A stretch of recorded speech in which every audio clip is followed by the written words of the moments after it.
Seeing the odd looks deepening in their eyes, Hugh hastily shoved his books into his bag and got to his feet. Fine. I'll find myself a partner before tonight's over, don't worry. About Daphne, Blaze glanced around to make sure no one else was near, then asked softly, "He doesn't know, does he?" Draco shook his head. "I thought you told him." "Are you mad? Why would I tell him? I'd rather he never found out," Blaze snapped. "Me too," Draco thought. "Good thing it's never come up. I always assumed he knew," Blaze went on. "Ever since that time, well, you remember when Daphne blurted out something at the meeting we'd never normally say. I thought he must have realized then that she actually likes him." "Impossible." Draco gave a bitter smile. Before that, his eyes, they never even glanced at Slytherin girls. "Until yesterday, Daphne still thought he'd ask that Gryffindor mudblood," Blaze said. "And now who'd have guessed it's Potter?" "When did you stop calling him Scarhead?" Draco smirked. "The moment you stopped," Blaze said evenly. Draco's smirk slipped.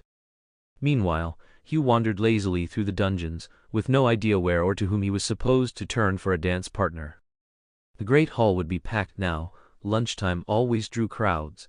The corridors, ever since the first task, Hooch had avoided them during breaks, because wherever he walked seemed to be an accident hotspot, girls suddenly tripping, slipping, bumping into things, or even fainting.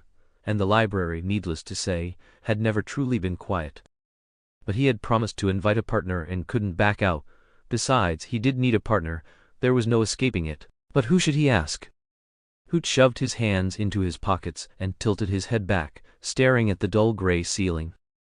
The Yule Ball was probably the only dance during their school years besides the graduation ball. A careless invitation could easily be mistaken as a declaration of affection, causing endless trouble later. So it was best to invite a girl who wouldn't misunderstand, and that left very few options. Hermione was the obvious choice, but Harry had already invited her, and there seemed to be something going on between them. Pansy was paired with Draco, Blaze wanted Daphne. Delia was Harold's girlfriend, Agatha was a head taller than him, dancing together would look awkward. Slytherin was clearly out. Gryffindor? No way, he wasn't close enough to them yet, and inviting another Gryffindor partner would make him feel even more exposed to the Slytherins. Besides, other than her, Hermione, he only really knew Ginny, and two redheads dancing together would look strange. Hufflepuff? Hannah Abbott might work, but she was a bit stocky. That left Ravenclaw? Hooch shook his head and sighed. Elena would have been the best choice, but she had already accepted an invitation from a Ravenclaw boy. There were also the Wessels and Ogdens. Getting too close to Sparrow wasn't a good idea, and Hooch was wary. He didn't want to stumble into a trap. God only knew how many times he'd been disadvantaged in projects involving the Sparrow family. Money was just numbers to him, but still it stung. Luna? She was a good girl, but Hooch wanted at least a normal beginning and ending to his ball. He didn't want his partner wearing carrot-shaped earrings. Autumn. Hooch shook his head again, muttering a silent denial. Autumn was nice, really nice, but he couldn't force himself to say he liked her.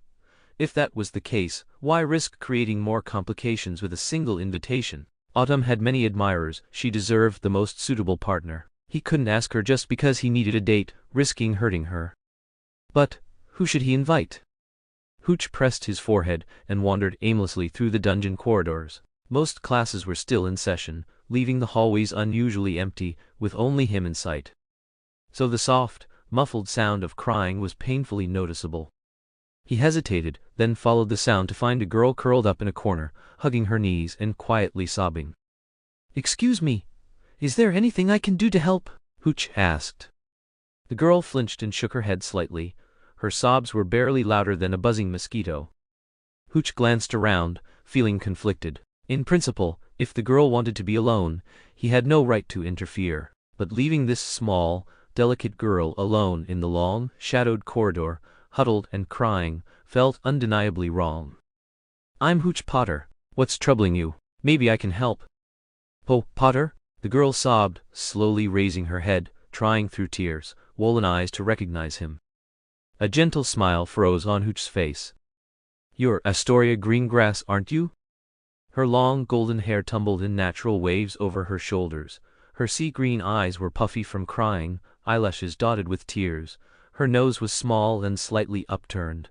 Her lips were pale pink, her chin pointed. She looked like she had stepped right out of a cartoon, fragile, delicate, innocent, made even more pitiable by her tears. But Hooch felt a chill run down his spine, regretting the impulse that had made him run over here. He was partly responsible for nearly disfiguring her once, and this was their first face-to-face conversation. The girl's keen perception caught his hesitation, and her eyes, which had just started to clear, filled with fresh tears. "You think I'm horrible too, don't you?" "Of course not. You're a very sweet girl." Hooch immediately denied it, then realized the reason for her sorrow. "Right? I want to go to the Yule Ball, but..." Astoria lowered her head, tears falling in little splashes onto her robes. "But my sister said I was being foolish, that no one would ever want to ask me to dance." "Daphne?" Justin frowned, recalling the other instigator from the previous incident, and found it unbelievable that she could say such a thing. How could she say that? But really, no one asked me." Astoria sniffled, her voice heavy with sadness. "I thought Derek, but he asked Mailing instead. If no one wants to ask me, I won't be able to go. I'm not even in 4th year yet." Then, Justin stood, raising his right hand to his chest and stepping back slightly with a bow. "Dear Miss Greengrass, would you do me the honor of attending the Yule Ball with me?" I can." Astoria looked up in surprise, hardly daring to believe him. "If I am so fortunate," Justin said with a smile, extending his hand. "Thank you. I'd be happy." Astoria took his hand to rise, tears still glistening in her eyes, her nose red, but a joyful smile already spreading across her face. "By the way, Miss Greengrass." "You can call me Astoria," the girl said softly, her voice like a gentle breeze through bamboo leaves. "I mean, since we're dance partners." "Astoria," Justin adapted immediately, though a year late. "I've been meaning to say, I'm truly sorry for what happened last time." "It's all right. Forget about it," she said, smiling through her tears. What Justin would never know was that Daphne had actually told Astoria, "Stop dreaming. Even if Justin Potter invited that filthy mudblood, he wouldn't want to ask you to the ball." Chapter 160, Elrond. Snow fell thickly, and Christmas finally arrived amid the students' eager anticipation. Hogwarts was a flurry of festive preparations, with everyone eager to impress the guests from Beauxbatons and Durmstrang. The school was decked with lights, icicles that never melted hung along the marble stair railings, and the Christmas tree was adorned with all sorts of fascinating trinkets, from glittering holly berries to live, chirping owls. Armor suits were enchanted to sing carols whenever anyone passed by. Rumor had it that Dumbledore had secured 800 barrels of spiced mead from Madame Rosmeda at the Three Broomsticks, and booked the famous, eccentric musical group, the Quirky Sisters, for the event. When Justin woke that morning, he found his dormitory practically buried under gifts. Draco had the largest pile, and there was a hefty heap at the foot of Justin's own bed, far exceeding his expectations. Besides gifts from Harry, Sirius, and Draco, graduated students Edmund and Wendy had sent valuable magical items. Mrs. Weasley gave a box of sweets and her signature silver and green sweater. Even the Dursleys had sent a tiny napkin. Though its value was negligible, Justin was still astonished to see their signature among the pile.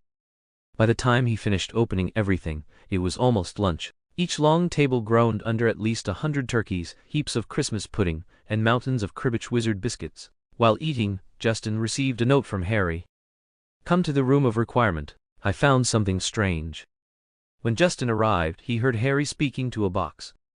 "This one again? Was this photo already in here before?" "Who are you talking to, Harry?" Justin asked. Harry stepped aside, revealing a box of rosewood before him, intricately carved on the lid. The last time Justin had seen it, the silver clasp hadn't budged despite all his efforts. Inside sat a tiny, elderly dwarf with a face full of wrinkles. His eyebrows were crooked, small gray eyes peered out, and his nose was red and flattened from drink. Yellow teeth peeked from his mouth, and he wore a white shirt with violet, blue trousers, topped with a round hat red with yellow stars. Silver white hair spilled untidily from beneath the brim. "Cupboard? There's a cupboard in the 7th cabinet?" Rue exclaimed, unable to hide his astonishment. In the Potter family's heirloom rose cylinder, Rue had always thought the last 2 cabinets were the least useful. The 6th cabinet read, "What is your most precious possession? Place it inside." But inside, a note added, "Is what you place still truly your most precious, child?" The 7th, which could never be opened, bore the inscription, "Only when you understand life and death, love and hate, right and wrong, black and white, will this cabinet open." A cobber was a legendary sprite, said to be the predecessor of the house elf. They were the most diligent and loyal helpers, fetching water, chopping wood, milking cows, collecting eggs, tending horses, cleaning courtyards, and, with some training, even cooking and doing laundry. Rue had only read about them in a book called Magical Ancient Creatures, which claimed they had long been extinct. Yet now, the Potter family's 7th cabinet, once locked, had opened, revealing a sprite thought long vanished. Rue stared for a moment, then calmly turned to the person most likely responsible, asking, "What's going on?" "I'm not entirely sure," Harry said, spreading his hands. "This morning I came here to look at some old photos." Rue saw the photo album of his father, James Potter, resting beside him. "And then I saw this picture." Rue took the photo Harry handed him. It showed James and Lily Potter, smiling happily. James had his arm around Lily's shoulder. Lily cradled a small, giggling child, while another 1-year-old boy rode a toy broom, wobbling from left to right across the frame. Behind them were stars, clouds, and a sun and moon crafted from pumpkins. Rue blinked, set the photo down, and asked Harry, "Then what?"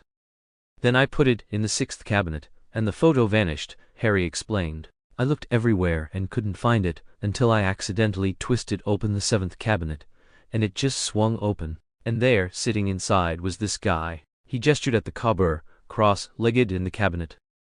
"Hey, show some respect. I'm far older than both of you put together. Much, much older," the little cobber shouted indignantly. "I'm Elrond. Elrond."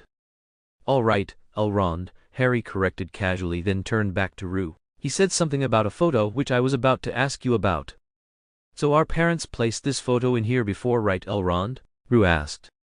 "Humpish, I don't answer just anyone's questions. You must meet the requirements," Elrond said proudly, glancing at Rue and widening his eyes in astonishment. "What? You two have actually reached the standard? Strange. Absolutely strange. Not a single one for hundreds of years, and now two appear at once. And both of you are just mere teens. Too strange. Truly too strange." "Who are you calling mere teens?" Rue frowned, annoyed.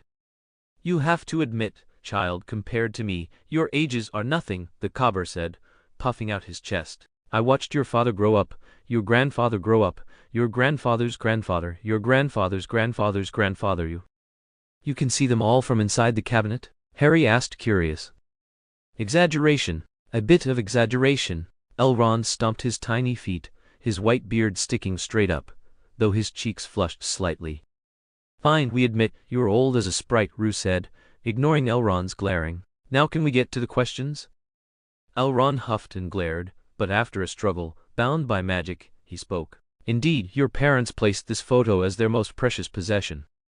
"And then? What's the connection between the 6th and 7th cabinets? What are they for? And why are you here?" Rue pressed.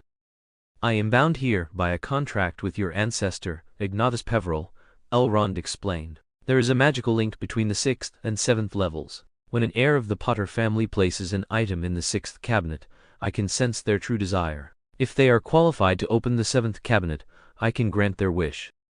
"You can grant wishes?" Harry asked in disbelief. "Anything? What if I wanted you to help me kill Voldemort, could you do that?" "Of course not." Elrond glared at him. "I can't even leave this cabinet, how can I go help you kill someone?" "You said you could grant wishes," Harry muttered in disappointment. "I never said I was all powerful," Elrond replied in a pompous tone. "What I said was I can give you a way to fulfill your wish, but the doing of it, that part is yours." "How?" Harry pressed. "For example," Elrond explained, "if you put a fistful of galleons inside, I'll know you're wishing for wealth, but I won't give you a mountain of gold. Instead, I might hand you a potion recipe worth a fortune, or an ancient relic of great value. What happens after that depends on you. The recipe or the relic might be stolen, lost, or even foolishly given away. That I cannot control." "And these recipes or relics, where do they come from?" Hugh asked. "Why, from your ancestors," Elrond said. "They were deposited here long ago. I command these 7 layers of space, I can draw anything from within them. If the exact thing you need isn't here, I'll find something close." "That doesn't sound all that impressive," Harry muttered. "It was ours to begin with." "What did you say?" Elrond barked. "What if the wish is immortality?" Hugh cut in. "I cannot make anyone truly immortal," Elrond snapped. "Death is the final road. No one escapes it. But there is the Colanso reversal spell. It teaches you how to pass your destined death onto another living being." "That's dark magic," Harry cried. Dark. Elrond gave a cold snort. That spell was invented by Merlin himself. When King Arthur was struck by an unbreakable curse, Merlin used it to take the curse onto himself. And you still call it evil? Harry was struck speechless. The last time that photograph was placed here, he returned to the point. What did you give? A blood pact, Elrond answered curtly. What's that? An ancient spell, Elrond said. Life as the price, blood is the medium traded for the strongest protection known in this world. Hugh and Harry froze. Both realized what it meant. The blood pact, so that was the name of the old magic. Hugh clenched his fists in silence, jaw tight. Their mother's protection still flowed in their veins, and this was where it had begun. Why had their parents' wish been so simple? They'd asked for more. If they'd been just a little more greedy, would everything have turned out differently? Hugh had long suspected that their mother had learned and used that spell at Dumbledore's urging that the sly old man with the white beard had manipulated her into it, all for the sake of keeping them safe. But he had been wrong. Why? Harry whispered. Why give her that spell? If not for that, if not, maybe she wouldn't have died. Because their wish was that the two children would live in peace all their lives, Elrond said, and only that spell could grant such lasting protection. Harry's green eyes grew damp. What if their wish had been for the whole family to live safely together, happy and whole? Hugh asked. I still could only have given them the spell, Elrond said helplessly. By then, death's shadow had already closed over you. A great evil pressed close, so close it brushed your eyelashes. In such a moment, only the blood pact could have offered the slightest hope of survival. Hugh drew a long, deep breath, tilted his head back, and forced the sting in his eyes away. Then what can Harry get from you? He asked, expression flat. Let me see. Elrond reached out, producing from somewhere a massive crystal orb. He murmured a spell under his breath, and Harry and Hooch could only watch as swirling white mist coiled inside it. Oh well, how strange. It's this after all, Elrond muttered. Suddenly, the crystal orb vanished from his hands, replaced by a yellowed old notebook and a tattered piece of parchment, which he handed to Harry. These are yours, child. Honestly, you're quite greedy. I rarely see a wish that requires 2 items to satisfy. What is this? Harry flipped through them, finding an incomprehensible notebook and an equally mysterious spell. He wrinkled his nose and asked curiously. This is the Curanso reversal spell, Elrond said, pointing with a slender finger at the parchment. I never asked for immortality, Harry said with disgust. Perhaps, who knows? Elrond replied skeptically. People often don't understand what they truly want, they only see the surface. This is Joe Potter's notebook, he said, gesturing to the old book. Joe Potter was an exceptional alchemist, dedicated his life to studying the essence of magic, but failed. However, he discovered a method to extract magical energy. These are his notes from his later years, a summary and refinement of his lifetime achievements. What good is this? Harry asked. I don't understand alchemy at all. The school doesn't even teach it, so why give me this? How is it supposed to fulfill my wish? How should I know? Elrond said, clearly annoyed. I only saw it in the crystal ball. You're meant to have this. As for how to use it, that's for you to discover. Before Harry could ask more, Elrond waved his hand impatiently. With a sharp snap, the cabinet closed, and no matter how hard Harry tried, the latch wouldn't budge. Looks like a person only gets one chance in a lifetime to use this cabinet, Hooch observed. Do I have to learn alchemy now? Harry said, frowning. Let's see first. Maybe we only need part of the knowledge or to craft some alchemical item, Hooch speculated. It's probably not meant for you to study alchemy fully, it's too difficult. Many spend their whole lives without achieving anything remarkable.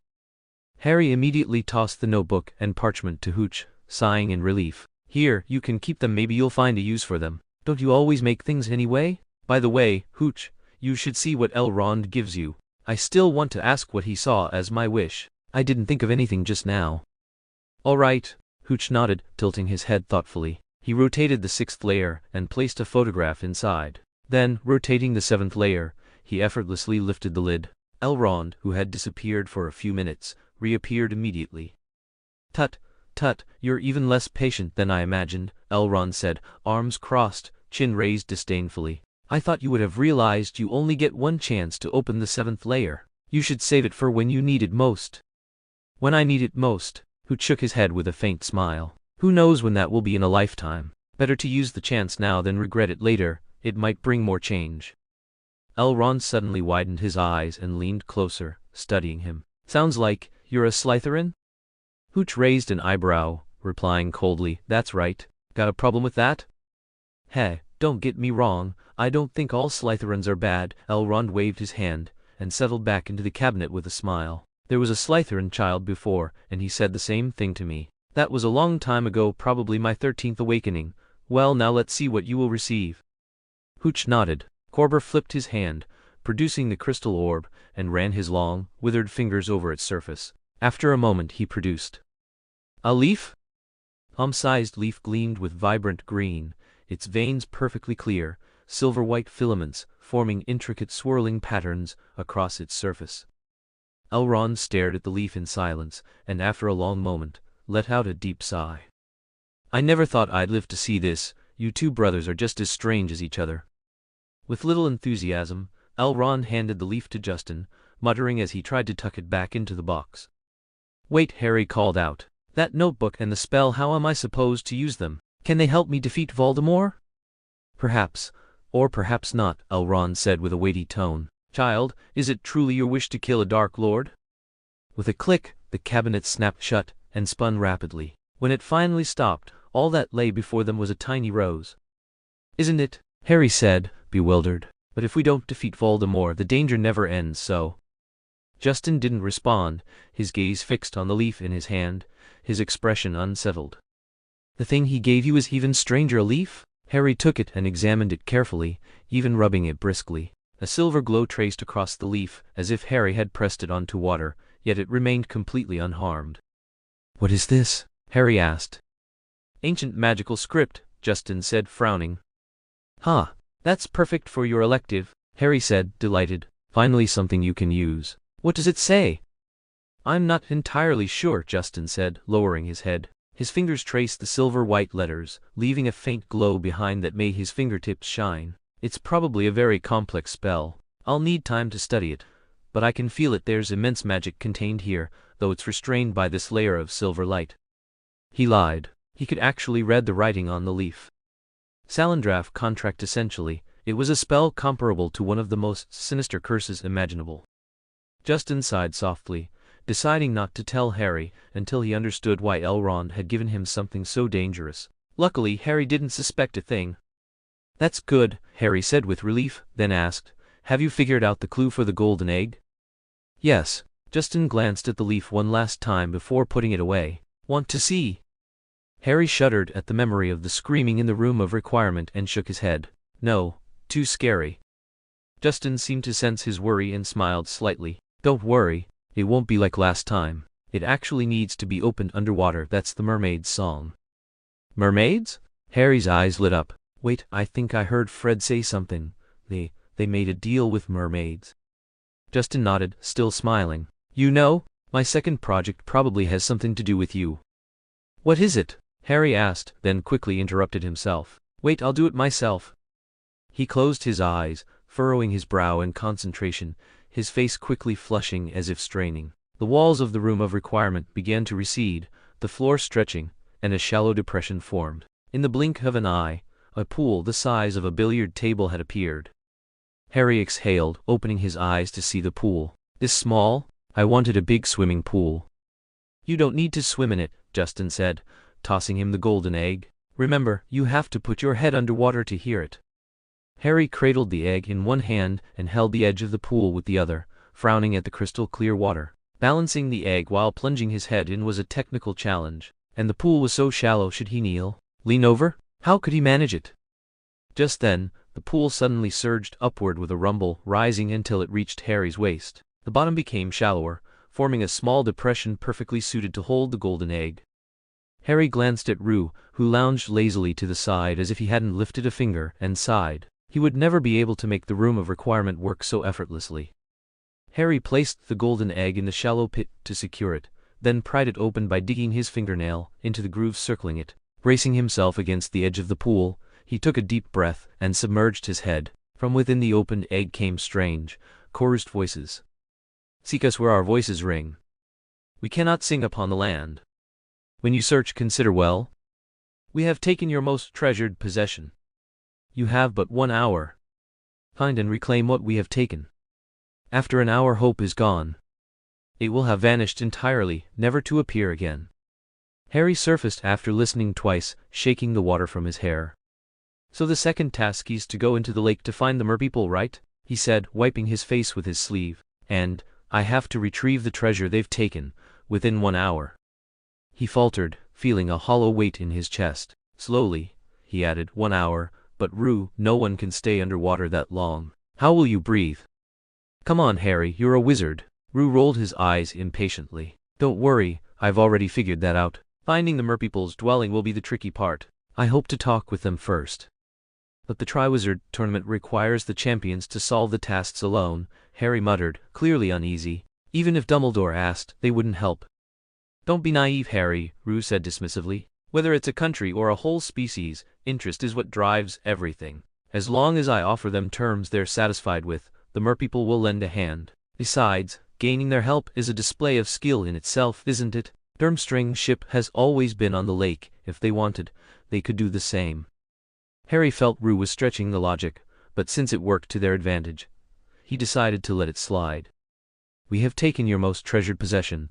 After an hour, hope is gone, vanished entirely. Harry pondered the other clue in the song. Most treasured possession. What would they take?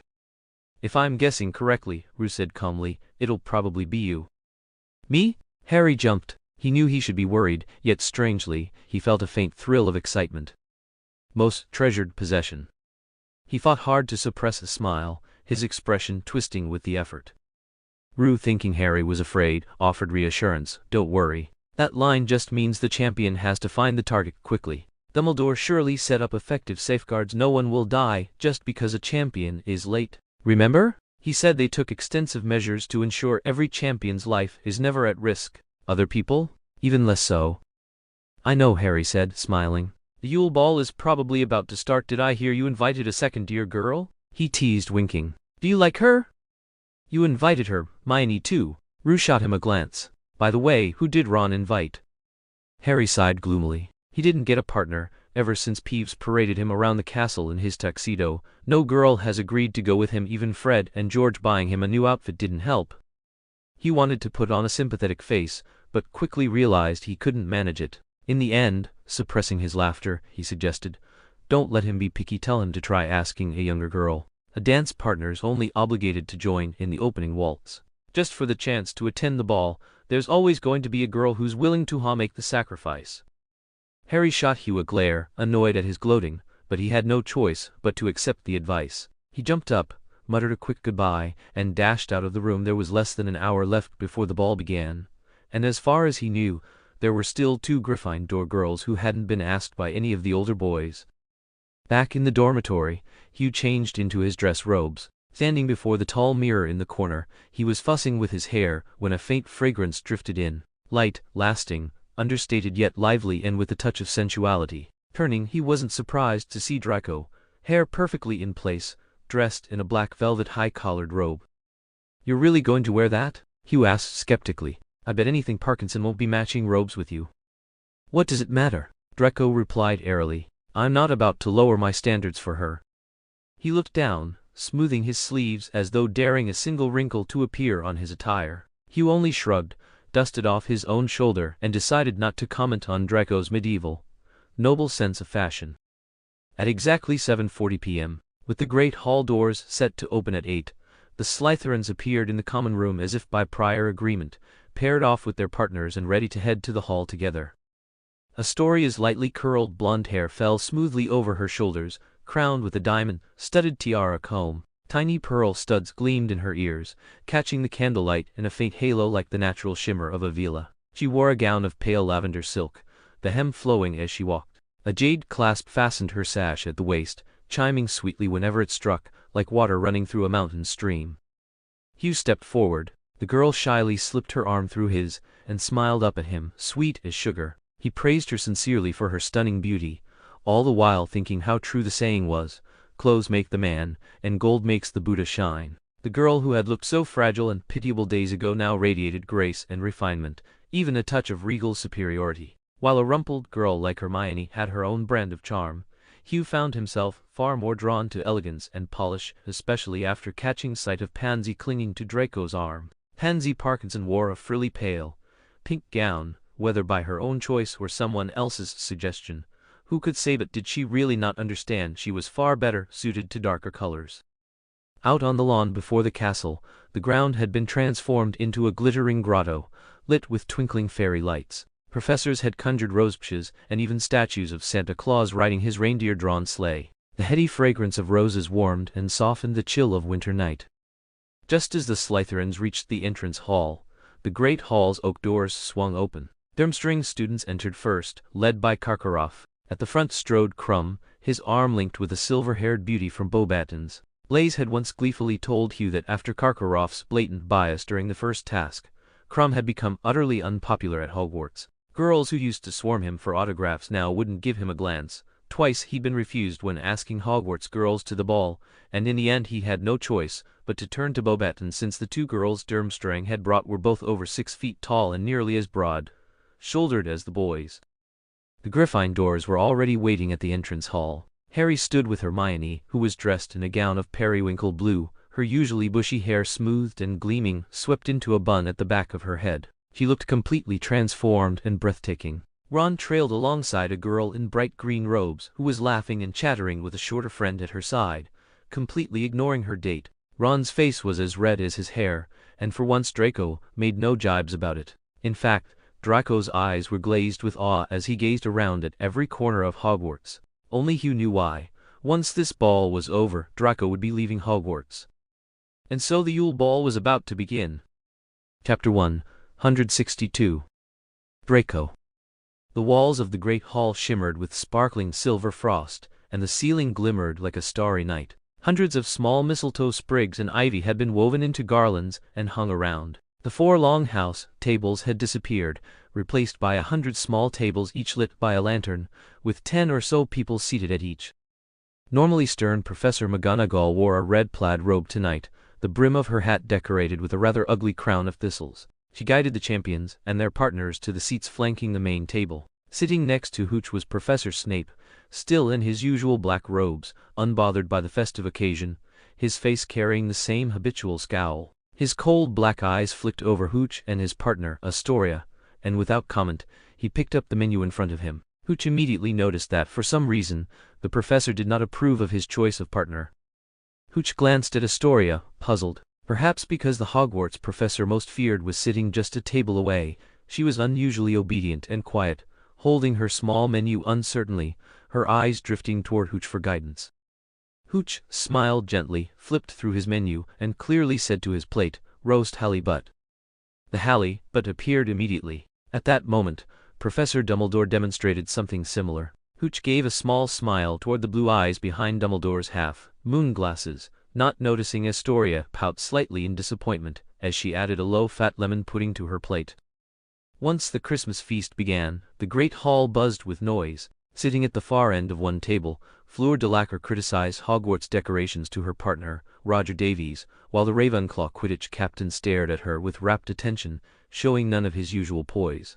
Victor Crumb, seemingly unable to speak French, and his partner, both not fluent in English, barely spoke at all. Crumb appeared gloomier than usual, while the Beauxbatons girl beside him seemed sullen. Hooch had no desire to speak, and Astoria seemed too intimidated by Snape's presence to talk. Their corner of the hall became the quietest spot in the room. Hooch scanned the hall. At Draco's table sat Draco, Blaise, Goyle, Crabbe, and their partners. They were all polite to each other. Draco smiled while saying something, and Goyle and Crabbe looked awestruck. Hermione, clearly annoyed, refused to touch her utensils. Harry and Ron looked troubled. After some coaxing, Hermione reluctantly agreed to have some pasta. Over time, Harry had grown very patient and tolerant, able to maintain composure even when others' behavior irritated or embarrassed him. Barrow had even told Hooch that Harry could endure Myrtle's constant crying and endless rambling about her own death and still promise to visit her when he had time. After the meal, everyone stood. With a flick of his wand, Dumbledore sent the tables flying to the edges of the hall, clearing the center. A raised stage appeared along the right wall, holding a drum set, several guitars, a lute, a cello, and a few organs. Lanterns on the tables dimmed. Only the dance floor remained brightly lit. The peculiar sisters, dressed in deliberately tattered black robes, climbed the stage and began playing music. Champions rose and, taking their partners, moved on to the dance floor. Following every Quidditch victory or House Cup win, Slytherins typically celebrated with a ball, so dancing was not unfamiliar to them. Hooch, however, had always spent such occasions either tucked away in a corner drinking or outside in the cold. Dancing properly with a girl was a first for him. Fortunately, his body had not become clumsy due to the master's previous neglect. Occasionally, when he forgot a step, Astoria subtly reminded him, and overall their dancing went well. Others gradually entered the floor, and Hooch quickly familiarized himself with the steps, occasionally lowering his head to exchange a word or two with Astoria. The first dance was slow and melancholic, the second, much livelier. Fred and Angelina spun wildly, taking up nearly half the dance floor. People dodging around them inadvertently pushed Hooch and Astoria into a crowd. Hooch glanced around at the chaotic, shouting, jumping Gryffindors and frowned in distaste. "Shall we sit for a bit?" Astoria tugged lightly at his sleeve, quietly pleading. "It's too crowded here." Yet her eyes betrayed a hint of reluctance. Hooch had no desire to endure the crowd any longer. Smiling, he said, "All right," wrapping an arm around her and guiding her through the throng toward Draco's table. "Where's Pansy?" Hooch asked Draco, who was sitting alone, teasing lightly. "Second dance and you've already abandoned your partner?"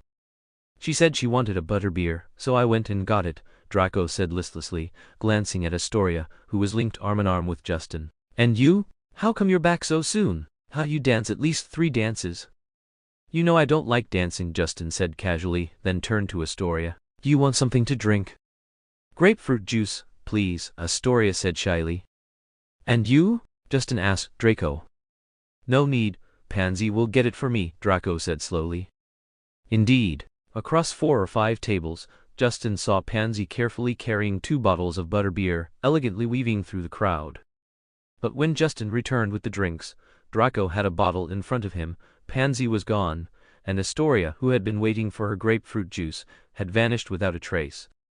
"Where's Astoria?" Justin asked, holding the other open bottle of butterbeer. "Obviously, you ditched her, didn't you?" Draco said with a sharp, sarcastic edge. Justin raised his voice slightly, his tone threatening. "Draco?" He was certain Astoria wouldn't have accepted someone else's invitation while he went to fetch her drink, and Pansy wouldn't leave Draco's side at a moment like this. She would have kept him tied down to prevent any other girl from approaching. Yet both were gone. There was no doubt Draco had done something. "I'm leaving tomorrow," Draco said, his voice hoarse and pained. Justin, seeing him like this for the first time, was stunned. "Let's go for a walk." Justin set down the drinks, pulled Draco from his seat, and grabbed the bottle from the table. The two of them slipped past the dance floor and quietly out the door. In the rose garden, fairy lights twinkled among low shrubs, winding decorative paths, and massive stone statues. Justin could hear the splash of water nearby, and shadows moved subtly across carved benches and within the foliage. They walked until they reached a more secluded corner. Justin paused, listening carefully to ensure no one else was around, then cast a silencing charm. Turning to the silent Draco, he frowned. "What's going on? Weren't you preparing for this for over half a year?" "I always thought there'd be next month, next week, tomorrow, plenty of time," Draco said bitterly, giving a small, forced smile. "But now, there's no tomorrow." Justin felt a little at a loss facing this poetic, melancholic Draco. He popped the bottle open and tilted his head back, drinking deeply. The rich liquid flowed down, warming his stomach, yet did nothing to ease the gloom. "Won't you be back?" he asked casually, trying to sound unconcerned. "For how long?" Draco muttered. "A year? 2? 10? The war hasn't even started yet. Who knows when it will end? And if when I return, it's already—" "Don't worry, it won't be long," Justin said lightly, pressing a hand to Draco's shoulder with a smile. Inside, though, he felt far less confident. Too much had already changed. He himself had become a champion in the Triwizard Tournament instead of Harry or Cedric. Who could say if the war would be over within 3 years? "That man, he's incredibly powerful," Draco said, worried. "I've gone through some records in the manor, his battle history. Those famous Aurors were like children, unable to even hold their wands in his presence. Few survived encounters with him. Some didn't even realize what was happening before they went to meet Merlin. But my parents survived him 3 times, Justin said, ruffling Draco's carefully styled hair and messing it up. "I inherited it. No fear." Draco frowned deeper. You need to stay vigilant and respectful, Justin, Draco said gravely. Only Dumbledore can stand against him. You sound just like Moody, always on guard, Justin teased, mimicking Moody's stern emphasis. But Draco nodded. He's right. Moody may be a madman, but you can't deny he's the best Auror. You shouldn't dismiss his advice so lightly. Rue's eyes widened in surprise. Even in his wildest dreams, he never imagined the day Draco would say something like that. He'd inherited a deep dislike for Moody from his own father, and the fake Moody had always targeted Slytherins. Whenever Draco mentioned Moody before, it was always through gritted teeth and scowls. I know you've often broken school rules and acted without concern, but don't do that anymore, okay? Don't sneak out. Don't leave Dumbledore's protection. Don't trust people recklessly. And if you need help, ask for it. Showing weakness isn't that hard. Elan Sparrow is one of the few in the Sparrow family who can handle family affairs as a minor. Her words carry weight. She can even influence the head of the family. I don't know why you two drifted apart, but if possible, Draco's expression seemed to betray his own wishes, you should remain on good terms with her. Even that person would respect the Sparrow family. And that old madman, Dumbledore. Draco took a long swig of butterbeer, coughing as Rue patted his back. Waving his hand to regain composure, he continued slowly, we all dislike him, that's undeniable. But he really is the only wizard who could defeat that man. Since you've chosen this path, you need to put aside your hostility toward him. Dumbledore. Sometimes he can be trusted, but be careful, don't let him trick you. He isn't as bright as he appears. And Draco's face showed pain, but he pressed on. You trust Professor Snape, right? Don't deny it, I can see it.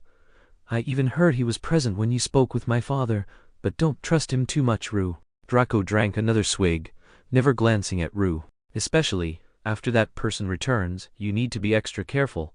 My godfather was once one of the most trusted of the Death Eaters. Enough, Draco, Rue frowned. Hearing all these warnings stirred not just a sense of gratitude, but unease. Draco tonight was off. I hate myself, Rue, Draco whispered. As soon as danger appears, I run. That's nothing, Rue said, gripping his shoulder, searching for comforting words. We all know that was the best choice. Draco shook his head. But there's one thing I have to tell you. Suddenly, Draco lifted his head. His gray-blue eyes shone with an unusual intensity. Rue, I want you to know, Chapter 163. Hagrid the Half-Giant. Screams suddenly erupted from the flower beds as a few dark figures darted out. Ravenclaw, 10 points deducted. Fawcett. Snape's sharp voice rang out. Hufflepuff, 10 points deducted. Stebbins. Rue and Draco jumped in fright, ducking into the bushes to hide, keeping perfectly still. Only after they saw the long black robes of the departing, anxious-looking Karkaroff disappear did they cautiously peek out. Draco, what are you going to say? Rue asked, turning toward him.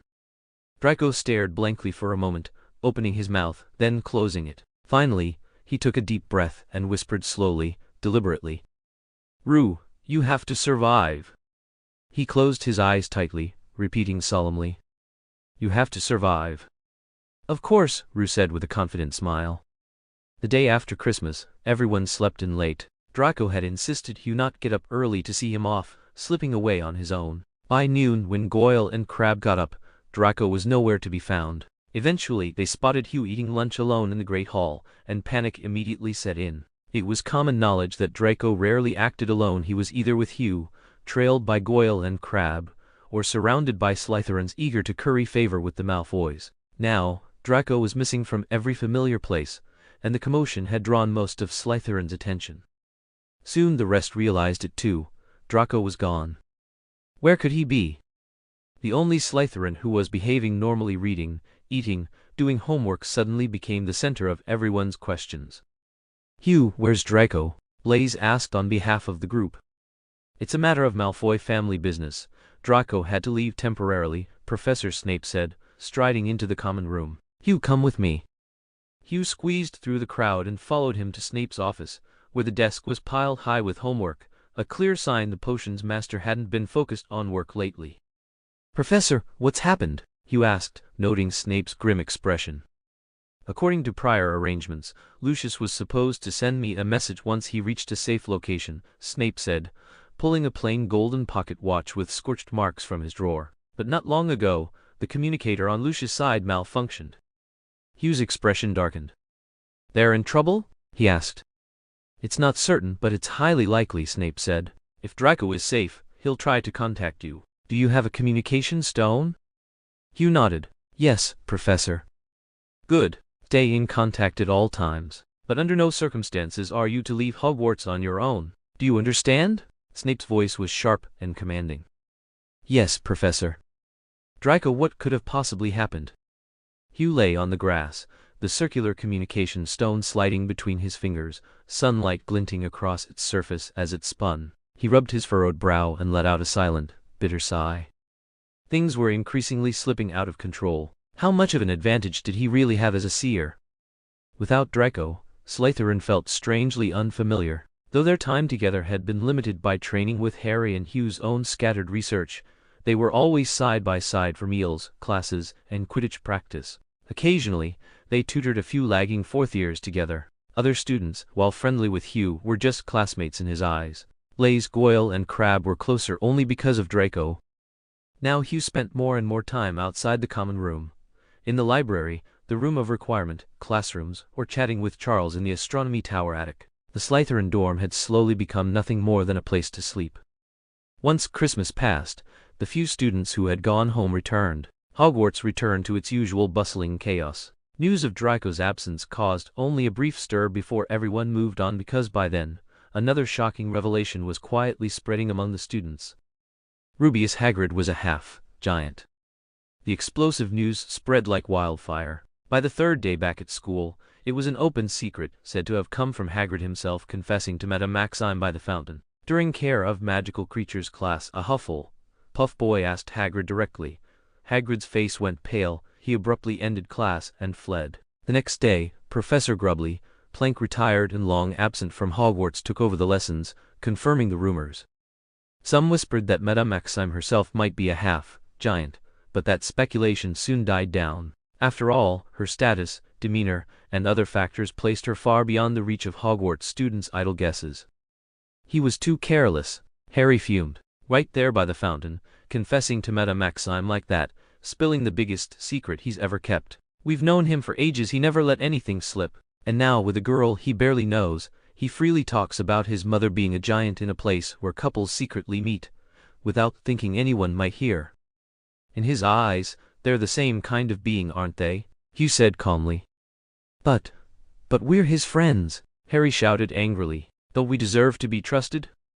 Maybe Hagrid doesn't see it that way, though I'm not saying he thinks you're untrustworthy, Hooch said quickly, noticing Harry's hurt expression. You have to understand, giants are naturally violent and bloodthirsty. Hagrid probably worries that once people know his heritage, they'll look down on him, see him as a monster. We don't. Harry jumped up, trying to defend him. The Slytherins would, Hooch said evenly. Slytherins who value purebloods can't even tolerate half-blood wizards, let alone a half-blood giant. Not everyone treats his giant mother the way you do, Harry. Most people fear giants more than trolls. It's natural for students to shrink back when facing Hagrid. But, Harry said sadly, Hagrid is still Hagrid. Everyone liked him before. No one can fully escape the influence of their background, Hooch said in a low voice. Think about it. The first time someone meets you, do they see just Harry Potter, or do they think of you as the boy who lived? Harry fell silent. I don't want Hagrid to leave, Harry whispered. I want him teaching our classes. I really like him. Then why don't you tell him? What? What decides whether Hagrid stays or leaves isn't his background, nor anyone else's opinion. It's Dumbledore, Hooch said. Since Dumbledore hasn't announced he's firing Hagrid, he's still our Care of Magical Creatures professor. So the real problem is, Hooch looked at Harry, Hagrid himself doesn't want to. Why wouldn't he want to?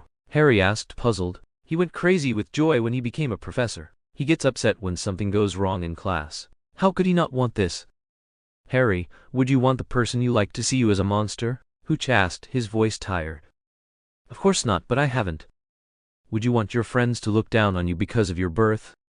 No, but... Would you want people to see your smile as something grotesque, to think you're like a griffin ready to bite? No, but Hagrid isn't wrong. Who cares that he's a half-blood giant? Harry finally shouted, throwing caution aside. Then why don't you tell him? Hooch asked again. Tell him?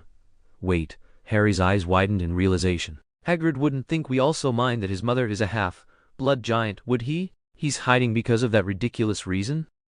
I think that's exactly it, Hooch said. Harry looked down, feeling a pang of sadness at Hagrid's distrust. But he quickly lifted his head resolute. Next weekend is Hogsmeade. We'll go together and convince him to come back when we see him. Harry, Hooch sighed, you don't really think Hagrid will just show up in public like he used to, do you? You're going to have to go find him yourself. Fine, then we'll go now, Harry said, grabbing Hooch to leave. I'm not going, Hooch said. Harry frowned. Please, Hooch, this is Hagrid's toughest time. You know he's always felt guilty about you. If you come with me to convince him, it would be more effective than 100 others trying. I'm not going, Hooch shook his head again. I still need to see Professor Snape. The second task requires only Professor Snape knows how to grow these, he said. Finding Snape could be done anytime, it didn't have to be right now. Harry's lips twitched, but he swallowed the words rising in his throat. He didn't want to pressure Justin, yet he still felt a pang of disappointment. All right, will you be going to Hogsmeade this weekend? No, Justin said firmly. I've arranged to meet the mermaids that day in the secret passage. Harry nodded, saying nothing more, and strode away.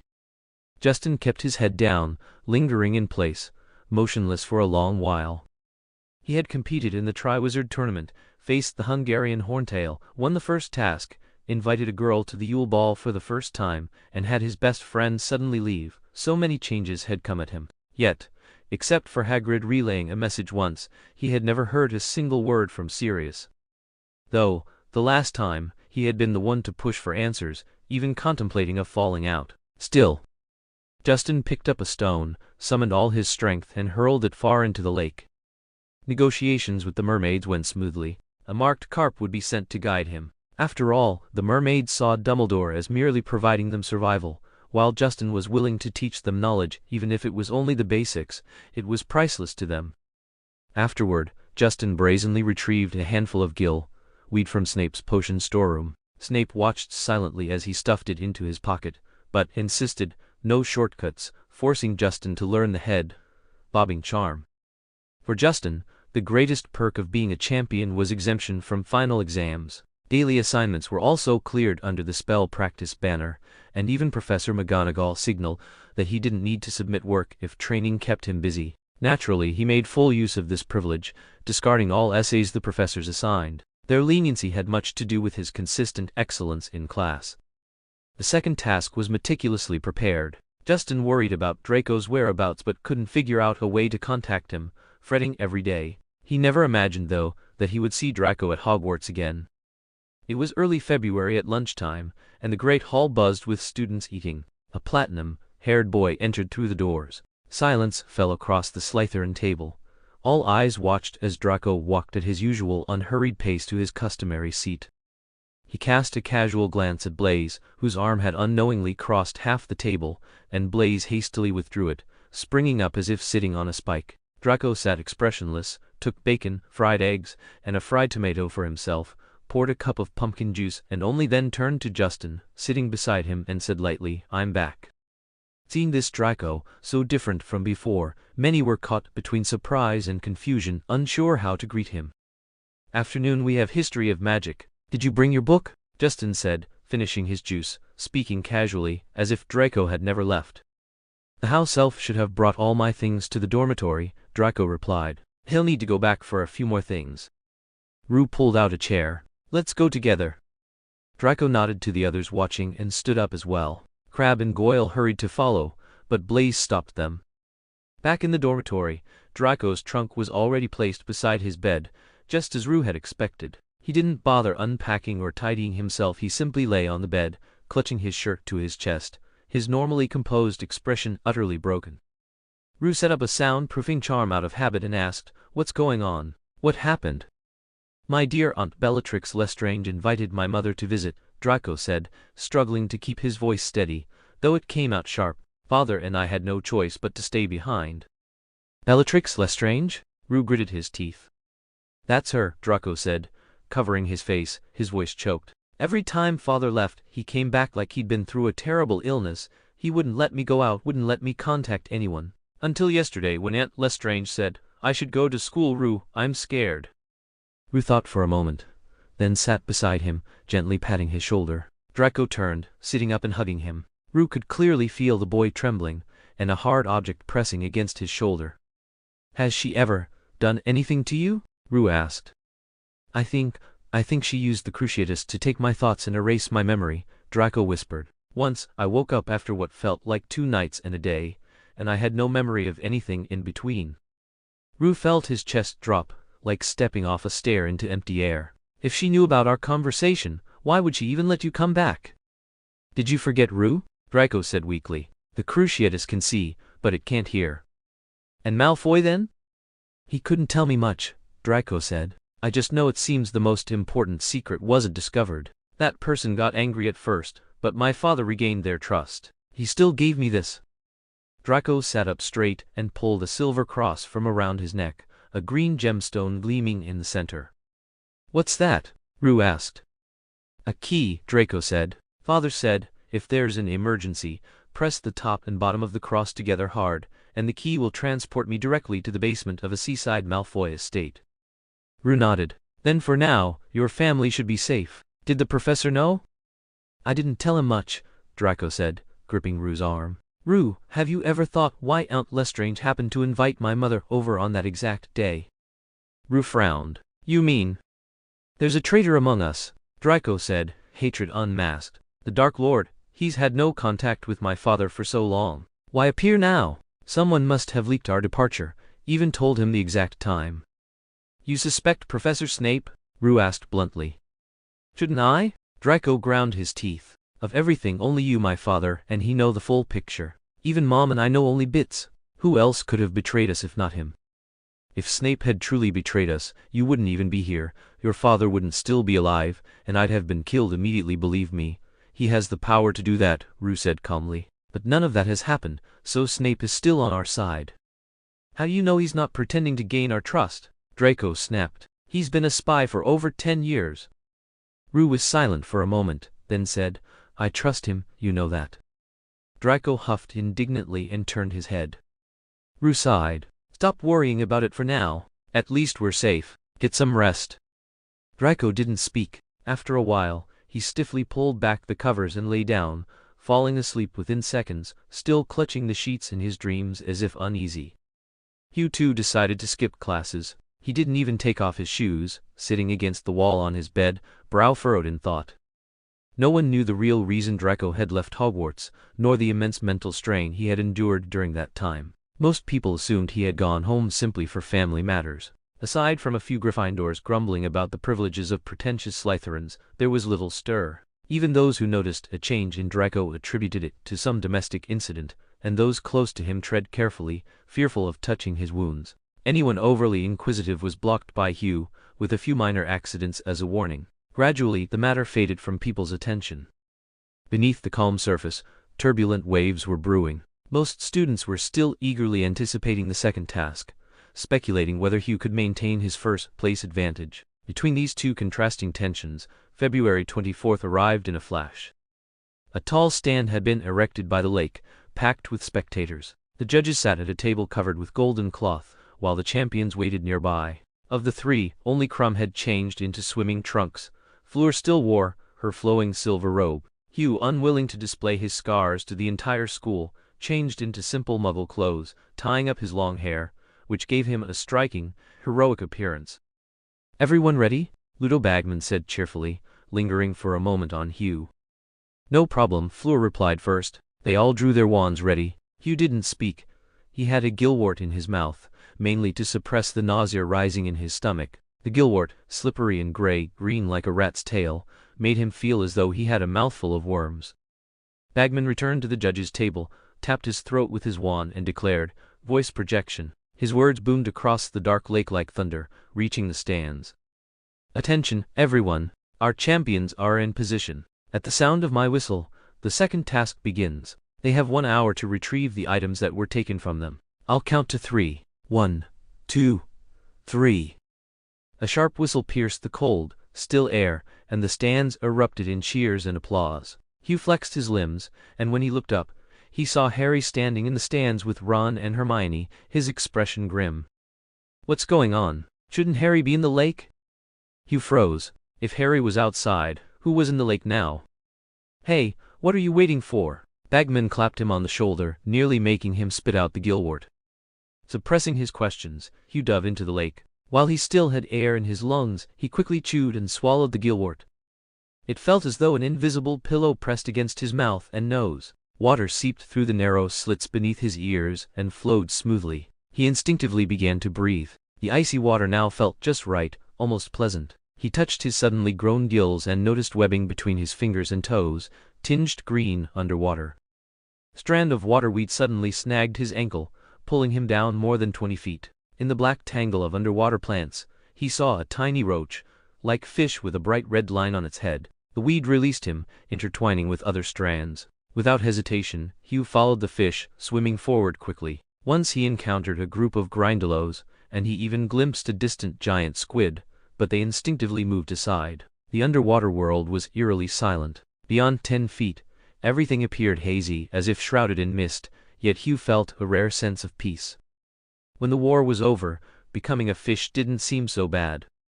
During idle moments, Hugh let his mind wander. The lake bed began as smooth, open mud scattered with glinting pebbles, gradually turning into vast stretches of black silt. He vaguely heard the strange song of the merfolk. Only 1 hour of time to seek and reclaim the objects we have taken. A large rock emerged from the murky lake, its surface painted with images of merfolk. A small fish wriggled its body and swam back the way it had come. Hooch swam past the rock and saw numerous rough stone dwellings, dotted with algae and some even with tiny gardens. In front of one door was tied a small grindylow. From all directions, merfolk appeared, their skin iron gray and hair long, dark green and wilder than Harry's. Some flashed him sinister smiles, but Hooch held up a shell given to him by the merfolk during negotiations. Almost immediately, 2 strong-looking merfolk swam up to him. "Follow us," one of them said in a hoarse, deep voice, a male merfolk. The 2 flanked Hooch, clearing a path as the other merfolk made way. They turned a corner and entered a large plaza dominated by a rough statue, a colossal merfolk carved from stone. At the tail of the statue, 3 people were tightly bound. A beautiful Beauxbatons girl, a silver-haired little girl no older than 8, and Draco, slumped with his head down, bubbles constantly escaping from his mouth as he slept. Hooch exhaled, unsurprised. He quickly swam over. The ropes binding Draco were woven from waterweed, thick, slippery, but strong. Yet, as soon as Hooch grabbed and tugged lightly, the ropes loosened on their own. He glanced at the surrounding merfolk, who had all turned away, pretending not to notice. Grabbing Draco by the arm, Hooch kicked off and began ascending rapidly. Soon, the water above him brightened. He broke the surface, gasping in fresh, dry air that filled his gills, his neck burning on both sides. He drew a deep breath, fighting the dizzying sensation, and swallowed the potion Snape had prepared to counteract the gillweed's effects. Instantly, the air became cool and refreshing, but the surrounding water grew icy and sluggish, and his webbed hands and feet disappeared, slowing his swimming drastically. Dragging Draco, he continued toward the shore, regretting his timing. He should have waited until reaching the shore to counteract the gillweed. Their distinctive hair colors made them easily visible from the stands, and people nearby stood up, shouting, their excitement festive. It took Hooch a while to reach the shore. Harry knelt, extending his hand, his face stern yet still betraying a pleased smile. Draco suddenly spat a mouthful of lake water, shook his head, and in a stiff voice called out, "Hooch Potter." "What?" Hooch turned, but Draco's normally lively gray-blue eyes were dead and still, making his chest tighten. "Draco?" Draco's gaze flickered, and he made a motion as if to push Hooch away, but it was too late. Hooch felt a hook catch just behind his navel, pulling him forward with irresistible force. He shot out of the water like a gust of wind, the world blurring around him. Hooch crashed into something amid the spinning chaos, and Draco fell beside him with a thud. Excruciating agony. Hooch didn't know if he was screaming. Every bone felt aflame, as if countless tiny, scorching knives were slicing through flesh to marrow, hair to toes. Every part of him throbbed as if crushed and reassembled. He wanted to tear open his chest, rip out his heart, lungs, liver, intestines. He wished for death immediately. Through the haze he heard someone else screaming nearby. Who was it?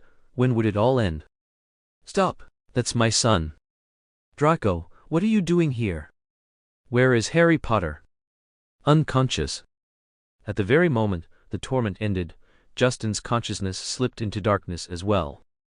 A long, piercing scream jolted him awake. His eyelashes trembled slightly, and before making any movement to signal he had regained awareness, he recalled the events just before he blacked out. He didn't open his eyes, didn't move, not even his breathing or heartbeat changed in the slightest. The scream stopped. The victim lay on the floor, ragged and worn, and Justin realized he was no more than 5 feet away. "Please forgive me, master. Forgive me," a hoarse, trembling voice whispered. "I thought you were the most suitable one, Barty, but time and again, you've disappointed me," came a sharp, chilling voice, icy as winter wind. "I tasked you with bringing Harry Potter to me, yet you chose his brother. What was your reasoning?" There was no extra champion. Everything seemed merely a boy's vanity, so Dumbledore wouldn't suspect. But everyone saw that boy hadn't registered, and suspicion was unavoidable. "Your excuse was reasonable enough, so I forgave you." "Thank you, master, for your mercy." The sharp voice ignored the other's humble gratitude and continued, "You promised to bring Harry Potter to me for the second task. Though I considered acting before the Quidditch World Cup unwise, since my loyal Lestranges," a woman gasped in surprise nearby, "have returned to my side, I allowed your plan." "But why was it our little Draco at the bottom of the lake? Has the heir of the Malfoy family already claimed a Potter?" "Master," the hoarse voice quickly protested, "the boy from the Ministry, the one born of that despicable Weasley, standing in for my father, he decided after the Yule Ball that Draco Malfoy is the one Justin Potter values most, since they spent nearly the entire evening together. I tried to oppose it, master, but Dumbledore supported his decision." "Indeed, Dumbledore spares no effort to protect his golden boy," the chilling voice said. "Very well, I forgive you that." "Thank you, merciful master." But the sharp voice grew even colder. "I told you, Barty, this must remain secret. I have not yet regained my original body, my full strength. None of you may openly stand as my power, or Dumbledore's dog-like nose will immediately locate me. I've waited 13 years for this plan. A few more months would not matter, yet you've ruined everything." The boy vanished under the eyes of Dumbledore, the Ministry, and the entire student body of Hogwarts. "Perhaps you were desperate for me to be exposed, weren't you, Barty?" "Never, master. Barty would never dare." The key on Draco Malfoy was supposed to activate at 10 a.m. on February 24th. At that time, the second task had only been underway 45 minutes. "I thought the boy could have only just found the hostage really. The champions from Beauxbatons and Durmstrang all took over an hour to return, yet he surfaced in only half an hour, which is why he was brought by the key at the very last moment, masked." "Excuses," another voice said icily. "You told me you had seen this boy's strength and believed that his presence with Harry Potter here would pose no threat, and now I am paying the price for your foolish underestimation." "It is my fault, master. Please give me a chance to atone for my mistake."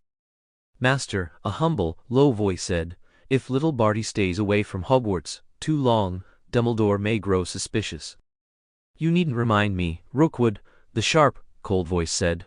"Return now, Barty. Do not contact anyone. I will summon you again if needed." "What should be done with this boy, master?" Barty asked. "Kill him," his master said coldly. Justin strained his ears. From the breathing, he deduced 5 people were in the room. Voldemort, little Barty, Rookwood, the lone woman certainly Bellatrix Lestrange, and the remaining silent man, presumably her husband Rodolphus Lestrange. Voldemort sat in a chair to the left front. His heartbeat was far weaker than the others, indicating he had likely abandoned the mutilated body Perkins had endured under his torment, replacing it with a magically and alchemically reconstructed one, making his height difficult to estimate. Little Barty knelt before him, while the remaining 3 Bellatrix and Rodolphus stood beside Voldemort, and Rookwood remained slightly apart on the far right.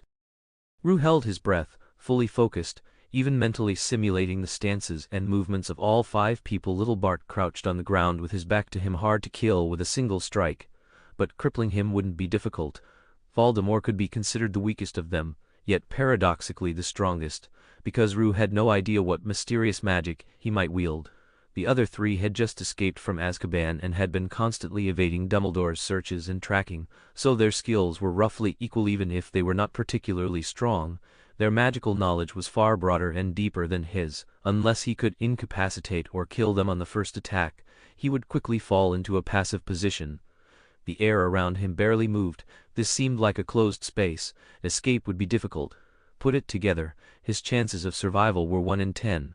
Not fighting, and he had no chance at all. Rue slowly adjusted his breathing, careful not to be noticed, his mind sharper than ever. Though he appeared to lie limply on the ground, every nerve in his body was taut, ready to spring. If he could just get the wand out immediately, there was still a chance. "May I speak, master?" A voice broke the silence. It wasn't Rodolphus as Rue had expected, but Lucius Malfoy. "Why not use this boy for the plan?" "Are you sympathizing with him, Lucius?" Voldemort asked softly. "Trying to give him a chance to live?" "Of course not, master. I feel no mercy or sympathy, none of those disgusting emotions, toward Rue Potter," Lucius hurriedly insisted. "I'm simply pointing out that Harry Potter is heavily protected, but this boy is right in front of us. If, in the future, Harry Potter and Dumbledore learn that their Rue Potter provided blood and power for your resurrection, it will be most entertaining." "I also believe he is far more suitable than Harry Potter," little Bart interjected cautiously. "Master, I have observed the Potter brothers carefully. Harry Potter is foolish and reckless. His only merit was a lucky escape at your hand. But Rue Potter is different. He is far smarter, stronger, and more rational than any peer, and he is a Slytherin. That is evident from the fact that he was chosen over the 7th-year students who withdrew from the Triwizard Tournament. Though you manipulated it, the point remains," Voldemort said. "Bring him before me." Rue felt himself lifted, shifted a few feet, and then slammed heavily to the ground. Now Voldemort was the closest.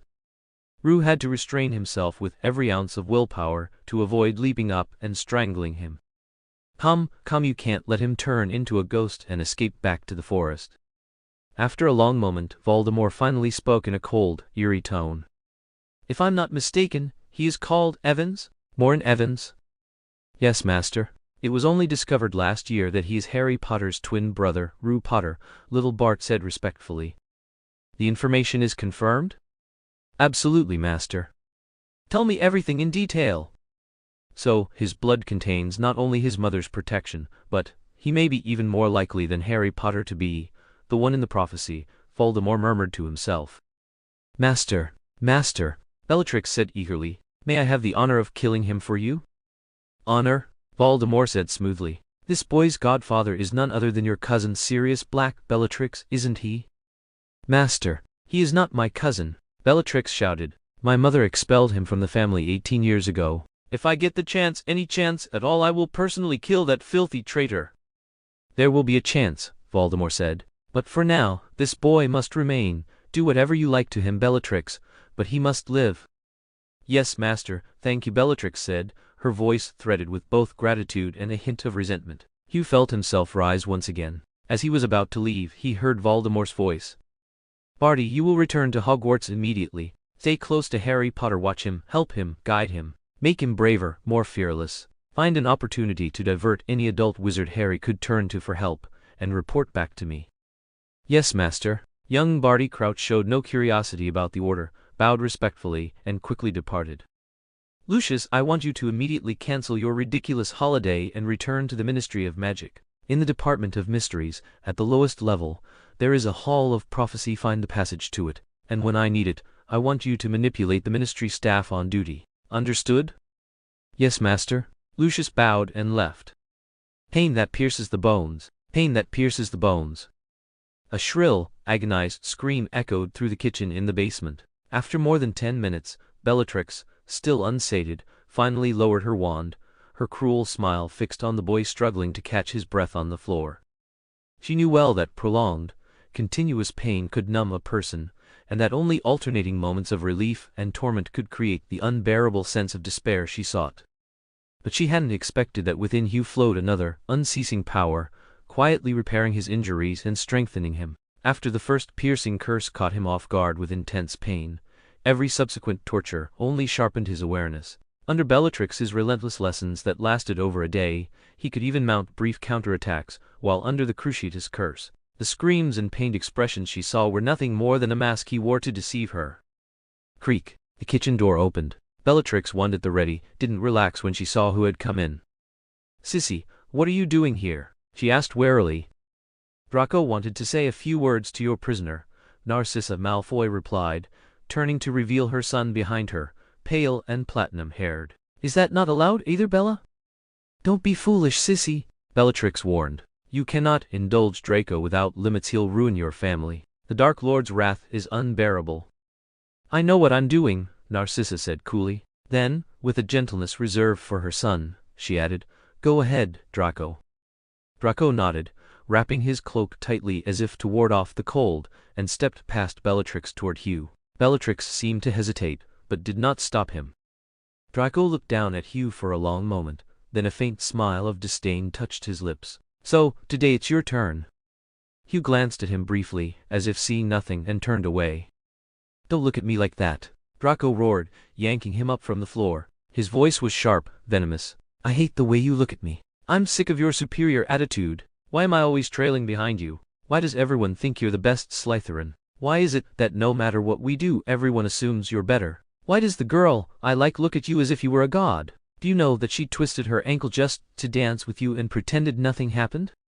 Hugh opened his hands and leaned weakly against the wall, brushing off the creases Draco had left in his clothes. He smirked. You're the pathetic one here. What's left to complain about? You. Draco, Bellatrix suggested with a smile, grab your wand. Let me show you how the Cruciatus curse works. Draco hesitated, then slowly reached for his wand. Hugh, so close, heard the pounding of his heart and let out a silent sigh. Draco. Bella, Draco will return to Hogwarts. I don't want Dumbledore discovering that he's learned an unforgivable curse, Narcissa said calmly. Draco, let's go. I hope you understand just how childish your behavior has been. Draco pleaded with her with his eyes. Seeing his mother unmoved, he lowered his head and said, Yes, mother.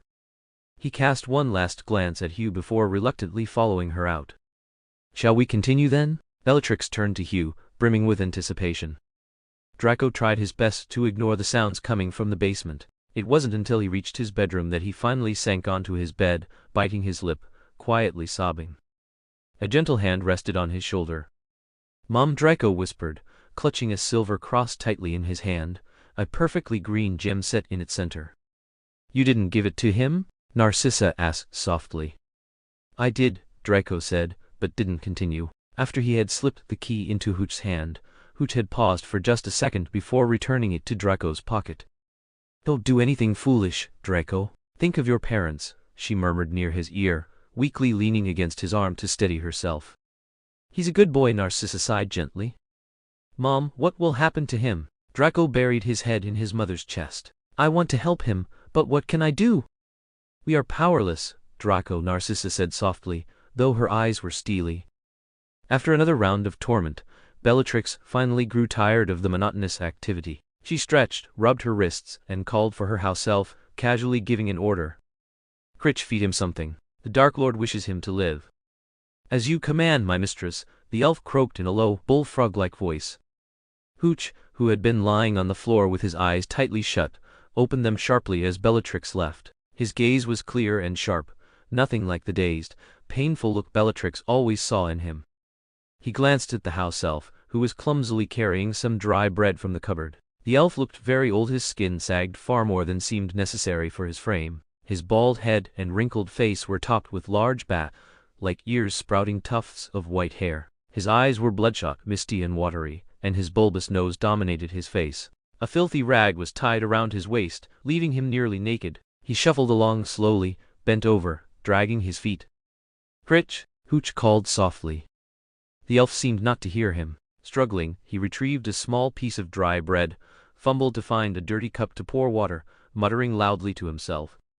Miss Bella and Miss Sissy have returned, but they act like enemies, not speaking to each other. Oh, if my mistress down below could see this, how heartbroken she would be. Poor old Critch, what can he do? Hooch drew a deep breath, gathering his strength. Though Bellatrix's excruciating curse wasn't as effective as she believed, it had still inflicted immense damage on his body. Gasping, he gripped the ring hanging on his chest. A heavy golden locket appeared in Hooch's hand. He gave it a slight shake, and the gold on the lid reflected a streak of light from the fire. Critch's eyes were drawn to it. He froze, mouth gaping, letting out a faint gurgle. Hooch flicked his thumb, and the lid popped open. Inside, where a portrait should have been, was tightly folded parchment. Critch's round, sunken eyes widened even further. He teetered on unsteady legs, mouth opening to scream, but Hooch quickly clamped his hand over it. Stay quiet, Justin whispered into the house elf's ear, panting. They hear us, we're both dead. Can you isolate the sound in this room? He knew house elves' magic worked differently from wizards, and because they relied on magic for chores, Creature's use of magic was difficult for the other powerful adult wizards in the house to detect. Creature's legs shook, and he was too agitated to speak, repeatedly trying to grab the locket box from Justin's hands. Justin shoved the box into his hands and repeated his words. This time Creature finally understood. He choked back a nod and snapped his fingers. Justin released him, and the house elf immediately dropped to the floor, clutching the locket box and wailing. Justin stuffed dry bread and cold water into him haphazardly, which barely helped him recover. Justin watched the crying elf with a cold, thin smile. Shortly after obtaining the stone basin, he had avoided Sirius, then transformed into a black dog and casually forced a muggle boy addicted to substances to drink the potion from the basin, thereby securing the locket box. As for the boy's fate, he had never cared. Master Regulus's locket box. This is Master Regulus's locket box, Creature shrieked hoarsely, finally calming after nearly 10 minutes. Why is it in your hands? It should have been. The elf suddenly realized what he'd said, timidly covering his mouth and sneaking a glance at the door before looking back at Justin. I took it from the cave, Justin said, his voice calm despite the urgency in his mind. He knew convincing the stubborn old elf would not be easy. He only hoped Bellatrix would spend the night sleeping peacefully instead of wandering downstairs on a whim. When I left, I inadvertently brought out Ian Fairy, Justin added casually. A young man, somewhat resembling my godfather Sirius Black, slimmer and darker, though not as handsome. The fire in the hearth slowly died down, but neither Justin nor Creature paid it any mind. After learning that Regulus had been cremated by Justin, Creature collapsed to the floor and cried again, then became full of gratitude. When Justin asked about the other locket box, the elf revealed everything without holding back. Creature tried everything but couldn't. There is so much powerful magic on the box. Creature believes it can only be destroyed from the inside, but it won't open. Creature punished himself, tried again, punished himself again, tried again. Creature failed to carry out Master Regulus's command. Creature could not destroy it.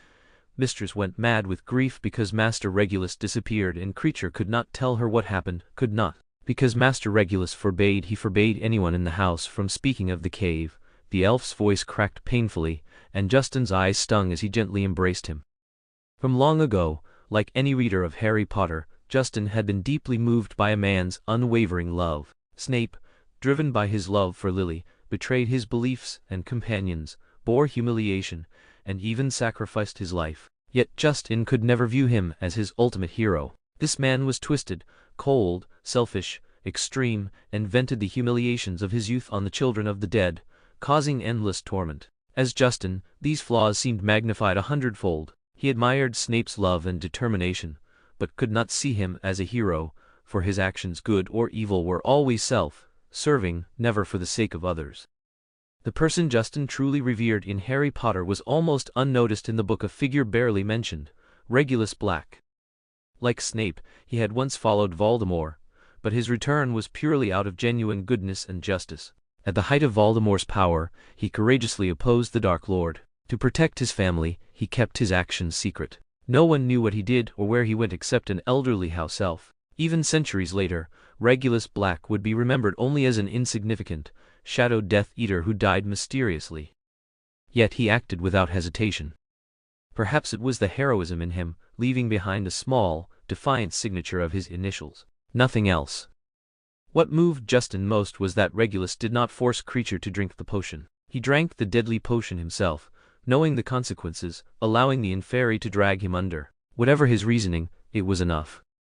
He had died at only 17. He was a true unsung hero. But Rue would not let that stop him from doing what he intended. Creature, I know how to destroy it. In fact, I've destroyed something similar before, so I know what to do, Rue said calmly. Creature lifted his head, his nose covered in glistening green mucus. Master Potter can destroy it? Yes. I can help you fulfill Master Regulus' last wish, Rue said evenly. But do you understand what that object represents? Creature gasped, his gaunt chest rising and falling rapidly, tears streaming from his sunken eyes. Whatever it is, he whispered, bowing low like making a solemn vow. If you'd ever used your head, you'd know the locket is extremely important to the Dark Lord. Rue corrected himself, mindful that Voldemort was not far above them. In reality, destroying the locket weakens him, brings him closer to death. Rue's deliberately cold tone and words did not shake the elf at all. Perhaps he had never thought about such matters before, trusting his master implicitly. But when Rue gently lifted the veil over Creature's eyes, he immediately understood. The elf bowed again, tears streaming freely. When Master Regulus joined the Dark Lord's ranks, he was so proud, so happy, so arrogant. Creature murmured, swaying unsteadily. But later, his mind changed. He sacrificed himself to defeat the Dark Lord. I imagine he never explained this to you, did he? He did it to protect you, your mistress, and the rest of your family, which is why you were unaware of his change in loyalty, Rue said, lowering his gaze at the heartbroken elf. He pressed on, firm and resolute. But that doesn't change the fact that you are currently serving the man who killed Master Regulus. You are serving Master Regulus' enemies, even though their hands are stained with your master's blood. Creature let out a sharp, piercing shriek, his sobs becoming even harsher and more jagged. Crying is the least useful thing, Rue said coldly. If you truly remember how Master Regulus treated you, if you are still willing to honor his wishes, then you should attempt to complete what he could not. Creature shivered violently, trembling even more, but remained silent.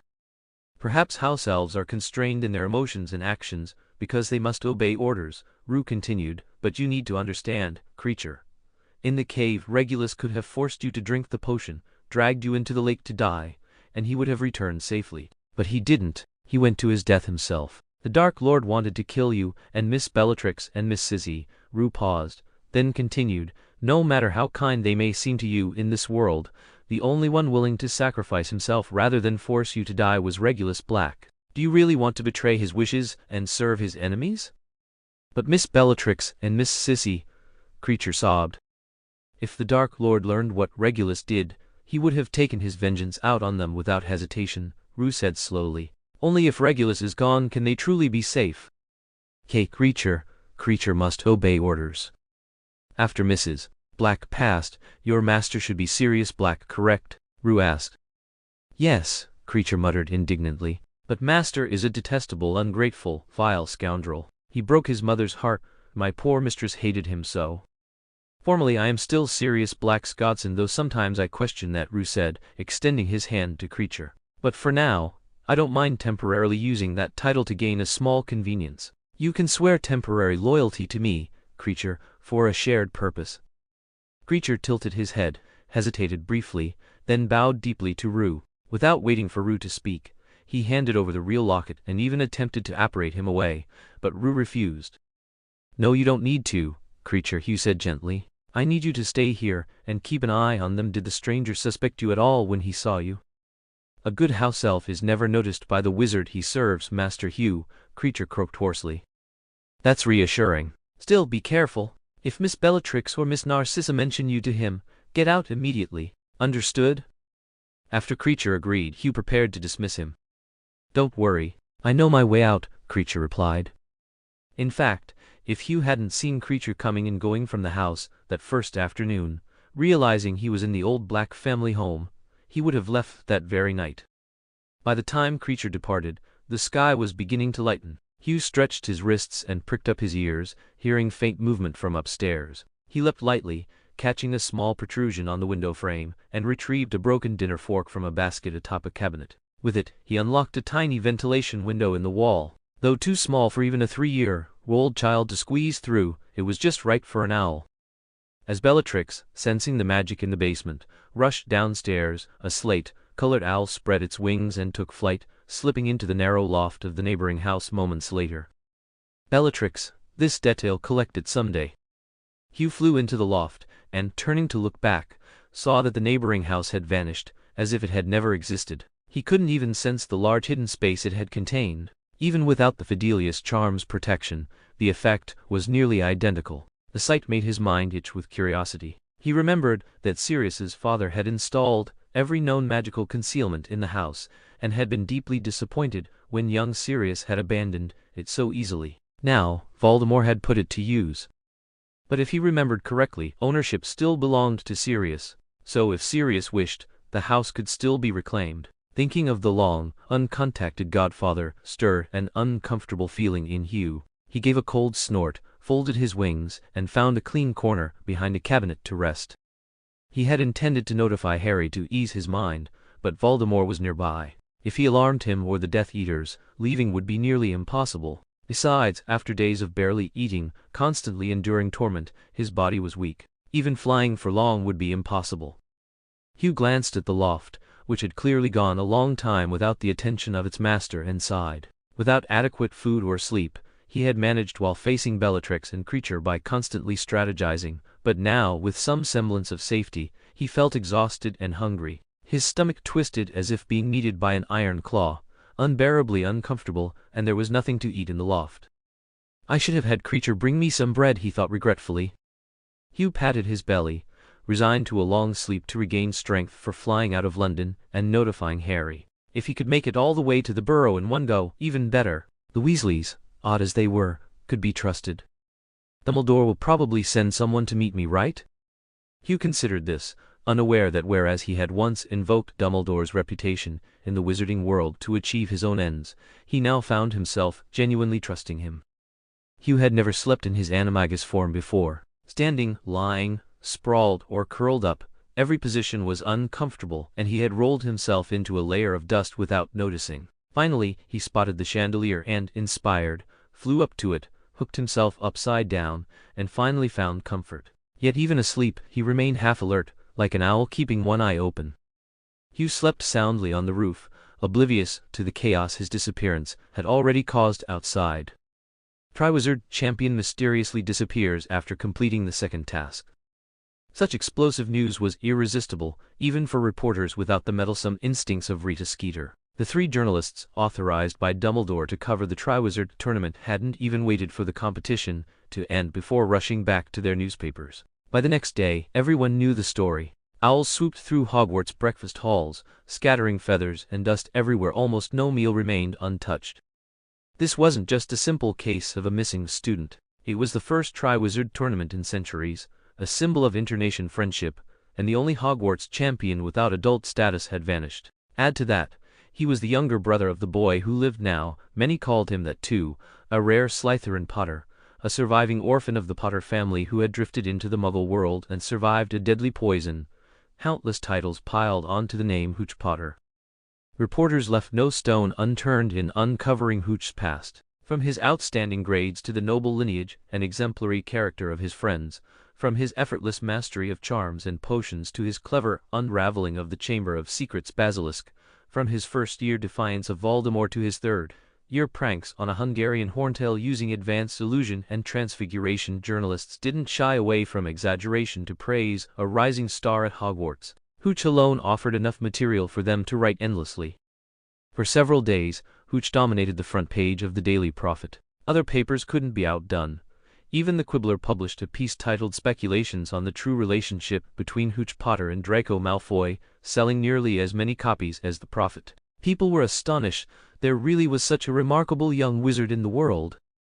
The noble families, long revered in the wizarding world, uniformly offered polite words of concern. Though brief, these gestures were interpreted by the public as evidence that this boy had already been valued by every major family. But now he was missing. With Draco Malfoy, the Quibbler sold out multiple times. Malfoy, working at the Ministry, was in a bind. His family's pride and aloofness shielded him from direct scrutiny, but whispers and persistent stares were unavoidable. Tasks assigned to him by the Dark Lord became far more difficult, and the constant scrutiny and mocking whispers were unbearable. Worrying for Draco and Narcissa's safety, carrying a deadly secret he couldn't share with anyone, and dealing with Snape, who was on the verge of confrontation over Hooch's disappearance, Lucius Malfoy quickly grew haggard. Dark circles and bags formed under his eyes, and no potion or beauty treatment could help. Even during the Dark Lord's fall, he had never looked so disheveled. Of course, everyone understood that the idea of Hooch and Draco eloping for love was absurdly unlikely. The more plausible assumption was that something had gone terribly wrong. Lucius' anxious demeanor only reinforced that belief. Bartemius Crouch, head of the International Magical Cooperation Office, and Ludovic Bagman, head of the Department of Magical Games and Sports, faced countless condemnations for reinstating the Triwizard Tournament. While Crouch could find relative peace at St. Mungo's, Bagman was bombarded with angry letters repeatedly. Even though the Ministry had promised comprehensive safety measures, the public pressure was immense. Memories of Sirius' unjust 12-year imprisonment still lingered, and now the tournament itself was embroiled in scandal. Fudge, the minister, worked tirelessly, white-haired and exhausted, constantly fielding letters demanding his resignation. He looked even more harried than Malfoy. Under public scrutiny, the ministry had to suspend other operations and devote its best resources to investigating the bizarre disappearance. Muggle media even ran missing person ads, yet the calls for Fudge to step down were louder than ever. Of course, Dumbledore faced the harshest criticism, perhaps because people had long expected him to be omnipotent. The disappointment in him was magnified. Questions and accusations poured in, far exceeding those aimed at anyone else, even the ministry. He had students on labor service help sort and catalog the endless letters, even insults, while he worked from dawn to dusk, largely unseen at school. Most administrative duties fell to Professor McGonagall. At Hogwarts, wherever Snape passed, the temperature seemed to drop. Everyone trembled, holding their breath in potions class, and even Fred and George dared not make a sound in the hallways. Snape's expression grew darker by the day. Under his gaze, even some students cried. Yet no matter how angry Snape became, he never docked Hooch's points. Even when Hooch accidentally burned his cauldron, causing 5 students, including himself, to sprout fouls, smelling purple welts, Snape merely glanced at them and sent them to the infirmary. Whenever Snape saw Harry Potter, he thought of Hooch, who never allowed him to punish Harry unfairly. He couldn't help but wonder if he could restrain his desire for revenge in front of the face he hated most. Could it mean the child might suffer less, might return safely? It's only in moments of desperation that people reflect, correct their behavior, and cling to the faintest glimmers of hope. Everyone assumed Hooch's twin, Harry Potter, would be the most frantic over his disappearance, but what they saw was something else entirely. After Justin disappeared again, Harry seemed frozen for a long time. He knelt at the edge of the lake, his hand outstretched, dazed and unresponsive, until Hermione pulled him back to the castle, into the Gryffindor common room, onto a soft sofa with a steaming cup of hot chocolate pressed into his hands. Still, Harry sat there, blank-eyed and motionless. Others tried to comfort him, reason with him, or explain the situation, but his gaze remained vacant, as if he heard nothing at all. In the end, it was Professor McGonagall who ordered Fred and Ron to take him to the infirmary, where Madame Pomfrey forced down a fiery dose of the draught of living death, and within seconds, he sank into an irresistible, deep sleep.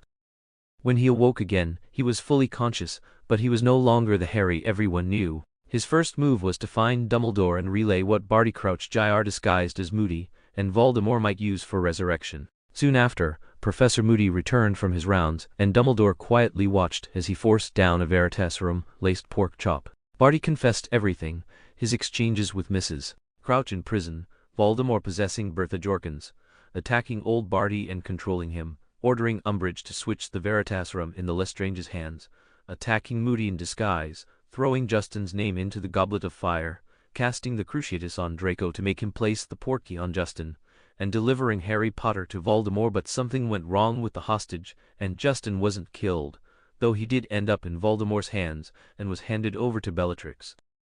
Yet Barty could not provide a single word about Voldemort's current state or location. When Dumbledore pressed him, Barty opened his mouth, but immediately clutched his own throat, his eyes rolling back as gurgling sounds escaped him. Dumbledore intervened just in time to save him. Meanwhile, the real Moody, freed from captivity, heard the false Moody's confessions and volunteered to remain in the trunk, continuing to deceive Barty instead of being sent to Azkaban, with Dumbledore watching over him so he wouldn't suffer so terribly this time. Dumbledore allowed Harry to observe Barty's interrogation, but forbade him from leaving the school. Strangely, Harry didn't resist or argue. He quietly returned to the dormitory, attended classes, ate, slept, and did his homework, yet his pale face, near silence, delayed reactions, and eyes gradually filling with bloodshot veins worried everyone even more. In his absence, Gryffindor's common room grew unusually quiet. Even the Weasley twins lost their usual energy, and others moved carefully, speaking in hushed tones. Sirius, following Dumbledore's orders, tracked the Lestranges. After learning what had happened to Justin, he began a confused, aimless search. Everyone knew he was looking, but had no idea where or what he was doing. Had they not been in constant contact with him, they would have assumed he too had disappeared like Justin. Harry showed none of the frantic, erratic behavior people expected. Life went on as usual for him, except his complexion was pale, he barely spoke, and his reactions were slow. To him, life had become a long, hopeless dream, borderless, colorless, and without escape. His only hope was to wake, yet he knew clearly that this state was reality. A long, dormant thought began to take root in his mind. Every night, when he slept, he saw a long corridor, stone walls and torches flashing past on either side, ending in a black door that drew ever closer. Instinctively, he knew something was wrong, yet because it involved Justin, he said nothing, even looking forward to sleep each night, letting himself drift closer and closer to the door in his dreams, even seeing the faint blue light at its edge. Chapter 168. Crisis. When the first rays of morning sunlight streamed through the cracks in the window, Justin awoke. A full day and night of deep sleep had restored his mind, but his body was still weak. He didn't feel hungry, yet his limbs were limp, he broke out in cold sweat, and his heart raced faster than usual. This sensation was one he knew well from both his past and present lives. In a previous life, Justin had participated in hunger training, curious to test his stomach. Who could have known that this feeling would accompany him for so long? The familiar weakness stirred long, buried memories. The owl flapped its wings, stirring up clouds of dust and triggering several sneezes. The sky was just lightening, and the streets outside were empty except for a few cleaners sweeping fallen leaves. No one noticed the owl slip out from the loft of 13 Grimald Place, silently merging with the night.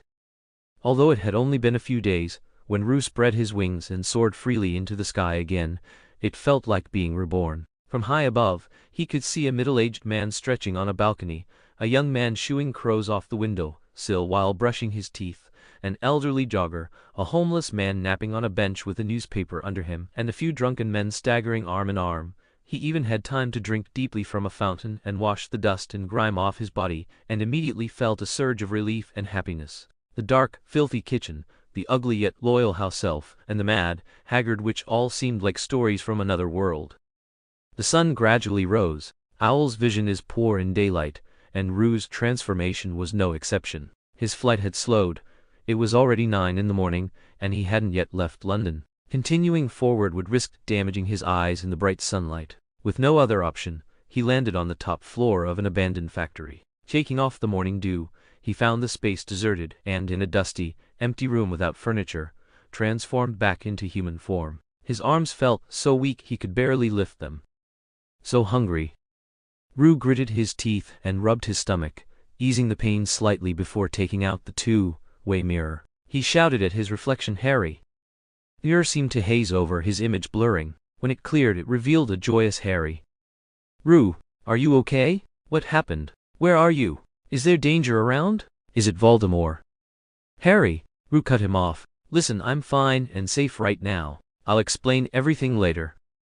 At that moment, a sudden, intense sense of danger washed over him. Before he could explain further, he shoved the mirror into the ring, leapt out the window, and forcibly transformed midair. Just as he disappeared from the window, a deafening explosion rocked the place he had just stood. "Where is that boy?" Rodolphus scanned the empty room, frowning. "I don't know, damn it," Lestrange growled, leaning over the window to look down. "He clearly has my tracking curse on him, but he vanished. What the hell happened?" "I don't know," Rodolphus said, suspicious. "Maybe your sense was wrong. The tracking curse hasn't worked since that boy started running."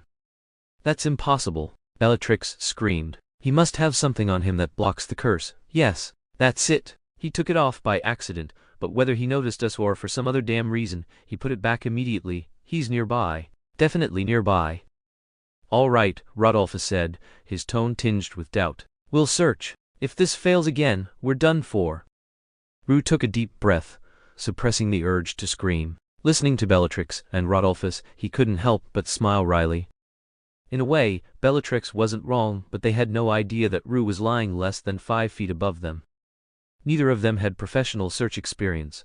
They were just fumbling around, making a lot of noise. Under normal circumstances, Rue wouldn't hide, he might even try to capture or attack them. But now, he was in unprecedented danger. On the rooftop steps under the railing lay a slate, blue owl. It should have looked imposing, but it could only lie there, trembling slightly. Its beak, chest, and surrounding walls were dotted with blood, and its chest had an abnormal bulge. The dangers of animagus transformation, repeatedly emphasized in the books, had been safely navigated with serious help the first time. But now, it struck suddenly. Normally, after surviving the first transformation, future changes were only a fraction as dangerous, and with practice, the risk decreased like Sirius and Peter Pettigrew, who had maintained their forms for years. Transformation for them was as simple as eating or drinking. But Rue had mistakenly believed that, aside from the first attempt, subsequent transformations posed minimal risk. And now he was paying for that complacency. During his beast transformation, one rib failed to align with the rest of his body. Rue adjusted in time, but the rib was still 3% larger than the others, twisted awkwardly. It didn't pierce his skin, but his abdomen throbbed with pain, and his throat tasted of blood. His lungs felt punctured, his internal organs seriously injured. If not treated immediately, he wouldn't survive much longer. The greater danger was that two powerful and deranged adult wizards were hunting for him. Though their search seemed painfully slow to Hugh, they would inevitably find him. Because of the tracking curses, he couldn't shift back into human form to heal, and he couldn't even fly away from the area. Any sudden movement could worsen his injuries so severely that he'd essentially be offering himself to Merlin without Voldemort needing to lift a finger. It seemed that, for now, his only hope was that Bellatrix and Rodolphus would lose interest in a badly wounded owl. Harry bolted from the dormitory, hurtling down the spiral staircase, through the noisy common room, and past the portrait holes. He sprinted along the corridor so fast that anyone in his path, Gryffindor or Slytherin, boy or girl, was shoved aside. Shouts and protests went entirely ignored. His mind had room for only one thought: Dumbledore, Dumbledore. 2 minutes later, though it felt like 2 hours, he stood before the stone guardian at the entrance to Dumbledore's office, only now realizing he didn't know the password. Vanilla ice cream? Harry ventured, recalling how Hugh had joked that the office passwords were always candy. The guardian's lifeless eyes fixed on him, unblinking. Fizzing whiz-bees, chocolate frogs, orange lollipops, Harry shouted, hopping in place. Open up. I'm coming in, you idiot. Toffee, sugar quills. He kicked the unmoving statue as hard as he could, but all it did was leave his toes aching. In Beauxbatons, if a student acted that rudely, they'd certainly be punished with manual labor, a girl sneered. Of course, in reality, no one would ever do this. Excellent. 2 boys flanked her, gazing at her with starstruck devotion and echoing her words without hesitation. One glanced back and froze, realizing who they were commenting on. Harry Potter? Harry ignored them. His mind was racked trying to remember which candy Dumbledore might have used as a password. But the more desperately he tried, the emptier his mind became. He couldn't even recall the names of sweets normally found on the house tables. What are you doing, Potter? The voice Harry hated most rang behind him. Normally, he would have immediately braced himself, wary of giving anyone a chance to exploit a misstep. But now, he lunged toward the voice like it was a lifeline, gripping the person's arm tightly. Professor Snape, what's the password? Tell me quick! Snape withdrew his arm, studying him inscrutably. His black eyes were as cold as ever. I don't see why I should. Harry interrupted, desperation lacing his voice. Every minute lost could put Hugh in greater danger. He contacted me, but it suddenly stopped. Snape paused, then grabbed Harry's arm firmly, pulling him toward the stone guardian. Cockroach cluster. The guardian sprang aside as the wall behind it split open, revealing a stone staircase ascending continuously. Harry didn't wait for the door to open fully. He leapt in and sprinted upward, stamping footsteps echoing behind him as Snape followed closely. The wall slammed shut behind them. Fleur, the Beauxbatons champion, who looked uncannily like a young Madame Maxime, stared blankly at the stone guardian. Cockroach clust. The girl murmured, recalling the revolting candy and turning green at the thought. Chapter 169. The Meditation Basin. The rain falling on him woke Hooch. He tried to shield his face with his hands, but the sharp pain in his chest and abdomen reminded him how dire his situation really was. He tilted his head back, and it took several minutes before a single drop of rain moistened his throat. His entire body was soaked, feathers clumped together with mud and water, giving off a pungent, unpleasant smell. How long had it been since he'd been this miserable? He drew in a shaky breath and forced a weak smile, or at least imagined he had, then tried moving his claws, stretching his wings. It felt better than before he'd lost consciousness, perhaps only because he was beginning to get used to the pain. When Bellatrix and Rodolphus had searched the rooftop, Hooch had risked everything, inching toward the edge and sliding down the steps, claws gripping the drainpipe tightly, trying to hide his entire body beneath the ledge. Luckily, the Lestranges had only glanced around carelessly before moving on, and he went unnoticed. But misfortune struck when he fell onto the next window sill. His injuries worsened, and he immediately blacked out. Hooch clicked his tongue. The acidic water in his stomach felt like it was burning through his insides, while his ribs continued their relentless struggle against his lungs. He scanned the area and noticed 2 dead flies and a gray, black moth nearby. His saliva increased rapidly. When he realized, he felt a strange hunger for the dead insects. Nausea almost made him faint again. Even an owl eats mice, Hooch thought bitterly. The rain fell steadily, the first of the year, cold and biting at the end of winter. Even his thick feathers couldn't retain warmth. Compared to this, the water in the school's great lake felt almost spring-like. Hooch lay on the ground, breathing shallowly and weakly, occasionally opening his eyes only to close them again, trying to conserve every bit of energy.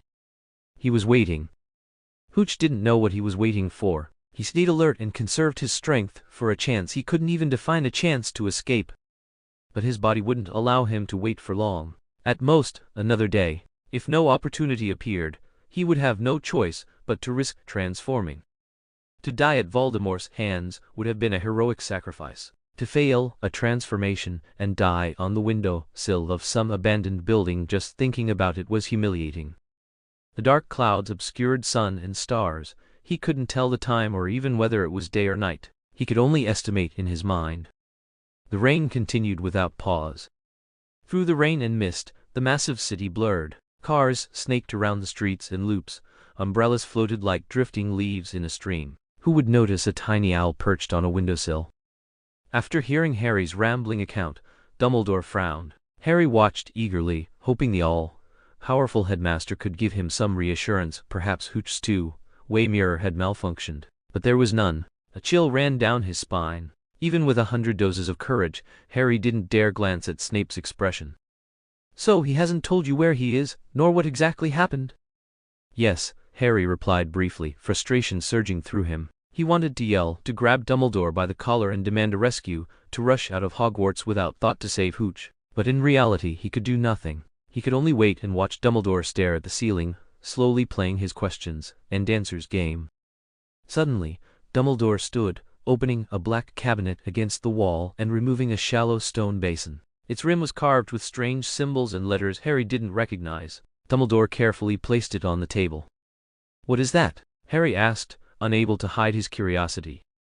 "This," Dumbledore said. "It's called a meditation basin. Through it, we can revisit the past and see things you may have missed. Harry, may I see your memory of your conversation with Hooch?"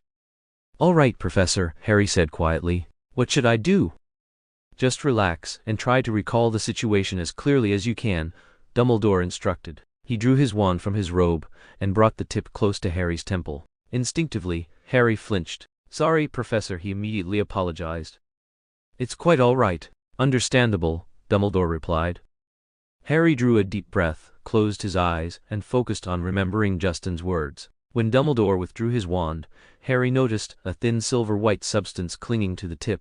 He couldn't tell whether it was liquid or solid. It shimmered like flowing mercury, yet drifted like a wispy cloud. Dumbledore added the silver strands to the meditation basin, cupping it in his long fingers and slowly rotating it. The substance spun, and Harry's reflection rose from the basin. There, he was lazy, listless, lying across a bed with a strand of hair sticking up behind his ear like a tiny flag on a parade float. Harry hastily smoothed the hair, then saw his reflection in the basin suddenly perk up, as if it had heard something, and pull a grimy square mirror from its pocket. "Justin!" the reflection shouted, ecstatically, the voice echoing as if coming from the depths of the basin. "Are you okay? What happened? Where are you now? Is there any danger? Is it Voldemort?"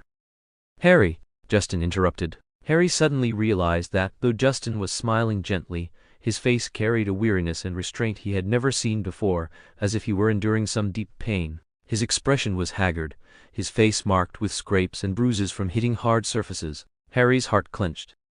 "Listen, I'm fine. Safe for now. I'll tell you the details later."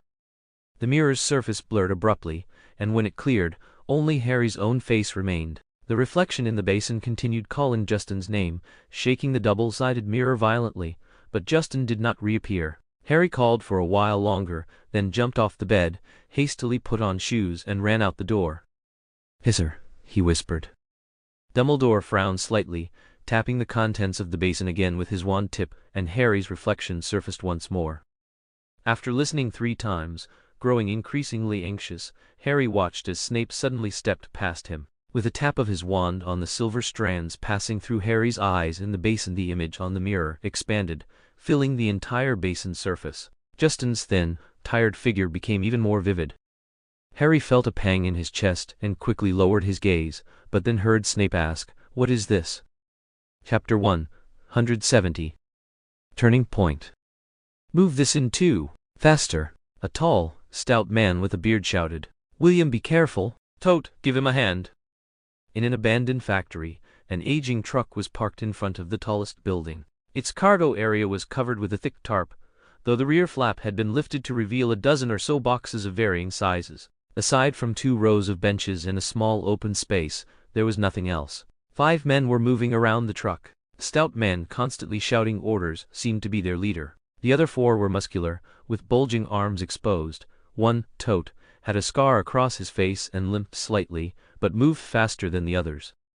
Within 5 minutes, the 4 men had moved all the boxes from the truck into the warehouse. The leader barked orders to stack the boxes properly without opening them, then brusquely drove everyone out and secured the door with a massive iron lock. A large bunch of keys jingled at his waist as he walked. Tot frowned, clearly irritated by the noise, but said nothing. His footsteps halted mid-stride as he approached the vehicle, tilting his head as if listening intently. "What's wrong, Tot?" asked the young man named William. He was the youngest of the 5, his face still carrying an awkward innocence. "Nothing," Tot replied hesitantly. "It seems like something fell onto the roof of the truck." "Maybe it was something blown off from upstairs," William said casually, giving Tot a tug. "Come on or the boss will scold us." Tot silently followed, jumping onto the truck. As if by chance, he glanced upward and saw a small depression right at the center of the tarpaulin covering the roof. Probably something blown down, he thought, though he wasn't entirely convinced. It was still raining lightly, and the raindrops fell straight, indicating almost no wind, even at this height. "Maybe a bird?" Tot speculated, dismissing further concern about the unknown object above. Though, if even a tiny bird could leave a dent, how careless must William and Anthony have been when they set up the tarp? The 3 of them chatted non-stop, their conversation revolving around women, booze, and the boss. Tot, careful not to show disdain, nevertheless had no interest, folding his arms and leaning against the truck to rest. After a little over 2 hours, the truck shuddered slightly and then stopped. The 3 young men didn't wait for it to settle fully before lifting the tarp and jumping off. Tot opened his eyes and sluggishly moved to the door, suddenly remembering the unknown object above. Turning his head, he saw that the tarp had a large depression. If he looked closely, it was clearly a person lying on top of it. Tot's eyes widened in shock, and he instinctively stepped back only to realize he was standing at the very rear of the truck. His retreat sent him falling backward onto the ground, a burst of mocking laughter ringing in his ears. Only William ran over immediately to help him up, calling out repeatedly, "Tot, are you okay?" Tot ignored him, taking 2 steps back, shielding his eyes from the sun, and squinting only to see that the roof was empty. A faint unease stirred in Tot's mind, but having been prepared for this moment, his expression remained calm. He stepped forward and lifted the tarp, looking up to find the depression still there, unmoving. "What's wrong, Tot?" William asked, leaning in and scanning the area. "I just think," Tot said calmly, gently pushing William's head back and stepping aside, "you still need some practice." "No," William cried. "But didn't you say I was ready?" Rue lay lazily on the truck roof, warmth and sharp pain radiating through his chest and abdomen, along with a faint tingling, the unmistakable sign of a wound healing. Just as he was about to give up hope and take a desperate leap, a truck miraculously appeared. It stopped directly beneath the window sill he was perched on, perfectly covered with a flexible tarp rather than rigid steel. What could he do? Naturally, he edged to the window sill and jumped without hesitation, landing squarely on his back. If anything made his escape even more flawless, it was that the truck was heading straight toward central London. Soon after, the rain stopped and the streets gradually grew crowded. Although the rain ceased, the traffic jam didn't ease for over 40 minutes. The truck was repeatedly stuck in long lines of cars, moving forward like a slow turtle. It was then that Rue transformed. The moment he returned to human form, he ignored the sudden aggravation of his injuries and swiftly donned a pair of dark green, framed glasses. With a gunshot-like crack, Bellatrix materialized nearby due to the tracking curse, appearing directly in the arms of a startled silver Audi driver. Poor man hadn't even had time to comprehend the sudden arrival before being knocked unconscious with a single kick. Meanwhile, at least 100 pairs of eyes were fixed on Bellatrix, all wide with astonishment. Bellatrix glared at the smiling Rue, muttered a curse, and vanished. A brief flash of white light erupted around Rue as he bounced back the spell even faster than before, causing the groaning, dazed driver to jerk violently then fall completely still, leaving his fate uncertain. The silver sports car thudded into the back of a van ahead. Luckily both vehicles were moving slowly, so the damage was minimal, just a few scratches. Hugh yawned lazily, removed his glasses, and calmly produced some potion to heal his injuries. Even now, every breath carried a metallic tang of blood, yet the memory of Bellatrix's expression earlier made him chuckle softly. But he knew she hadn't really left. She was still nearby, waiting for him to slip away from the crowd. Once his injuries were treated, Hugh filled his stomach with a few snacks he had stashed, cast an invisibility charm to conceal himself, and gradually let his lighter mood fade into worry. The two-way mirror had been damaged in the rush, and his attempts to contact Harry brought nothing but a haze. The communication stone was still in his robe pocket, forgotten when he changed clothes before plunging into the water. As for Raphael, he was probably still asleep in the school's owlery. Hugh sighed, feeling utterly helpless. He had lost all means of contacting anyone, while Bellatrix was still on the hunt, eager to capture him for the Dark Lord. The city would eventually quiet down at night. Once the streets emptied enough that he could be overwhelmed in 10 minutes, Bellatrix would likely appear. He knew he was under a tracking curse detectable, but impossible to remove. No matter how he ran, Bellatrix could apparate right to his side in an instant. Would she die instantly if he stood atop the clock tower when she appeared? Hugh shook his head, knowing it was just a fantasy. Though he hadn't learned apparition yet, he understood that a wizard using it forms a mental image of the destination. If he hit atop the clock tower, Bellatrix might be waiting below with her husband, or a stupefy spell could leave him facing death instead. Escaping in his owl form was an option, but his animagus identity was a closely guarded secret. It was invaluable for eavesdropping, tracking, and other covert tasks. He couldn't risk exposing it now.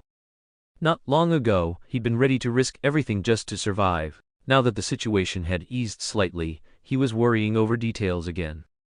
If he could make it back alive this time, he'd weave a cloak from blackback spider silk and block every curse tracking, stupefy, petrification, the killing curse. No one would dare touch him. Hugh frowned. He knew how hard it was to gather Amazonian blackback spider silk. In the wizarding world, few cared about it, and hardly any wizard spent time collecting it. Even he, over the years, had bought every bit he could, recycling what he used, and now he had barely a handful left. He lay slumped on the car roof, squinting against the bright sunlight, his spirits sinking. He knew that this crisis had come about because he'd grown complacent. Voldemort had remained inactive, young Barty had played moody obediently, and aside from swapping himself for Harry, every event had followed the trajectory of the original story. No Rita Skeeter beetles caused mischief, not just now, but over the past 3 years. Unless he intervened, major events unfolded as expected. His interventions usually nudged things toward a better outcome. The Wormtail had been punished, Sirius had been exonerated early, Voldemort's Horcruxes had been collected and destroyed, Dumbledore's death avoided, Regulus recovered. Though he could share none of this with anyone, thinking about it still filled him with pride. And yet it had made him complacent. If he hadn't relaxed his magical studies, if he'd learned apparition, made magical keys, or mastered any of the Patronus communications, he wouldn't be in this vulnerable position. If he'd seriously practiced casting and dispelling tracking spells, he wouldn't now be injured, powerless to shift, relying on Voldemort's restraint to hide behind muggles. He had reminded Harry countless times to stay vigilant, but he himself had let his guard down, assuming Voldemort would act only in the final task. He treated the first 2 tasks lightly, only to fall straight into a trap and almost dragged Harry into danger as well. He still owed Percy a measure of thanks. But he couldn't rely forever on others' mistakes or Dumbledore's protection. He trusted his own abilities, but why was he always waiting defensively? Why couldn't he take the initiative? Chapter 171. Counterattack. The truck had been swaying and rattling for who knew how long before it finally came to a stop. By then it was afternoon. Hooch yawned, rubbed his wrists, and began thinking about grabbing something to eat. That's when he felt a gaze on him, sharp, piercing, as if it could cut through flesh. Hooch slowly sat up and saw a man next to the truck, his face marked with a long, centipede-like scar, staring intently at him, or more accurately at the direction Hooch was in. Only then did Hooch remember he was under a disillusionment charm and should have been invisible. Somehow, he had still been spotted. He raised a brow nonchalantly and quietly gripped his wand. "Tot, what are you doing?" a young man asked, approaching the scarred man. His eyes scanned the truck, but he saw nothing. "Look, the ropes here aren't tied like this at all," Tot lectured him, pointing out mistakes with an unrelenting torrent of words, ignoring the younger man's frustrated expression. But Hooch noticed the scarred man's left hand, hidden beneath his jacket, making a strange gesture. He knew the gesture was meant for him, but he had no idea what it meant. Well, since he'd been noticed, it was time to leave. Hooch casually jumped off the truck and, in a few swift movements, blended into the crowd. At that moment, he had no idea he was making his first contact with a world beyond both the British magical and Muggle societies, a world that combined all powers outside the ordinary human realm. Non-human races, thieves, assassins, psychics, mercenaries, hackers, and secret operatives from various countries. Those in the know called it the Second World. Even the Mo family was part of the Second World, though the Eastern and Western powers rarely intersected. Neither side ventured lightly into the other's territory, and only official agencies established contact points, at least on the surface. The Second World, however, was not like the hidden magical world. It spanned the globe, representing the darker side of society, or high-level forces beyond national armed organizations. There was no unified structure, no official oversight, and no must remain hidden from Muggles' rule. The only constraints were individual morals and tacit agreements among them. Second World operatives mingled with ordinary humans, mostly keeping their existence secret. Some served their countries, some used their power for personal gain, but most did not violate the law without reason. Few, however, exploited their power to commit destruction or murder, and those individuals were usually swiftly eliminated by stronger forces. At that moment, Hooch, unconcerned, waved his hand and casually slipped away, unaware he had just missed his first real foray into the Second World, and unaware of how deeply his future would become entwined with it. All he saw was a world with magic, some differences in China and the Mo family, but the true nature of this world, the vast gap between these parallel spaces, remained as superficial to him as when he had first crossed over. Hooch bought a sandwich and a cup of juice and ate by the fountain, resting until dusk before hailing a taxi. He let the driver wander aimlessly through the city. The only oddity was that, instead of heading to famous tourist spots, the young passenger preferred crowded areas. The taxi continued meandering until around 4 or 5 in the morning, when it finally stopped on a quiet street. Unlike the bustling daytime, the street was now silent and shrouded in darkness. Street lights had been damaged, and passing cars sped by, leaving streaks of light. Only a few indistinct figures lingered, seemingly waiting for something. Hooch handed the driver 2 bills with a smile. "Keep the change," he said, stepping out. "Wait." The driver leaned out of the window, eyes scanning the dark street and the distant figures. "Boy, listen. This place isn't safe. There's a 24-hour inn just past this street. I can take you there." Hooch looked at him, a little surprised, then smiled. "It's fine, thank you." As the taxi's lights faded into the distance, Hooch drew his wand, slowly turned, and smiled at the 3 shadows closing in on him. Bellatrix Rodolphus and Lucius Malfoy. 3 wand tips gleamed, aimed directly at his heart, and the witch's eyes glimmered through the slit of her hood. "Well, well, you're quite the escape artist, aren't you, little Potter?" Bellatrix hissed in her raspy, grating voice, her furious gaze locked on Justin. "But we've finally caught you." She yanked off her hood, revealing eyes filled with deep-seated hatred and malice. Whatever torment she had suffered over the past 2 days had left its mark. Her face, which had been slowly recovering from Azkaban's shadows, was now hollowed, skeletal. "Could you please not talk to me like that?" Justin sighed, looking at Bellatrix with sincere composure. "Your tone, it's very misleading. I don't mind another admirer, but in front of your husband this seems unwise, don't you think?" "Fine, fine." Bellatrix trembled with rage, her breath coming in sharp pants.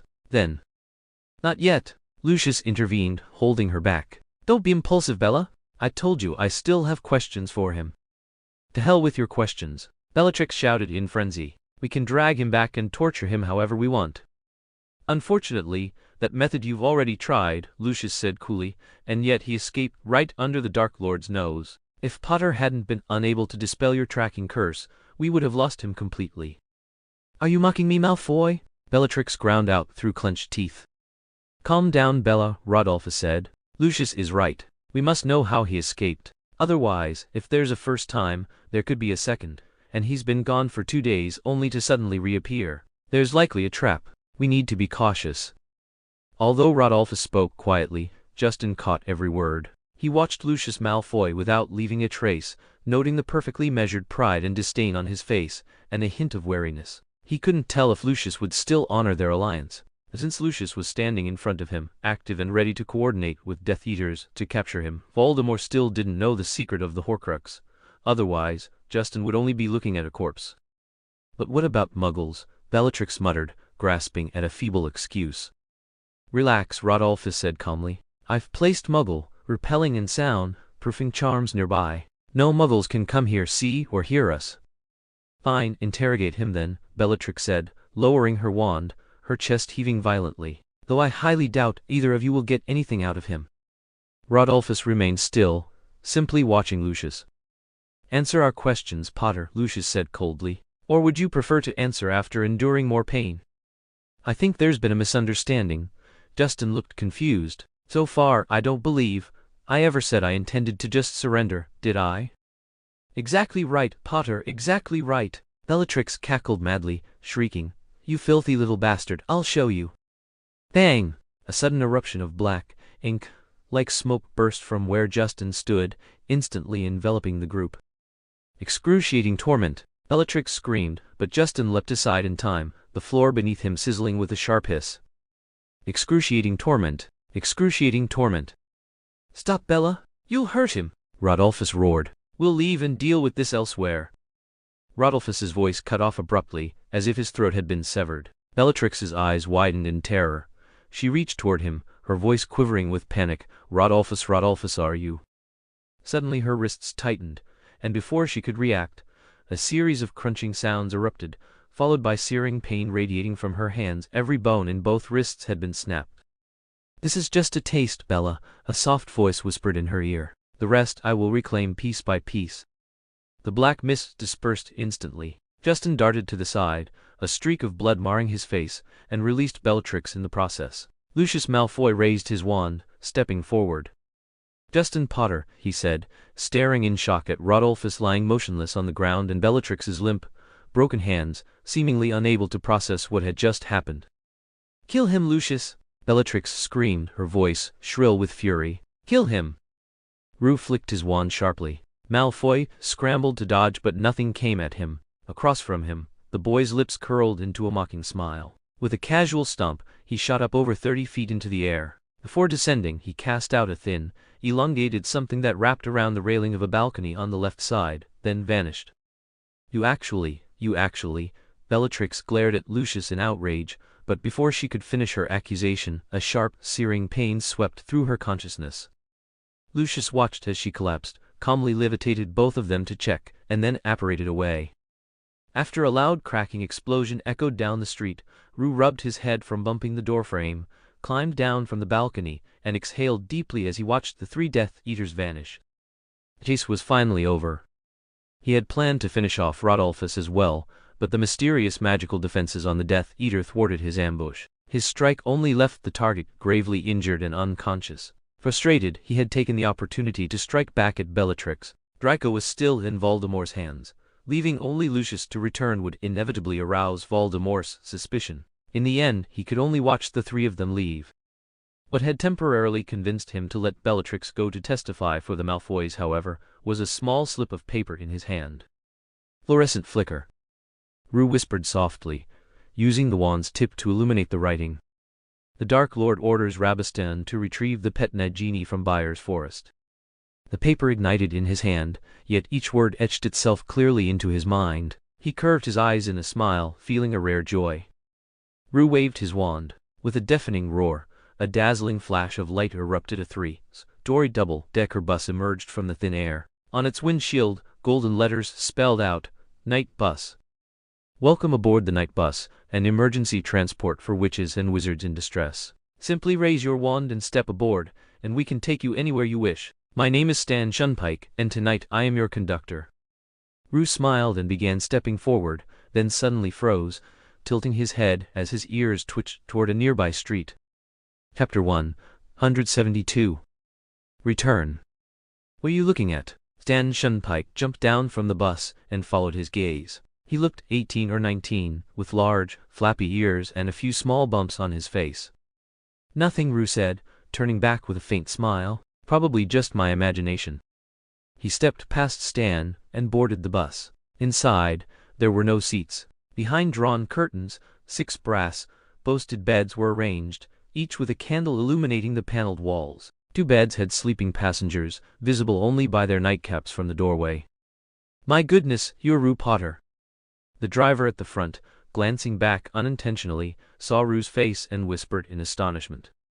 Who did you say he is? Stan, having only seen him dimly from the street below, jumped aboard before the driver could answer, shouting, excitedly, Rue Potter. You're Rue Potter, Hogwarts champion. I know, thank you, Rue said coolly. How much to Hogsmeade? 2 galleons and 15 sickles, Stan replied, but if you add 1 more, you can get chocolate, add another, and you'll get a thermos and a toothbrush the color of your choice. Enough, Stan said. We're not charging this boy a fare. He's a Hogwarts champion, representing Britain in the wizarding tournament. Was an older wizard, wearing thick glasses. He nodded at Hugh and gave him a warm, friendly smile. All right then, Stan said, looking dejected at first but quickly brightening. You can sleep on this bed, he said, pointing to the one behind the driver's seat, while he settled into the armchair next to eyes sparkling as he stared at Hugh. Finally, we found you. Why did you vanish during the second task? Was this some secret test of the Triwizard tournament? And hey, I heard you killed a millennium-old basilisk. What does a basilisk even look like? With a tremendous thunk, the car shot forward. He wobbled slightly, but remained perfectly balanced on his feet. Stan stared in both amazement and disappointment, seemingly hoping Hugh would topple over from the car's momentum. Hugh, meanwhile, looked out at the darkened streets. The car hurtled through the city like a streak of lightning, yet lamp-posts, mailboxes, and other vehicles seemed to automatically dodge out of the way, returning to their positions only after the car had passed. Perhaps it was just his imagination at that speed, nothing was truly visible. Stan Sampak seemed oblivious to Hugh's impatience, peppering him with random questions. Even when Hugh gave short, perfunctory answers, Stan didn't grow frustrated. If anything, he asked even more questions. Hugh's attention drifted to the dark night sky and the dazzling city lights outside, but his thoughts lingered on a deserted alley. The figure who had suddenly appeared, peering into the alley, it felt familiar. Very familiar. Sirius Black. Time seemed to pull him back over a year. Back then, Sirius had hidden in the alley, quietly watching Harry. Hugh had been nearby. When the night bus whisked Harry away, Hugh had followed the black dog through the alley, meeting his godfather for the first time after 12 years apart. Seeing that emaciated, frantic, filthy, and stinking black dog, Hugh had felt a rush of pain, pity, sorrow, and excitement. All his old resentment vanished, replaced by a desperate desire for closeness. He had been confident that one day he could clear Sirius's name, that they would live happily together just like in the stories. Who could have imagined that a year and a half later, things would be like this? Even after escaping the Dark Lord, fending off 3 Death Eaters, there had been no comfort, no encouragement, no chance to speak. Not even Sirius had appeared in person. The higher the expectations, the greater the disappointment. Perhaps some things are better left in imagination. Hugh sat in silence for a moment, then smiled quietly. Paths diverge. Sirius was a pure Gryffindor. Even after years in Azkaban, some things he could never accept. Hugh was a pure Slytherin, willing to do anything to achieve his goals. He didn't know what Sirius thought of him now, but if he clung to old fantasies, he would have to change himself completely. Was it really necessary to humiliate himself for someone incapable of accepting his nature? At least the original goal had been achieved. Sirius was free, his name cleared, even serving as an Auror, and Harry now had a true guardian figure. He would find a way to prevent any harm from coming to him. As for the other entanglements, if he couldn't have them, there was no need to force it. In the headmaster's office, Snape stood with arms crossed by the window, his back a dark silhouette to the others. Harry sat silently in the armchair, pale and expressionless. Ron and Hermione, having rushed over upon hearing the news, sat on either side. Hermione's eyes were fixed on the flickering candlelight, forcing herself to sit upright, her head nodding slightly to her chest. Ron's head lolled on his shoulder, a string of drool glistening at the corner of his mouth. Around midday, Snape spotted through the two-way mirror that a huge, familiar clock tower could be seen through the window behind Hugh London's Big Ben. Dumbledore immediately instructed nearby Order members to search in that direction, leaving Sirius mid-task to rush off. But he ordered Harry and Snape to stay in the office for updates, departing in a hurry himself. Since then, they had maintained this tense, waiting state. With a snap, a dog-shaped Patronus appeared, making all three jump. Snape whirled around, and Sirius's voice came from the creature's mouth. "He's safe. He's on the night bus, heading to Hogsmeade." The Patronus vanished with another snap. Harry groaned, plopped back onto the chair, covering his face with his hands. Ron and Hermione hurried over, embracing him. "Cheer up, mate," Ron said loudly, slapping Harry on the shoulder. "You're about to see him, aren't you?" "Yeah," Harry said weakly, still burning with that dreadful, anxious heat in his chest. Hermione opened the few bottles of butterbeer Dumbledore had left behind and handed them out. "Come on, let's celebrate a little, and drink while we wait." Harry took a bottle, unconsciously took a sip, then suddenly jumped up and slammed the bottle onto the table. Half the beer spilled across the surface, but he didn't even notice. He looked earnestly at Snape, panting. "I'm going to Hogsmeade, Professor." Ron sputtered. "It's so late already, and he'll be back at school any minute." Harry ignored him, stubbornly staring at Snape. Ron and Hermione both expected Snape to mock Harry or at best, ignore him, but to their surprise, Snape merely glanced at Harry and agreed. "You two go back to the dormitories immediately." As Ron tried to follow, Snape turned coldly to him. "But..." Ron opened his mouth to protest, but Hermione promptly stomped on his foot. "Yes, Professor."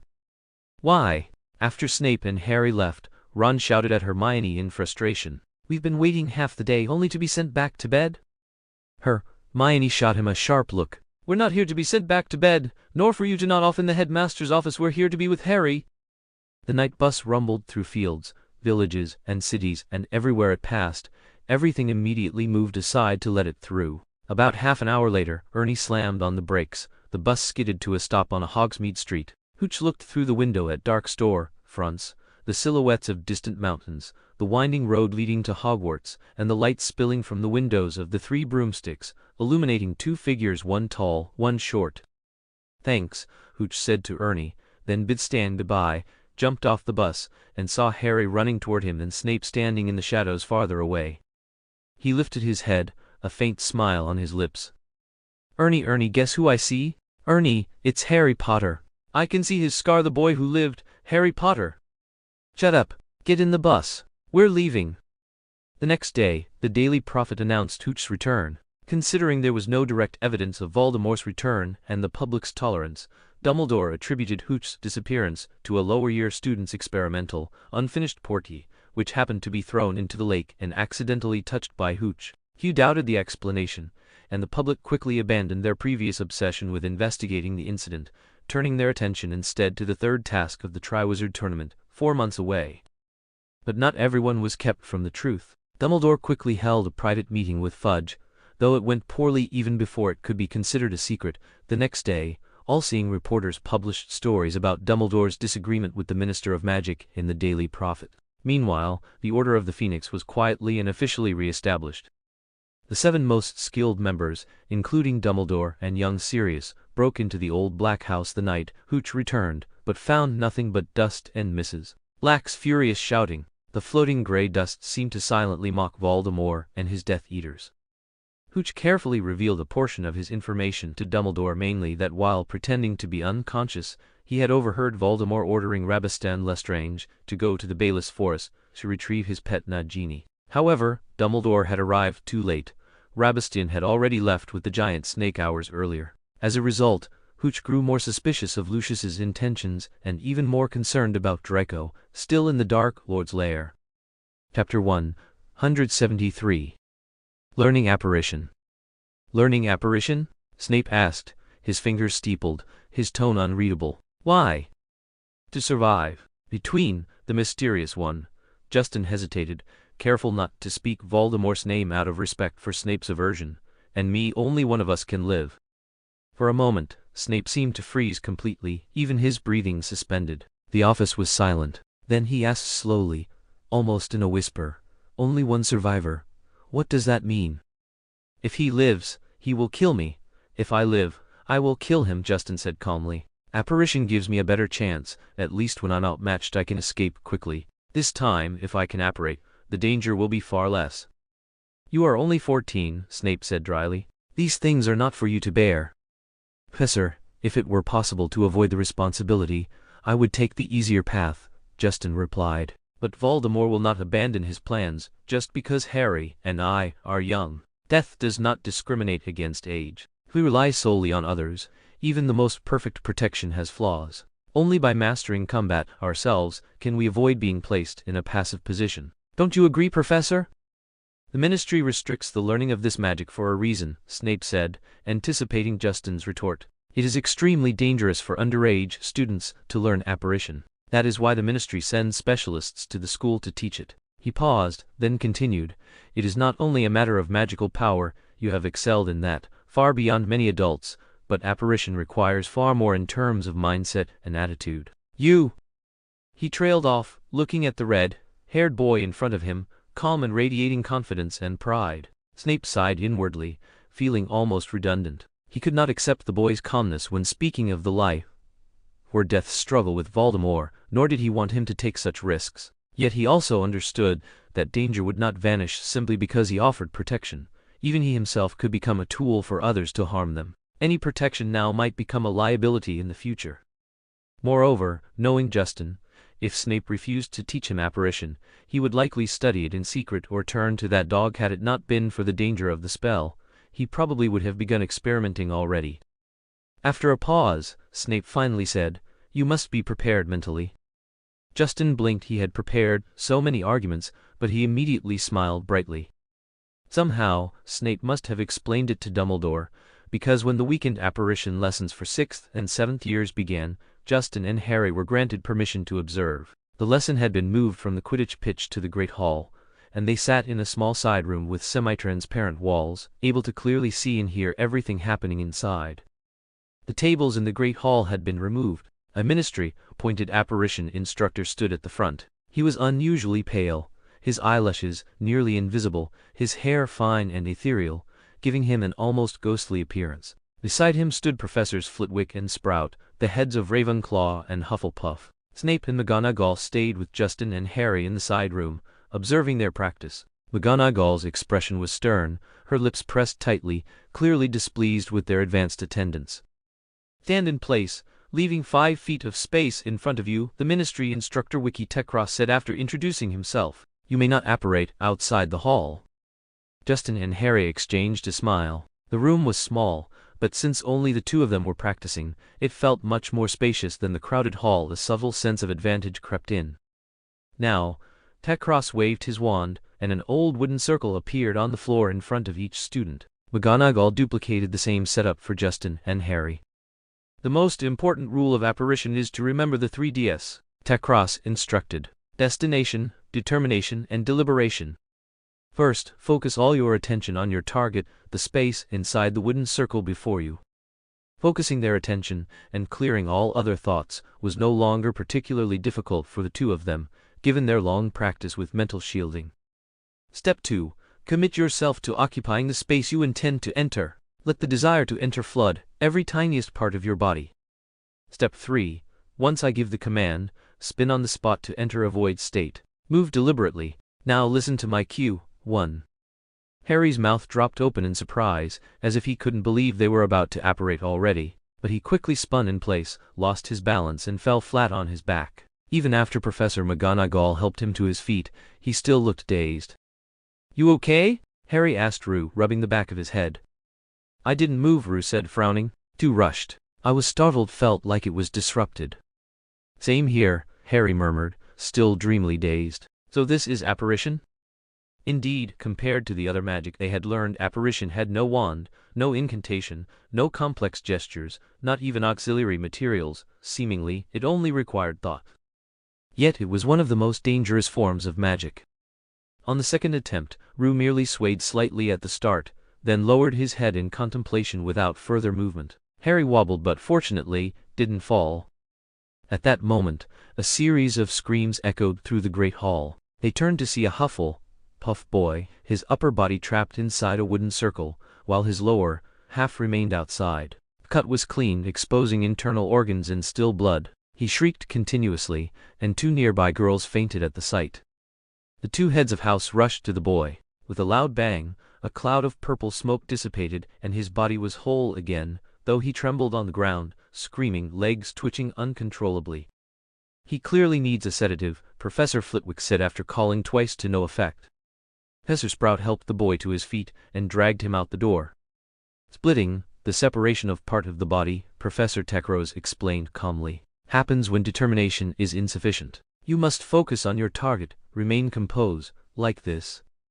He demonstrated, moving gracefully like a wisp of smoke, then continued evenly, again, 1, 2, 3. Many students attempted, but fear marked their faces. Their spins were hesitant, their minds clearly elsewhere. Professor McGonagall, seemingly waiting for this moment, cleared her throat to draw Rue and Harry's attention.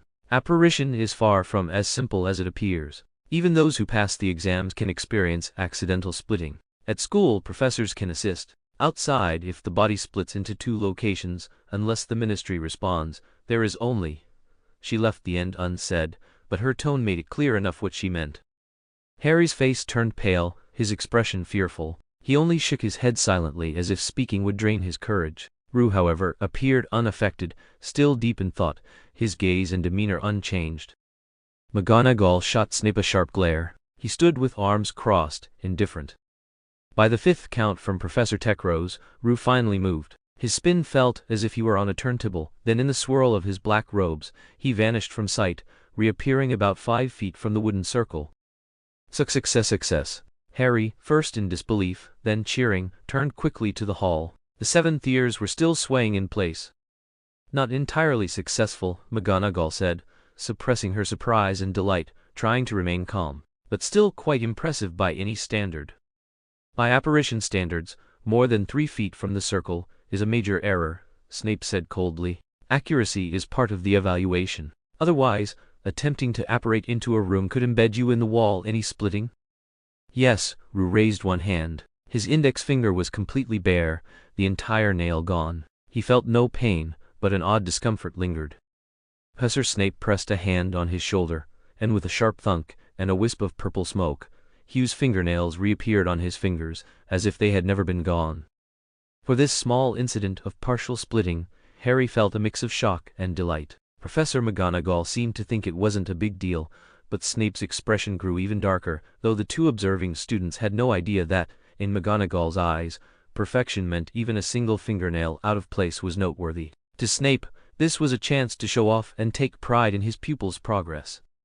He glanced at Harry, still wide-eyed and purely happy, and sighed silently. No matter how close Hugh and Harry's relationship was, the current situation was still 2 students from different houses learning simultaneously. Gryffindor had made multiple attempts with limited success, while Slytherin had nearly succeeded on the first try.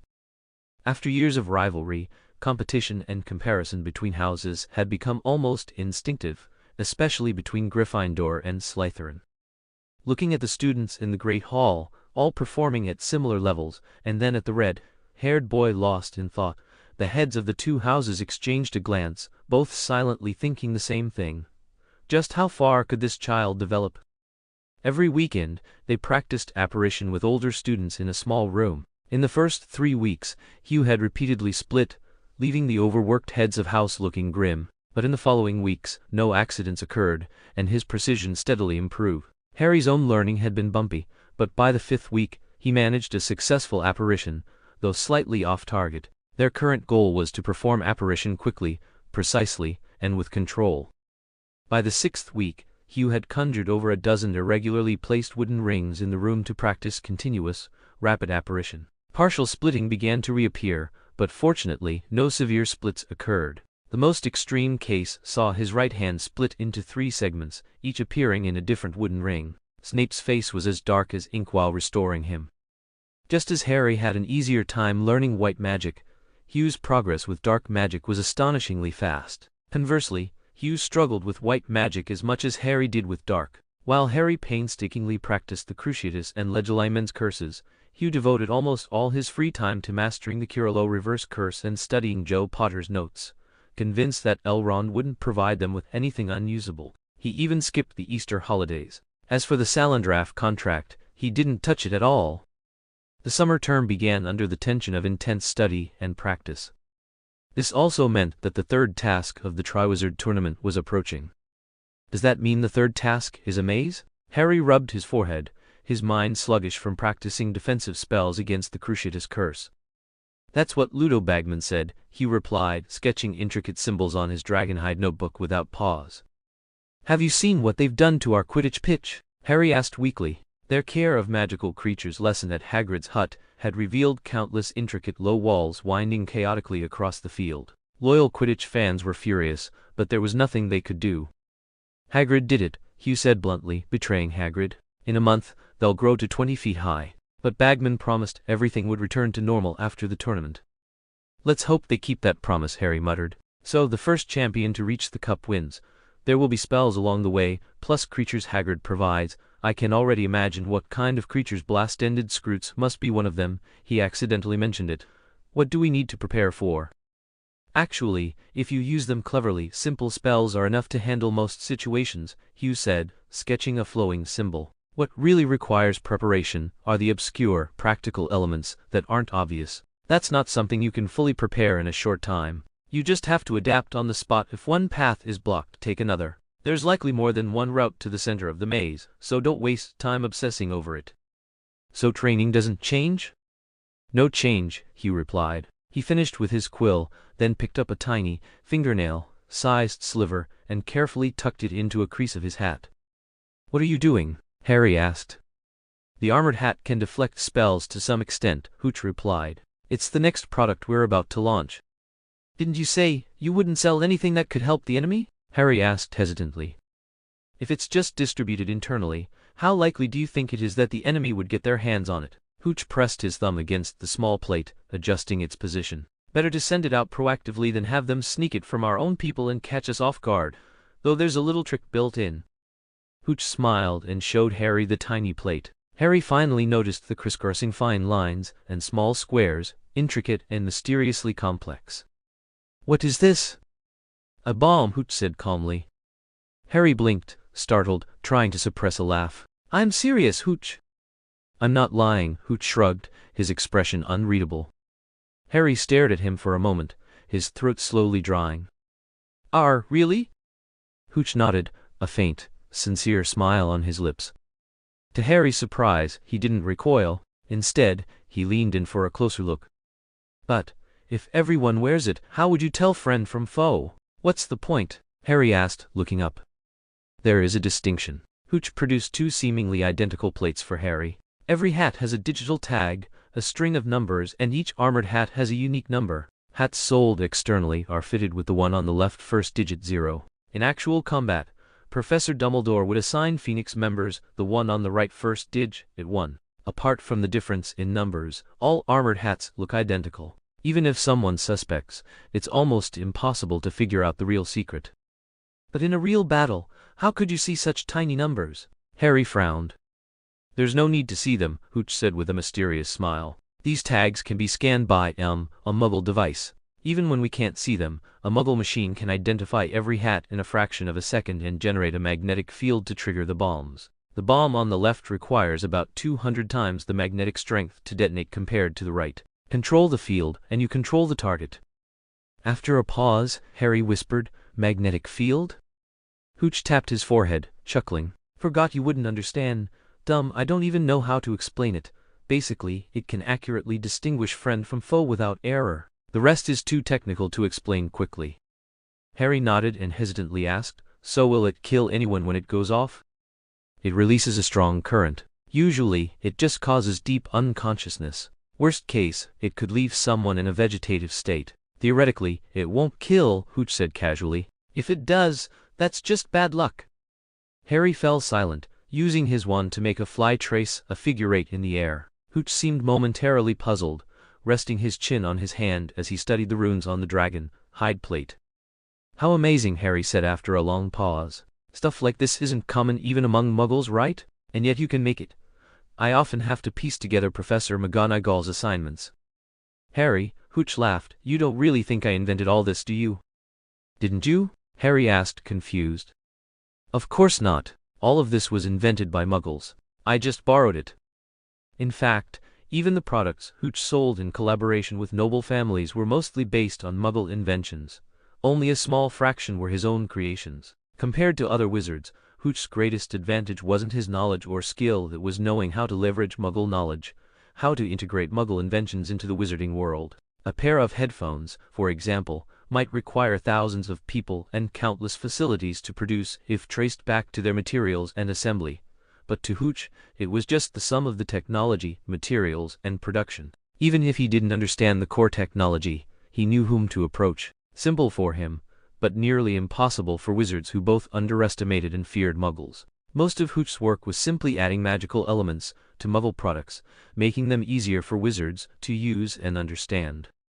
So, Justin's advantage mostly relied on these kinds of shortcuts, much like the way the Weasley brothers improved the fireworks. Otherwise, even if he developed all of his brain's potential, he wouldn't have the energy to invent or create on top of practicing magic, keeping up with schoolwork, competing in the Triwizard tasks, and resisting Voldemort. Yet to everyone else, it appeared effortless. But I've never heard of any of this at Uncle Vernon's, and I haven't seen anything like it on Dudley's computer either, Harry said, still half in disbelief. You don't really think, Justin pointed to the small bombs, anyone could just get these, do you? If ordinary people could casually get a bunch of explosives, it would be like any wizard being able to use the killing curse freely. What would the Muggle government even do? So don't think of a regular home. Even online, you need connections to access this stuff. So, you have that connection? Harry asked, curious.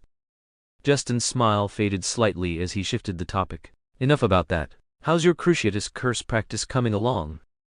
Actually, Justin's connections had begun simply with a single experiment. After returning from China, he tried to access a site he had often used in his previous life, only to find the same thing existed in this world. He registered, logged in, and completed a transaction. But only about half of the items on the site were familiar to him, showing that this world was more advanced than the last. The search system was comprehensive, and casual browsing could attract unwanted attention, so Justin only ever searched for exactly what he needed and made the transaction. He never explored the rest of the site, never seeing things he hadn't imagined possible.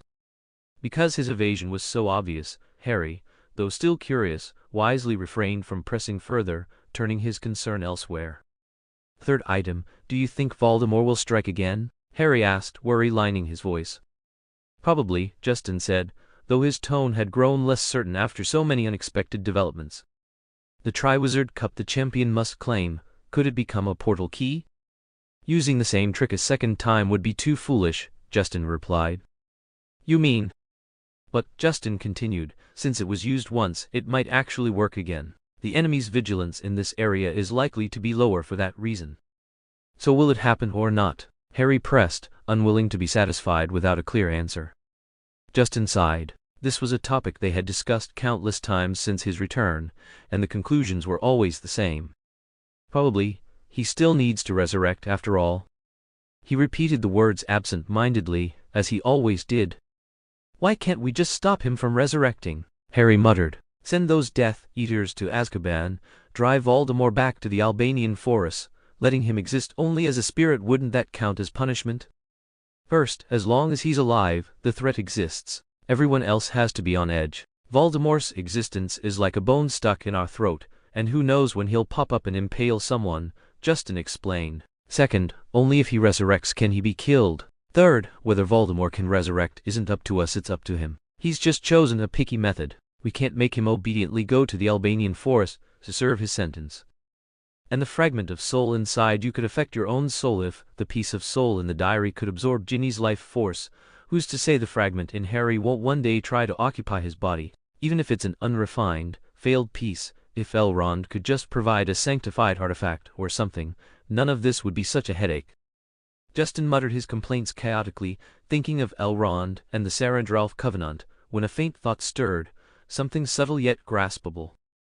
Chapter 175. Changing Faces. By June, the castle was humming with a tense excitement. The students were so consumed with anticipation for the outcome of the Triwizard Tournament that even their final exams seemed to matter less. Professors, meanwhile, took what spare moments they had to offer Rue guidance and small favors. The rushed exams flew past, and June 24th arrived in a blink. Rue lingered over breakfast at the Slytherin table. Students around him whispered words of encouragement, but he answered only with nods and faint smiles. "Don't be nervous," Blaise said, clapping his shoulder. "We believe in you."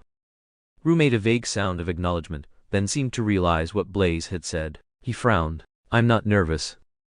"Of course not," Blaise replied, suppressing a grin. He plucked the goblet of pumpkin juice from Rue's hand and replaced it with fruit juice. "Drink this. I'd rather not have you remember later what you drank and throw it up on the field." Rue stared blankly at the glass in his hand, shot Blaise a guilty glance, and then tipped back more than half of it in one go. His eyes rolled as the liquid burned down his throat, leaving him dazed when he set the cup down again.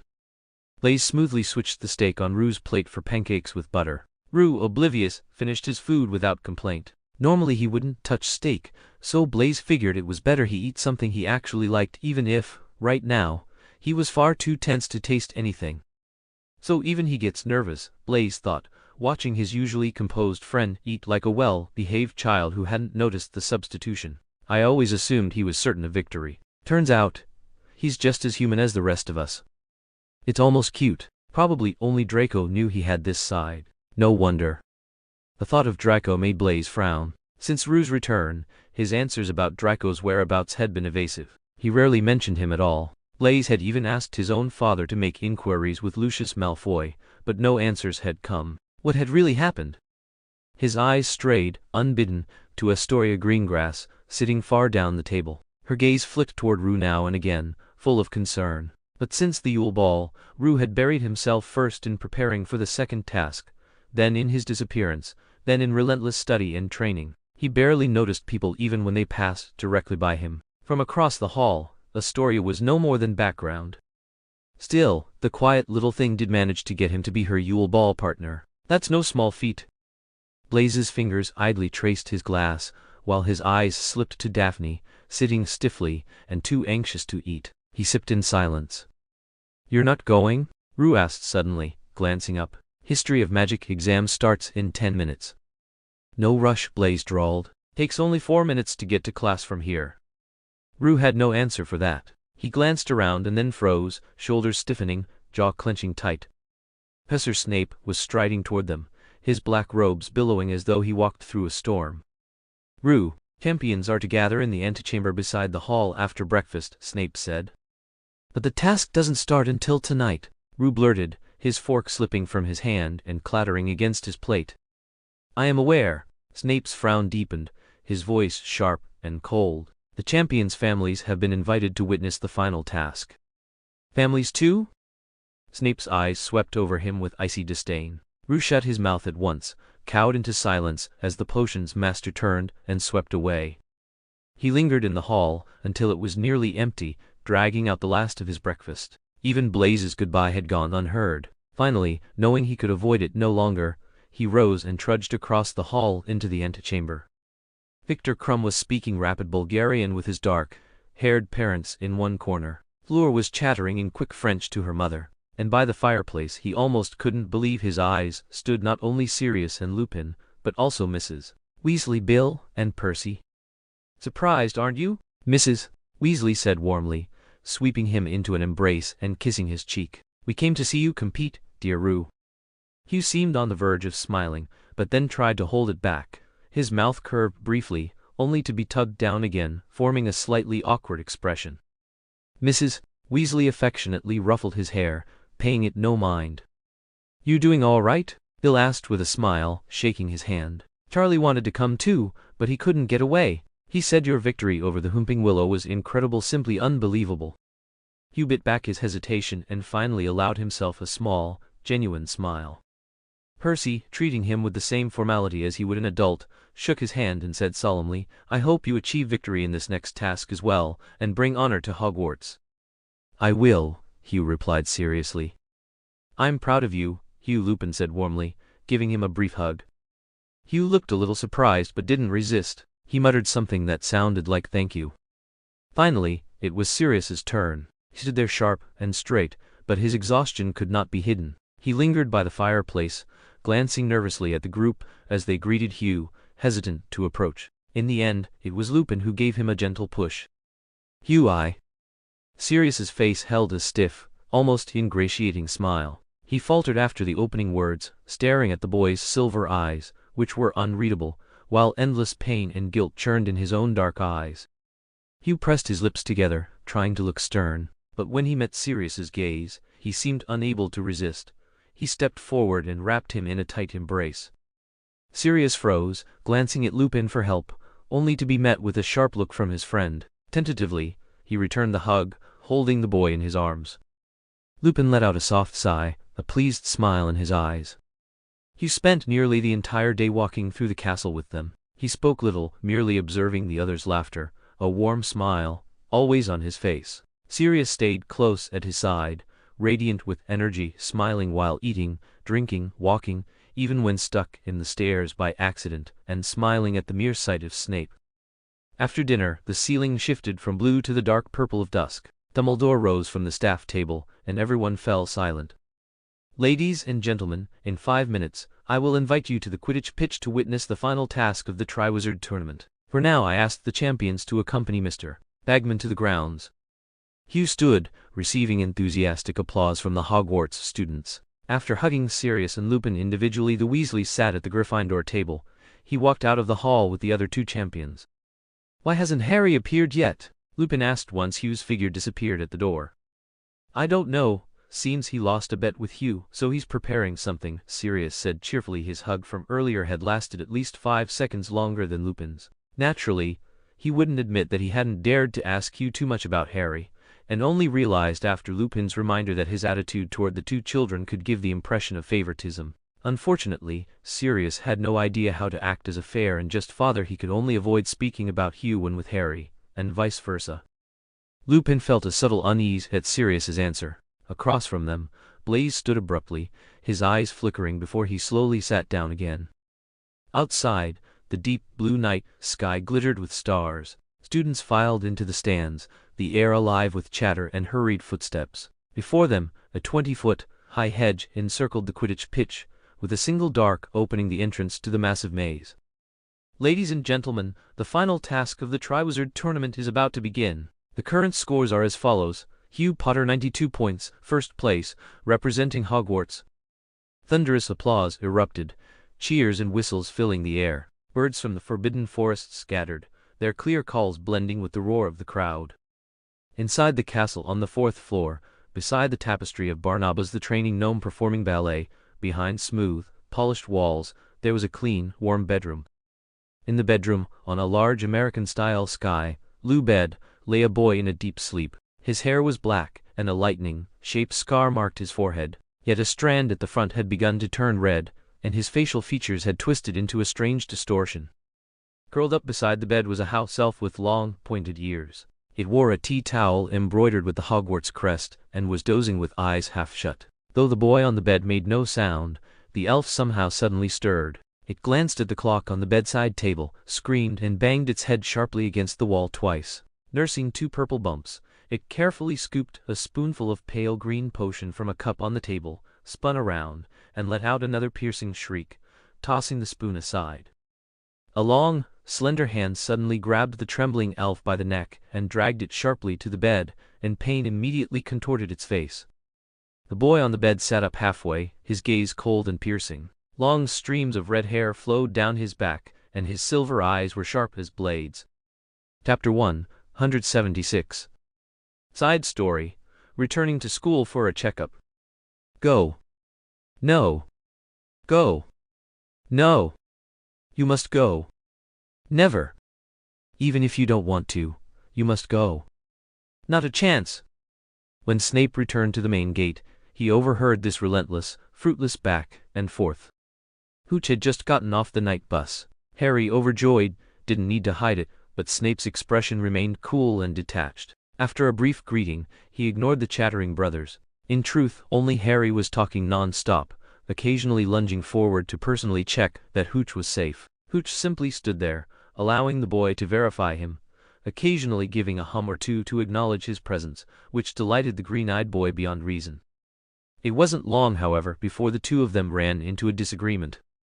Once they passed through the school gates, Snape needed to report to the headmaster, who was unaware of Hooch's current location, that Hooch had safely returned and brought back information regarding the Dark Lord's pet. He also needed to notify those still searching in London to stand down. Snape casually instructed Harry to take Hooch to the infirmary for a checkup, and then left without another word. But no matter how much Harry pleaded, Hooch refused the simple, necessary routine checkup. Harry tried every tactic, pleading, reasoning, warning, even threatening, but Hooch wouldn't budge. Even when Harry drew his wand as if ready to force compliance, the result was merely that Hooch stayed put, calmly enduring the verbal onslaught. After finishing his communication, Snape grew uneasy. He went to knock on the infirmary door to wake Madame Pomfrey, only to find Hooch had never even arrived. Initially fearing that the Hooch left at the gates had been captured by Death Eaters, Snape rushed to the main entrance in a panic. There, he saw the two Potters standing at least 10 feet apart, their expressions grim, hands on their wands, apparently in the middle of an argument. Snape frowned, perplexed. "What's going on? Why are you still here?" "Professor," Harry exclaimed, as if seeing a savior, pointing at Hooch, "he refuses to go to the infirmary." Hooch froze. Harry's tone sounded almost like a child tattling directed at Snape. Hooch's eyes darted between the two, confused. When had these two gotten so close? The moment the words left Harry's mouth, he immediately sensed something was wrong. He froze, dumbfounded, before awkwardly retracting his hand and scratching his nose to cover his embarrassment, eyes fixed firmly on his shoes, bracing for Hooch's shock and Snape's inevitable sarcasm. Snape's expression was like one of Harry's half-botched potions, neither pleasing nor outright ugly. He ignored the awkwardly standing Harry and coldly asked Justin, "Why didn't you go?" "I know my own body," Justin shrugged. "As you can see, I'm fine. Why go for a checkup? Besides, Madame Pomfrey's potions taste awful." Snape's eyes narrowed into thin slits, unblinking, fixed on Justin. The boy had his hands in his pockets, standing at a casual tilt, confronting him without a care. A streak of red light shot toward him. Justin instinctively tried to dodge, but somewhere along the way, maybe from the moment he saw a familiar figure stepping off the night bus, or from the pointless argument with Harry, his tense nerves had loosened. His reflexes lagged. Though his mind knew how to move, his body stubbornly stayed put. So he watched helplessly as the curse struck him, and his consciousness slipped into darkness. When Justin awoke, every muscle and joint ached, and he had no strength at all. His stomach growled loudly. He kept his eyes closed and listened carefully. There were faint breaths nearby, soft footsteps outside the door. Warm sunlight spilled over his eyelids, and though his eyes remained shut, the red and yellow glow dancing behind them made him dizzy. He knew he was in the infirmary. Not dreaming. "You're safe, Justin." He said it silently to himself and opened his eyes. At first, he thought the head resting beside him was Leia, but as he focused, he realized it was a mass of messy black hair, the back of a boy named Harry Potter, sleeping heavily at the edge of his bed. A pure white blank, it was tucked neatly around him. The thick curtains had been drawn back, leaving only a thin white veil to soften the harsh midday sunlight. The room was utterly still. Outside, birds chirped sharply, and he instinctively slowed his breathing. Finally, he was back. It felt wonderful. It was as if he had only just realized it, and an endless wave of exhaustion and peace washed over him. His upper eyelids had been tense for so long that they ached to meet the lower ones. He didn't resist, letting his drowsy eyes close again. The last thing he saw before drifting off was a tangle of black hair. He found himself missing Leia a little. That greedy, lazy, sleep-loving yet clever little black cat. She carried herself with a deceptive elegance, had a finicky appetite spoiled by her owner, and caught mice with a heroic flair. She had been his first friend, yet when he stormed out of the Marauder's castle in anger, he had completely forgotten her. Doubtless Dobby still cared for her, though he wondered if she would even recognize him when they met again. Raphael, by contrast, would still occasionally swoop onto the Slytherin table during meals, snagging a smoked fish or a lamb chop. Sometimes, when Justin was in a good or bad mood, the owl would even fly with him for a few loops, gossiping about owl news. He felt his body sink deeper into the warm feather mattress, completely enveloped by its comforting heat. His final thought before sleep claimed him was, I wonder if Leia is now a fat little ball from overeating or a skinny rack of bones from hunger. When he woke again, it was probably night, the light was dim, he heard someone whispering nearby. Humphrey, when will he wake? That was Dumbledore's voice. I don't know, maybe in the next second, maybe tomorrow, I can't say for sure. The damage this child has taken is too severe. How long? At least 3 days, maybe longer. If he manages to stay conscious through it, that would be nothing short of a miracle. Me? Nonsense. I'm perfectly fine. Severus said that when he returned to school, he seemed entirely normal. Exactly the same as always. Without a proper check, you'd never know he'd been hurt.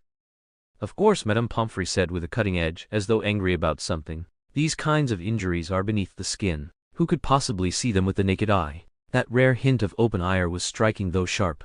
Tongued by nature, she usually spoke with great respect to the headmaster. Dumbledore sighed and said no more. Rue heard the faint clatter of bottles and jars, Pomfrey, no doubt, tidying something away. Go and rest, Harry. Madame Pomfrey will take good care of him, Dumbledore said gently. No. Harry's refusal was blunt, almost rude, but no one seemed to mind.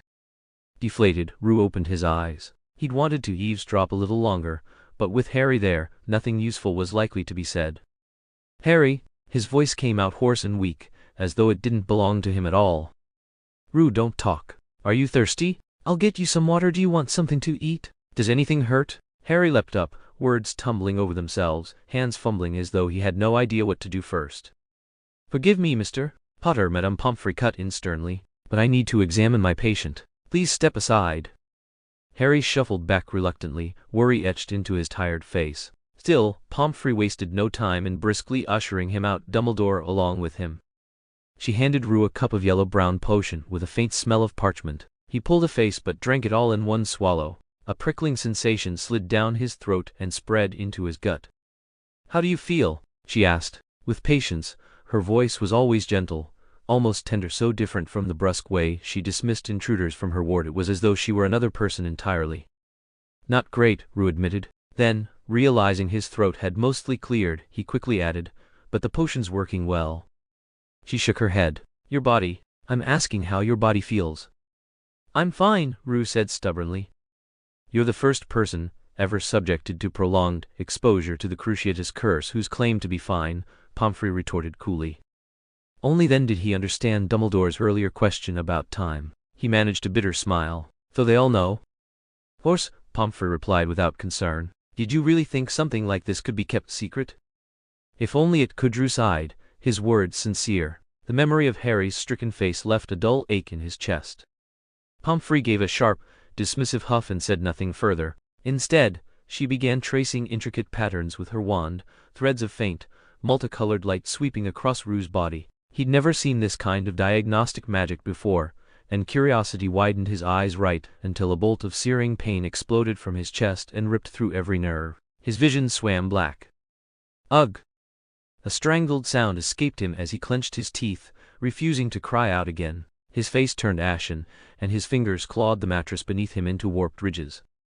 Madame Pomfrey, however, showed no concern for how he was feeling. Her hands pressed and poked at him, patting here and there, each movement sending a jolt of pain that nearly made Hugh pass out, but at that moment, he couldn't even make a sound. Sweat the size of soybeans streamed down his forehead like rain, soaking more than half of the pillowcase in no time. After what felt like an eternity, Madame Pomfrey let out a soft sigh, and suddenly all the pain vanished, as if it had never existed. Hugh gasped, glaring at her with wide eyes and a simmering anger, his mind shouting one thought. She did it on purpose. She definitely did it on purpose. Yet afterwards, Madame Pomfrey looked at him with 10 times her usual gentleness and brought out 5 or 6 vials of potion. He wished with all his heart that he had actually fainted from the pain earlier. It took a full week before Hugh was finally granted permission by Madame Pomfrey to leave the infirmary. By then, the excitement over the Hogwarts champion disappearing and returning had begun to fade, and his reappearance only caused a small ripple of commotion. He recounted every detail of what had happened during his absence to Dumbledore. Except for his dealings with Malfoy, he presented the Nagini information as something he overheard while feigning unconsciousness. His trust in Dumbledore was still superficial, far from the level of complete openness. But once he returned to school, he was immediately faced with a pressing question. Where had Draco gone? When the rumors first spread, a professor had foolishly issued a ban, which only drove most students to secretly consult the Quibbler. Hugh could ignore the overt or subtle sidelong glances from others, but with fellow Slytherins, he couldn't afford such casualness. He did his best to avoid appearing in the common room or dormitory. After this incident, Harry had grown quieter than usual, but he approached training and study with far more diligence. Hugh thought that with war looming, Harry's newfound diligence was a good thing and felt quietly relieved, yet he had no idea that Harry's motivation wasn't purely for the coming war. It was because he had decided to implement a plan he had long set in motion. In places Hugh could not see, this small butterfly of his, in this world, had already stirred a storm beyond even his imagination.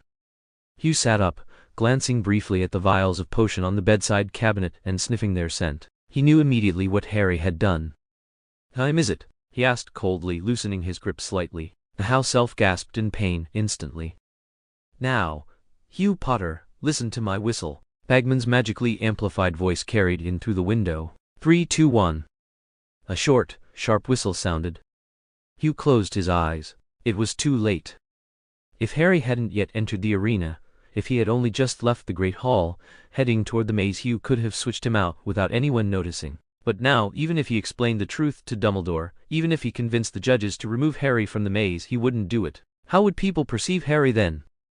A show-off clown? An outdated hero desperate for attention? A reckless rule breaker, a walking joke? Hugh exhaled. Right now, what he needed to think about wasn't how to swap Harry out, it was how to reach him before danger did. But before that he had to understand. Why was Harry doing this? He knew Harry wasn't like Ron. He wouldn't act out of jealousy or anger at the attention Hugh received, nor would he foolishly try to replace him. Even if Harry succeeded, the glory would belong to Hugh Potter, because Harry had always sought to avoid being treated as a curiosity in the magical world. So Hugh's urgency was to know why Harry was taking such risks. He knew the task was dangerous and that Dumbledore already had a plan in motion, and that Hugh himself was better suited to execute it.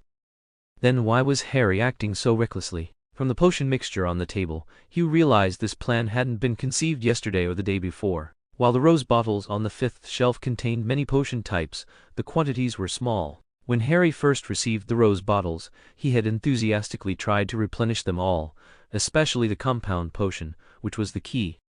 Hugh's own potion skills were barely enough for coursework, so this task naturally fell to him. Because he often practiced difficult potions, the compound potion was already a staple of his magical arsenal, so he had prepared extra without realizing that Harry had already planned to use these very potions on him. Because Harry's plan had been laid out for so long and executed so flawlessly, Hooch didn't feel anger, only deep confusion. Why did Harry plan all this? He saw the house elf trembling in his hands and his eyes lit up. He grabbed it abruptly and asked urgently, "Did Harry give you something to give me?" "Harry, Mr. Potter said," the elf stammered, voice shaking, "to wait until after this potion is finished. Then I can." Hooch flung it aside, drew his wand, pressing it against the elf's chest. Coldly, he said, "Give it to me." Jimmy can't," the elf stammered, fear etched on its face, yet it didn't retreat. Harry Potter said. "Is that so? Then," Hooch said expressionlessly, "legilimens." He ran through the dark forest, stumbling over protruding roots. Branches tore at his clothes and bruises formed across his body, but he didn't notice. From a nearby camp came raucous laughter and screaming. Something strange glimmered, some tents were ablaze, flames shooting high. Through gaps in the trees, the flickering firelight cast shadows across his face. Dark figures stumbled everywhere, children screamed in terror, and anxious cries echoed through the cold night sky. Occasional explosions from the far side of the forest made his heart lurch each time. He was in danger, Malfoy. Death Eaters. He had to find him. He was getting close to his destination. Each tent in this extravagant camp stood out, yet the marching figures seemed oblivious. Even the two peacocks slept peacefully. The empty camp, silent, made him feel even more uneasy. Tripping again, he quickly scrambled to his feet and saw Hooch emerging from a tent. Pulling the hood over his head, he started moving toward him. Excited, he wanted to run forward. But he stopped because following Hooch was the school's most detested professor. Snape called out, grabbing Hooch's arm and walking alongside him. He startled. Forest wasn't sparse but not dense enough to hide a 14-year-old boy. What to do? If only I were invisible. Wait, invisibility. He pressed the wrist strap on his left hand with his right, focusing. On the first try, he successfully drew out the invisibility cloak. But he knew Hooch was sharp. Mere invisibility wouldn't hide him. Hooch had once said that even under the cloak, sound, scent, and even breathing could give someone away. Malfoy himself had been caught beneath an invisibility cloak because of too much hair gel. Now, Harry was grateful he never used hair products or perfume. The forest outside was noisy enough, but he still hated that he had to breathe. Then his eyes lit up. He could use that, but it was originally Hooch's creation. Would he recognize it? It didn't matter anymore. Even if discovered, what could happen? At worst, the old bat would give him trouble again. Finally, just before Hooch and Snape entered the forest, he was ready. But all Harry had been thinking about was avoiding the terrifying potions master. He didn't expect to hear such shocking news. Harry Potter, he's also a Horcrux? Snape said. A Horcrux? What's that? Dumbledore knew too? Snape asked again. Knew what? That he was a Horcrux? What even is a Horcrux? As long as the Horcrux exists, the Dark Lord cannot die. Snape's laugh was harsh and bitter. He's keeping the chosen one, like fattening a pig for slaughter. I thought, all these years, I thought I was protecting her child for Lily. No, impossible. Dumbledore could never. Snape was slandering him. No. Harry recoiled in shock, stepping back. He must have stepped on some leaves, making an almost imperceptible crunch. His whole body froze. He didn't dare move, as if even breathing might give him away. Justin and Snape pushed through the undergrowth, stopping less than 2 feet away from him. All they saw was a tiny black cat. Justin seemed to glance at him, whether intentionally or not. I can feel when others are looking at me, especially if there's malice, Justin had once said with a smile. It's almost instinctual. Most people had it, just not as keenly. Harry quickly shut his eyes, too afraid to look again. I won't let him die, no matter the cost. I've already found one of Voldemort's Horcruxes intact, and I've got the Basilisk Fang. I can destroy it anytime or hide it somewhere Dumbledore will never find. If he wants Voldemort dead, he'll have to deal with me. Or, let Harry become a Horcrux too, though his willingness makes that difficult. Or, let Dumbledore die. The betrayal of someone he respected so deeply made Harry's heart turn cold, yet Justin's resolute voice gave him warmth and hope again. But, letting Dumbledore die? He could feel his own heartbeat hammering in his chest, deafeningly loud. Strangely, Justin didn't seem to notice. At this point, Harry didn't care if they discovered him. What mattered was that Justin knew he had overheard. Instinctively, he pressed a hand to his chest, as if trying to muffle the drumming inside. Justin and Professor Snape were in a tense standoff. Harry had never imagined hearing them speak like this. He knew Snape had always been kind to Justin in class, and Justin valued his opinion, but now, their tone was like that of strangers, detached, devoid of emotion. At least Justin's was, his eyes icy enough to make Harry shiver, despite his words of trust. Then, he realized the potion laced with the Barbados poison had been sent by Snape. Any faint affection Harry had felt toward Snape evaporated instantly. He also understood why, even after reading the report and wanting to know who had harmed Justin so badly, Justin himself never mentioned it. He had already known. How could he have known all along? Harry felt his soul detach from his body. His body remained rigid, unable to move, gripped by a tidal wave of fear. Yet his consciousness listened calmly to every word in the forest, even analyzing them as they happened. Snape departed. Justin's voice was calm. Come out. So he had noticed after all. Harry forced a bitter smile and tried to step forward, but his limbs were weak and unresponsive. He opened his mouth, but had no words. Justin brushed aside the branches and, smiling gently, lifted the small black cat. His tone was soft, almost tender, as if nothing had changed but his eyes. They sent a chill through Harry from head to toe. The handsome red-haired boy slowly tightened his fingers. The cat shrieked and struggled, life slowly draining from it in his hands. In that instant, Harry's mind cleared miraculously. He realized Justin hadn't discovered him. He suspected the black cat might be an animagus and was forcing it to reveal its true form through the slow application of death. The cat's suffering was merely a precaution. The small body was tossed onto the dead leaves with a dull thud. In the distance, a massive green skeleton slowly rose. A huge serpent slithered from its mouth like a tongue. Justin covered the cat's body with leaves, cast a casual glance barely acknowledging Harry, and then departed. Harry crouched on the ground, gasping. He had been holding his breath, terrified to inhale, and now each cold gulp of air felt like a precious gift, as if his chest might burst for relief. His robe clung to his back, soaked with sweat long ago. He knelt on the floor, trembling, great tears rolling down and splashing onto the pale, stone, cold back of his hand. Clutched in that hand was a clear crystal jar filled with multicolored sweets, candies shaped into all manner of things. A simple transfiguration could make them seem like real objects. The one he had just taken out had been shaped like a black cat. In his rush he'd scraped a bit off one of the cat's hind legs. Once transfigured, it was bleeding. That candy had been a Christmas present from Zyu last year.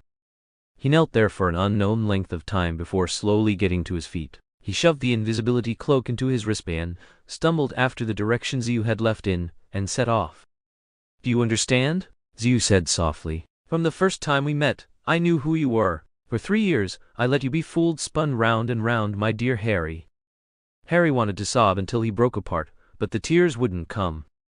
Zyu had stood up to Voldemort and Dumbledore for him. What right did he have to complain about a hidden truth? Now Harry only hated himself, that he had enjoyed the Dursleys' care, been celebrated as a hero by the wizarding world, and heavily guarded. Once, the adulation had been an annoyance tinged with pride. Now titles like the boy who lived only reminded him again and again of his relatives' sacrifices. What good was his glory if it had been built on his parents' corpses and Zyu's suffering? He saw the spy of Voldemort laid bare in Zyu's eyes, no place to hide. He saw Zyu smiling calmly while holding the forbidden, evil books on dark magic that made Harry shudder just to look at.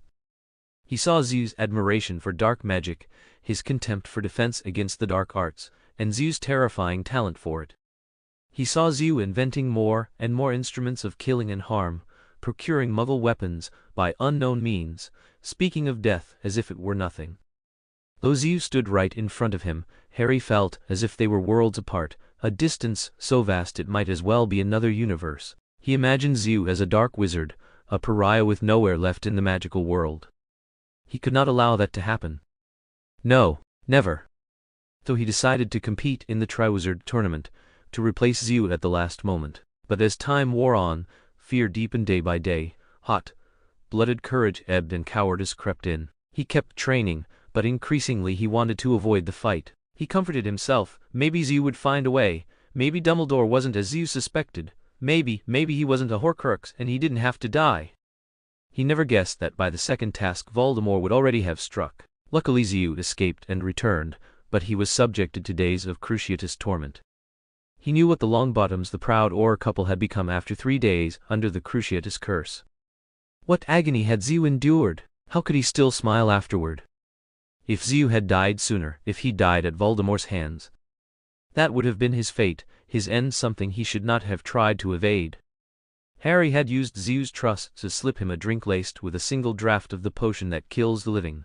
He had sent a house elf to feed Zyu hourly doses mixed with Zyu's own hair. He had taken the hair-laced potion himself. If Harry died at Voldemort's hands, Zyu would hate only Voldemort. He would be unlikely to threaten, let alone try to kill, Dumbledore. They might unite. Zyu was brilliant, Dumbledore powerful, Voldemort could be destroyed quickly, cleanly. It was all so neat, because Harry was a coward so afraid that he let Zyu shoulder every danger, repeatedly throwing himself into peril. Did Zyu think Harry didn't understand? Why, aside from Voldemort's own black helm, would Dumbledore's protective helmets later contain bombs? Even if the magnetic intensities differed, wouldn't leaving them out be safer? Harry believed Dumbledore had settled on contingencies. If Dumbledore himself chose death to secure peace for the wizarding world, he would not hesitate to strike at the order too. End of passage. But standing against Professor Dumbledore, that was like standing against the entire wizarding world. At that moment, even Hermione and Ron wouldn't be able to take his side. How could Hugh ever make a place for himself in the magical community? In truth, Dumbledore's deception didn't matter all that much to him. He never doubted that, if it were possible, the professor would do everything to keep him alive. That Dumbledore had chosen to risk him showed where his fate lay, inescapable, unavoidable. His destiny. If he died at Voldemort's hands, then would he never have become a dark wizard? He had a Horcrux, making him a hero capable of defeating Voldemort. In the future, in the wizarding world, he would surely become a wizard as great as Dumbledore. Tall hedges cast dark shadows along the winding paths. Since the compound potion wore off and his true self was revealed, Harry had been moving unhindered. He guessed correctly that this was all part of Moody's plan to ensure he would be the first to reach the Tri-Wizard Cup. Everyone knew that the dangers Hugh could handle didn't mean Harry could. He walked forward calmly, a sense of unprecedented peace filling him, no fear, no hesitation. This time, let me protect you. Chapter 178, Aberforth. Thick hedges blocked everyone's view. In the towering stands, some people moved about, some chatted and others stared blankly toward the maze entrance, though once the champions entered, it became a wall of hedges. Overhead, the stars glittered, and a few whispered to each other atop the professors' heads. At the front of the arena, a table draped in golden cloth was occupied by several judges. Dumbledore smiled serenely, betraying no sign of worry. Karkaroff's eyes darted around as he stroked his goatee. Percy Weasley eagerly spoke to Cornelius Fudge, who appeared haughty and impatient, responding only occasionally, preferring to converse with Dumbledore. Percy and Bagman didn't seem to notice, and even if Bagman did, he couldn't dampen his enthusiasm for predicting the winner. Of all of them, only Madame Maxime looked displeased. The three champions had been inside for some time. Aurors from the Ministry patrolled the maze perimeter alongside Hogwarts staff. About 20 minutes after the champions entered, a red flare shot into the sky. Fleur de Lacquer was the first champion eliminated. Nearly an hour had passed since then, yet the maze remained completely still. The students grew restless, while the professor's anxiety only deepened. Suddenly, Dumbledore stood. Others assumed he'd spotted something, perhaps another champion eliminated, and even the drowsy students perked up. Dumbledore merely leaned down to whisper something to the two headmasters beside him, then bypassed them and walked back toward the castle. He hurried to the fourth-floor corridor. The room of requirement seemed aware of his approach, and a door slowly emerged in the wall. Pushing it open, he saw a dark-haired boy sitting on the windowsill, staring down at a parchment, unreadable. Hearing Dumbledore enter, the boy looked up. Messy black hair, green eyes, lightning-shaped scar, yet in that instant of eye contact, Dumbledore knew this was not Harry Potter himself. "Where is Harry?" Dumbledore asked sternly. The boy pointed to his own nose. "Seeing me, can't you guess?" "Hugh, Harry entered the competition in your place?" Dumbledore furrowed his brows, quickly realizing that this must have been Harry's initiative. "Why would he do this?" "I suppose this explains it." Hugh handed the parchment to Dumbledore and leaned back against the hard wall, closing his eyes to hide the pain and regret within. It was a letter from Harry to everyone. It stated that he knew he was one of the Horcruxes sustaining Voldemort's life, that he understood Voldemort had a plot in this Triwizard tournament, and that he had entered the competition in Hugh's stead to confront Voldemort directly. It also instructed Hugh to cooperate with Dumbledore to kill Voldemort if Harry died. How Harry knew such secrets and made this decision, he didn't say a word. Yet even if others couldn't understand, Hugh understood perfectly, recalling every word and action of Harry since returning from the World Cup, each one twisting his heart.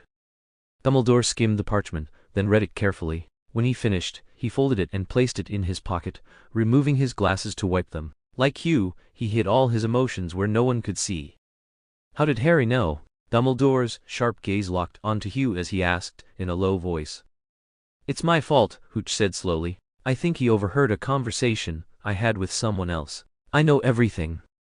"I'm more interested in," Dumbledore said, looking Hooch straight in the eyes, "how you know." Hooch took a deep breath. "If I could, I would explain the whole thing to you slowly. But right now, I want to know Harry is just going to run over there, and he might not resist at all. Can the members of the Order of the Phoenix guarantee his safety?" Behind his half-moon spectacles, Dumbledore's blue eyes were calm as the sea. "The moment Harry appears at the graveyard, the Order will alert me," Dumbledore said. "We can apparate there immediately." "We can't apparate inside the castle," Hooch frowned. "I'm afraid we won't make it in time." Dumbledore smiled faintly. Hooch suddenly stood, and on the wall behind him, a small wooden door appeared unexpectedly. Hooch glanced at Dumbledore suspiciously, reached for the door, and found a long corridor behind it. Stone steps led into the darkness. He looked back at Dumbledore once more, then entered the passage, and Dumbledore followed. The corridor seemed to have existed for many years. Brass lamps hung on the walls, casting dim light. Stone steps covered the inclines, smooth and even. Most of the floor was packed earth, worn flat by countless footsteps. As they walked, their shadows swung along the walls like fans. "What's on the other side?" Hooch asked, walking backward. A place from which we can apparate, Dumbledore said with a mischievous smile. At some point, his commanding, awe-inspiring presence had faded, replaced by the familiar, slightly eccentric old man with a white beard. Hooch couldn't help but sigh. I thought I had discovered most of Hogwarts' secrets. I didn't expect there was still a place like this. Oh, I think this is just one of the few remaining ones, Dumbledore said slyly. Even I would never dare claim I know all the secrets of Hogwarts. Only Hooch knew what he really meant.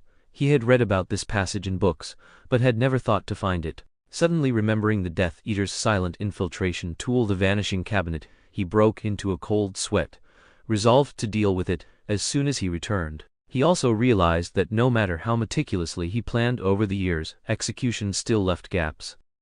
Hooch stole a glance at Dumbledore walking steadily behind him. His advantage wasn't just magical. If it were Dumbledore, a single glance and the plan would be flawless. He slumped his shoulders and walked ahead silently, no longer speaking. After a long time, they reached the other end of the corridor. Dumbledore moved past Hooch, tapped the stone wall with his wand, and a hole appeared like a slowly opening mouth. Dumbledore went through first. Hooch followed, finding himself standing on a hearth. Turning around, the entrance to the passage was gone, replaced by a large oil painting. A blonde girl gazed at him with a gentle, absent-minded smile. He jumped down from the hearth, looked around, and realized he was in a small sitting room. The floor was covered with a worn rug, and in front of the fireplace was a small wooden table and a few stools. Fire crackled, casting warm red light, giving the old room a cozy atmosphere. A staircase connected the sitting room to the floor below. As Hooch jumped down, he heard footsteps ascending the stairs. Thump, thump. An old man appeared, dressed in clothes that looked like they hadn't been changed in years. Strands of gray hair and beard resembled metallic threads. He was tall and thin, wearing filthy glasses, and his blue eyes were sharp and bright. Though he looked shabby and irritable, lacking refinement, Hooch immediately noticed a strange resemblance to the headmaster beside him. Hooch glanced at him, then at Dumbledore, and wisely stepped back without speaking. "You!" the gray-haired man said, scowling at Dumbledore. "What are you doing here?" "Abelphus," Dumbledore sighed softly, "a child is in great danger. I need to borrow your place for a while." "Oh, really?" Abelphus sneered, spitting into the fire. "Who else are you going to sacrifice, Albus? How many innocent children have you already lost for your so-called grand plans?" "Abelphus," Dumbledore sighed. But Albus didn't acknowledge him. He turned to Justin, scrutinizing him from head to toe without a trace of courtesy. His blue eyes seemed to pierce right through the boy. "Who are you, boy?" "Good day, sir." Justin inclined slightly. "I'm Justin Potter. The one in danger right now is my brother Harry Potter." Albus's gaze lingered on his face for a moment, then shifted to Dumbledore, his eyes suddenly blazing with fury. "You natural-born liar, repulsive little schemer. What? You have no mercy for these children at all? You glorify an innocent boy as the savior, sending inexperienced young wizards to fight at your front. Albus, you're far more despicable than I imagined." A tense silence followed. Justin looked at Dumbledore, but the headmaster's expression remained unreadable. No sorrow, no anger, not a flicker of emotion. He didn't even offer an explanation, only saying calmly, "Justin and I need to use this place temporarily. By agreement I have that right." Albus's face darkened with a dangerous intensity, glaring at Dumbledore as though he were staring down his mortal enemy. Dumbledore remained composed, as if unaware of the hatred directed at him. The room seemed to constrict, suffocating in its tension. Justin instinctively took 2 quiet steps back, hand on his wand. "Very well. Use your right then." Albus gritted his teeth and muttered, "I hope you don't doom those who follow you this time." Only after the silver-haired figure completely vanished from the staircase did Dumbledore turn to Justin. "Now, I believe we can have a brief but effective conversation before we depart for our destination." His tone was weary, as if he had just endured a long, grueling battle. "Before that, I need to know, how are you ensuring Harry's safety?" Justin asked urgently, eyes locked on Dumbledore. "Harry once told me you suspected Voldemort would use a father's bone, a servant's flesh, and an enemy's blood for his resurrection, correct?" Dumbledore said calmly. "Yes. Frankly, I agreed it seemed the most likely method. Only this way could he restore his original body, his original strength, perhaps even surpass it," Dumbledore explained gently. "When performing this magic, all 3 ingredients must be obtained on site and used immediately. The father's bone means he must return to the place where his father is buried, Little Hangleton. That is why he used the portkey to bring Harry there. What Voldemort doesn't know is that Little Hangleton has already been under surveillance by our people. The moment Harry appears, our observers will relay the information to us, and we can apparate immediately. Justin nodded. May I know who's monitoring there? How can you ensure Voldemort won't discover them? I'm afraid I cannot say, Dumbledore replied. Justin's face showed no disappointment, but his mind felt unsettled. Then, Justin, the blue eyes behind the half-moon spectacles studied him intently. You know, how did you learn all of this? This, Justin lowered his gaze to his unusually smooth fingers, is a long story. My initial suspicion began in first year. At the time, Harry often had headaches. He first thought Professor Snape was the cause, only later realizing it was due to Voldemort lurking nearby in Professor Quirrell's body. In other words, the scar on Harry's forehead has a peculiar sensing effect. He feels pain when Voldemort is near. But what kind of magic links two people so intimately? Even twins do not share such a reliable connection. In second year, we learned Harry could speak Parseltongue, but as far as I know, there's no marriage link between the Potters and Slytherins line, and no Potter in history has ever shown that ability. So why does Harry have it? Apart from some sort of mutation, the only explanation I can think of is Voldemort. I believe Voldemort unintentionally gave Harry the ability to share this gift, perhaps even share some of his magic, though that much I can't prove. The conduit, of course, is his scar. Still, for a cursed scar to be that extraordinary, that surprises me. Though he said the word surprised, Ziyu's expression didn't shift in the slightest. Aside from the movements of his lips, the rest of him remained perfectly still. Before this school year began, Harry once had a dream. In it, he not only saw what Voldemort was doing and heard him speak, he even felt Voldemort's emotions and thoughts. Magic is mysterious, but I can't believe a single cursed scar alone could do that. Their bond is deeper, more profound than just a failed killing curse and a scar left behind 14 years ago. That made me recall something I had long ignored. Harry once told me the Sorting Hat said he belonged in Slytherin, that it could make him great. Yet for 4 years he has proven himself nothing but a true Gryffindor. How could the Hat make such a poor judgment? Unless, of course, there's more. The Hat reads not only thoughts, but souls. So I was forced to conclude.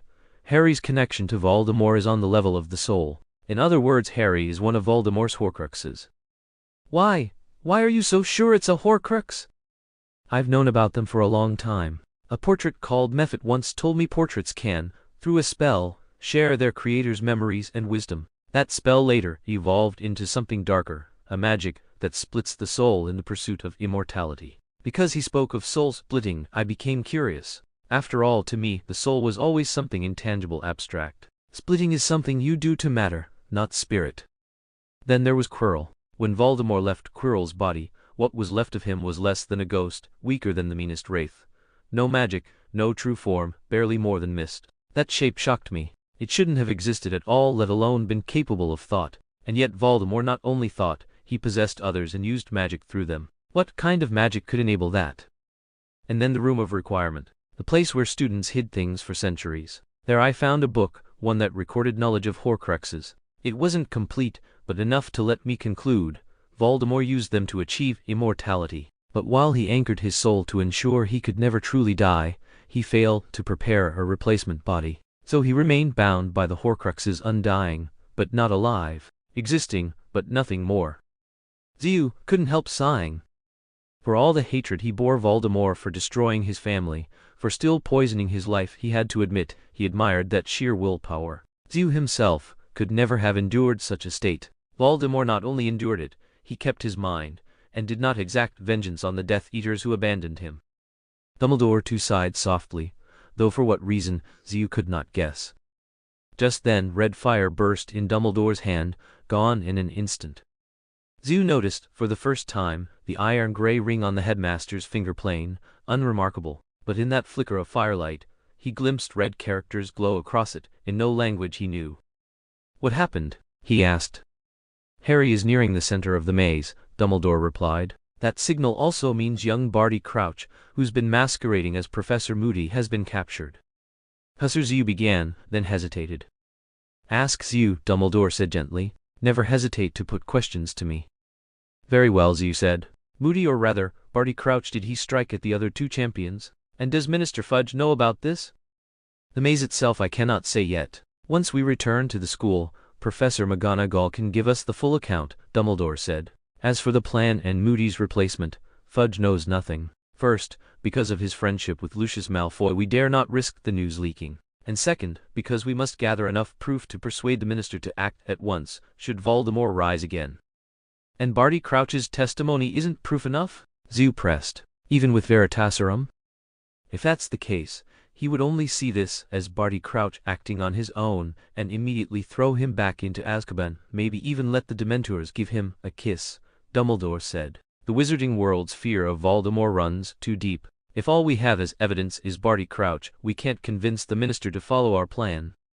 By our plan he meant allowing Voldemort to return, only to destroy him completely afterward. That moment, another burst of green flames erupted, casting a green glow that reflected even on Dumbledore's beard. His expression immediately turned grave. "What's the signal this time?" Hugh asked. "Be ready to leave at any moment," Hugh Dumbledore said. "Harry has already arrived at the Riddle family graveyard." Hugh stood up at once, about to urge Dumbledore forward, but the professor's expression made him pause, a shadow of uncertainty crossing his face. "Professor, you're not planning to stay here, are you?" "That's right, my boy," Dumbledore said. "Now is not the time." "Then when will it be?" Hugh asked coldly. "When Harry is being tortured, or after Voldemort has used Harry's blood to resurrect himself? I don't see why their connection needs to deepen any further." Dumbledore sighed. "Hugh, you must understand, if we are to kill Voldemort, all his Horcruxes must be destroyed. If that is the case, Harry must also face the possibility of sacrifice." "He's already facing it," Hugh said, his voice icy. "So you're saying, to avoid harming your own reputation, you'd hand him over to Voldemort?" "No, I'm only trying to find a way for him to survive." "Survive? How?" you said. Hugh abruptly stopped frowning. "In the original story, how did Harry actually survive? Didn't a piece of Voldemort's soul bear the brunt of the killing curse? But why did the curse strike Voldemort's fragment, rather than Harry's soul?" "In fact," Dumbledore said slowly, "if Voldemort uses Harry's blood to rebuild his body, Harry's blood will flow through him. Your mother's protective charm will then exist in both of their bodies. Their fates will be tightly intertwined, more closely than any two wizards in history. As long as Voldemort lives, Harry's life cannot end." "If that's the case, then isn't the reverse also true?" Hugh asked. "If Harry doesn't die, Voldemort doesn't die either. Then, what happens to the fragment of soul inside him?" Dumbledore was silent for a moment before answering. "Voldemort must cast the killing curse directly at Harry. Phil's power will sever both soul fragments from the body. At that moment, the blood and sacrificial protection inside Voldemort will ensure that Harry's soul survives, making it possible for him to come back to life." "Possible?" Hugh raised an eyebrow. "How possible?" Dumbledore sighed, looking unusually old and weary. "I don't know, my boy. We can only speculate. But as far as I can see, this is the only chance to keep Harry alive." This was also the only way Hugh knew to both destroy Voldemort and protect Harry. Although he understood it could succeed, he still felt a deep unease. He stared into the white-bearded professor's eyes, seeing no trace of deceit. Of course, if Dumbledore had intended to deceive someone, Hugh could have figured out a reason, but his gaze inadvertently shifted to Dumbledore's prominent veins and yet unscathed hands. Suddenly, he understood the flaw in the plan. In the original story, after being struck by the killing curse, Harry arrives in a conscious vision of King's Cross Station. There, he sees the already dead Dumbledore and a fragment of Voldemort's soul. Dumbledore explains everything, telling Harry that if he returns, he can survive, but boarding the train would lead to death. In other words, without the guidance of the already dead Dumbledore, Harry wouldn't know he could return to his body and he would truly die. Hooch gasped sharply, his whole body trembling. He didn't even glance at Dumbledore again, focusing every thought on his destination, Tom Riddle's grave. "Wait!" Dumbledore called out, realizing what he was about to do. "It's too late for you to go now. You can only disrupt the plan." "If I don't have absolute certainty, I would never put my loved ones in mortal danger," Hooch said coldly. "If necessary, I will use my own life to protect him. Even if it costs the entire wizarding world, what does it matter?" He closed his eyes and stepped into the terrifying compression of apparition.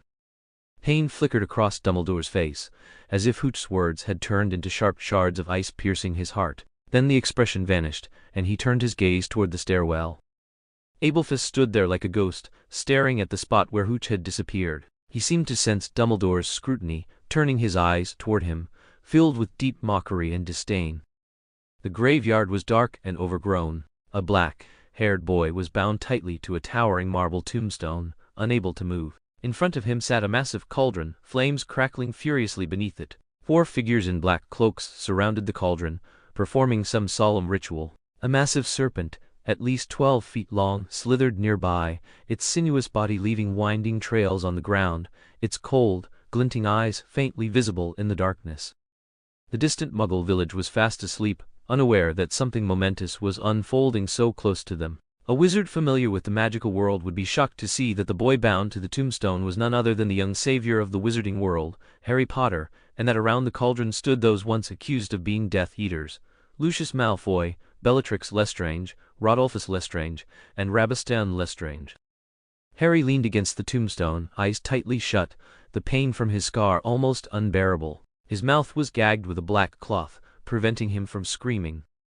Bellatrix held something grotesque and slimy with great care. It had no hair, scaly skin and dark red, like wounded raw flesh. Its arms and legs were thin and pliant, clutching her neck. Its face was flat and serpent-like, with gleaming red eyes. By the firelight, the other 3 male wizards' faces revealed barely concealed disgust. But Bellatrix's gaze upon it was as if she were beholding a priceless treasure.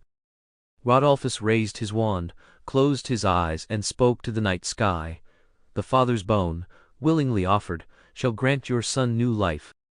The grave beneath Harry's feet split open, a wisp of dust rising into the air and falling lightly into the cauldron. The liquid, sparkling like diamonds, hissed and fizzed, turning a vivid blue poisonous at first glance. Lucius Malfoy drew a long, thin silver dagger, his voice hoarse yet steady. "The servant's flesh voluntarily given shall bring your master back." He cut off his left hand, letting the bloodied palm thud into the cauldron. Potion turned a deep crimson, as if blood were spreading throughout it. Lucius gasped in pain, sweat pouring down, yet remained standing firmly. "The enemy's blood forcibly given shall restore your foe." Rabastan drove a small dagger into Harry's inner arm, collecting the emerging blood in a tiny glass vial. He poured it into the cauldron, turning the liquid a dazzling white. The cauldron neared boiling, diamond, bright sparks flying, turning everything around into a velvet, black darkness. The 4 cloaked figures' faces flickered between shadow and light, looking eerily sinister. Suddenly, the sparks vanished. White steam rose from the cauldron, and in the midst of the mist, a tall, thin man slowly emerged. His body was skeletal, his face even paler than bones, eyes glowing red, nose flat and serpent-like, nostrils mere slits. Voldemort had returned. "Clothe me," a cold, sharp voice demanded. Bellatrix hurriedly draped a luxurious black robe over him. Her hands trembled not from excitement or nervousness, but from an inability to control her fingers as she fastened the tiny buttons. Voldemort cast a sharp, fleeting glance at Harry, letting out a brief, sinister chuckle before beginning to examine his own body. His fingers, long and pale like those of a giant spider, traced over his chest, arms and face, his expression one of ecstatic delight. The massive serpent slithered around his feet, hissing, but he paid it no mind. Instead, he reached into an unusually deep pocket and drew out a wand. He stroked it lightly, his fascination evident, but gradually his pupils narrowed into thin slits, the skin around his eyes paled, and the hand gripping the wand began to tremble. Suddenly, he clenched the wand tightly and swung it twice with force. A sharp whistle split the air. The cauldron shattered into pieces, the potion exploding everywhere. The 4 Death Eaters, unable to dodge in time, dropped to their knees, pressing themselves flat against the ground. Potion sizzled against their bodies, as if corroding their skin, yet not a single one whimpered. "Master," Bellatrix whispered, but Voldemort seemed not to hear. "My power, what is happening?" He raised his hands, face twisted in terror and rage, disbelief written all over him. "What is going on?" Master Bellatrix's voice trembled again. "Bellatrix," Voldemort's red eyes fixed sharply on her. "Did you prepare all the potion ingredients as I instructed?"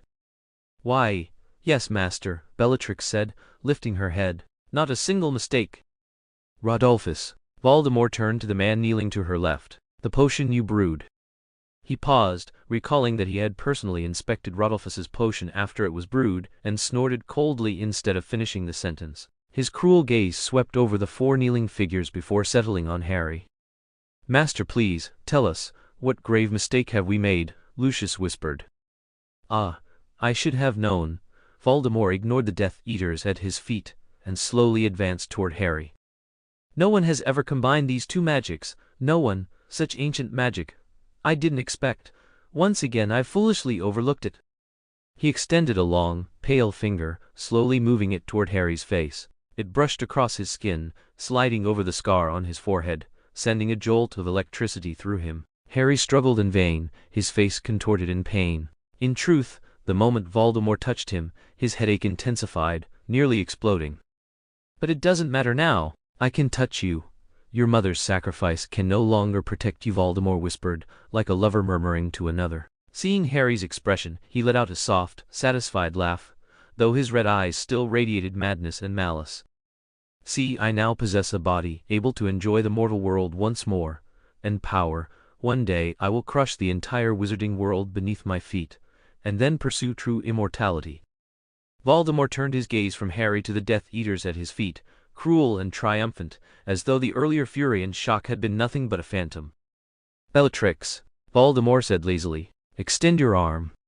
Bellatrix quickly rolled up her sleeve and extended her left arm, displaying the vivid, crimson dark mark, a skull from whose mouth a serpent slithered. Yet, before the dark mark, her wrist bore an ugly, twisted scar, her hand hanging unnaturally. Voldemort tilted his head, scrutinizing it carefully. Bellatrix initially thought he was examining the dark mark, but then realized he was looking at the scar on her wrist. Tears of shame welled in her eyes. Voldemort sighed softly. I must admit, Bellatrix, this is about the only use you have left. He sneered, bent down and pressed his long, pale fingers onto her arm. Harry's scar flared with intense pain once more. Bellatrix let out a moan, writhing in agony. When Voldemort removed his fingers, the mark shifted from bright red to black. Straightening, Voldemort lifted his head and surveyed the dark graveyard. After sensing it, how many have the courage to return? He murmured, his glowing red eyes fixed on the stars. And how many foolishly will not come at all? With a sharp, echoing crack, Zeus appeared in the empty halls of the Riddle Manor. He had planned to apparate straight into the Riddle graveyard, but Dumbledore's interruption had jolted him awake. If he appeared directly before Voldemort and his followers, he would likely be killed before he could even reach Harry. And this wasn't like the book, where Voldemort had only Wormtail at his side. Here, he was guarded by 4 powerful Death Eaters. So Zeus had changed course at the last moment, apparating to Riddle Manor, instead second only to the Gaunt Shack in his familiarity. He had assumed all of Voldemort's Death Eaters would be at the graveyard, ensuring the Dark Lord's safe return, leaving the manor deserted. But scarcely had he arrived when a voice called from behind him. Who's there? The instant Zeus vanished, a flare of blue fire burst between Dumbledore's hands. The light flashed across his spectacles, turning the half-moon lenses into flat, opaque plates of pale blue. I thought you'd at least try to stop him, Albus, Aberforth spat. You know as well as I do, that boy's running to his death, and you just sit here, doing nothing. How can you be my brother? Dumbledore stared at his own bony hands as though entranced. Only when Aberforth's accusations ended did he reply, cold and distant. Don't worry, Aberforth, he's clever. He didn't apparate straight to Voldemort's father's grave. He didn't? Aberforth said icily. Then, what was that signal just now supposed to mean? Dumbledore sighed. His tone was unreadable, half relief, half sorrow. He has returned. What do you mean? Voldemort has risen again. He has his body back. Thorm is upon us. War will begin anew. Chapter 181. Duel, the Net of Light, and Reunion. Who's there? The voice trembled. Without thinking, Zeus twisted, dropped to the ground, and fired a stunner toward the sound. Lying sideways in the grass, he squinted toward the shadow in the doorway. The figure was hidden in the dark. He could only tell it was a woman's voice. His spell had been cast, too hastily. He wasn't sure if it had struck true. From far off came a rapid series of cracks, apparition after apparition, like balloons bursting one by one. Zeus's heart sank. Voldemort had returned, and now he was calling his servants to him. Zeus couldn't waste time in a standoff with whoever lurked in the doorway. He shifted his weight, lowering his stance, palm braced lightly on the ground, left knee bent, right toes pressed into the earth. With the slightest push, he could spring forward like an arrow from the bowstring. Then another sound, slow dragging footsteps in the entry hall. A young voice, casual, unsuspecting. Mum, what are you looking at? What was that noise? A boy with pale blonde hair came to the doorway. Only then did he notice his mother standing like a statue, frozen stiff, but her eyes wide with panic. Run, Draco. Draco saw the message in Narcissa's eyes, but instead of fleeing he spun around, spread his arms to shield her and shouted. Who's there? Show yourself. I warn you, the Dark Lord and my father are right. How many times must I tell you, Draco? A mocking voice rang out from the grass. A red-haired boy stepped abruptly into view. Your father's power is his. It's not yours to wield. Mo Yan. Draco's face lit with recognition and relief just as a streak of red light struck his chest. He blinked down at the spot, bewildered, then up at Zhu standing with wand raised. His lips parted as if to speak, but before he could utter a word he collapsed, unconscious. Zhu sighed, and with another flick stunned Narcissa where she stood, still held by the Petrificus curse. Then he slipped soundlessly out of Riddle Manor. Now I will kill him to prove my power here and now, in front of all of you. No Dumbledore to protect him, no mother to sacrifice herself for him. I will give him a chance, he can fight me. Then none of you will doubt who is stronger. When Voldemort finished speaking, Harry, who had been resigned to die, suddenly lifted his head. Through the haze, he looked into those glowing red eyes, and for the first time, a spark of light appeared in his gaze.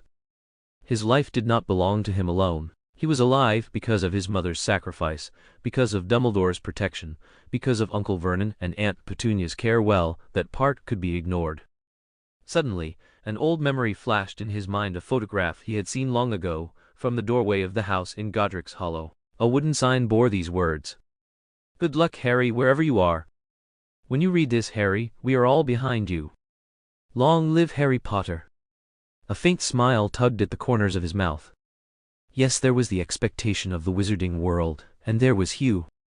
If he let Voldemort kill him without resistance, it would render his mother Lily's sacrifice and Dumbledore's years of protection meaningless and give Voldemort an excuse to flaunt his power and strike fear into the wizarding world. And if Hugh knew he died so pathetically, he would despise him too.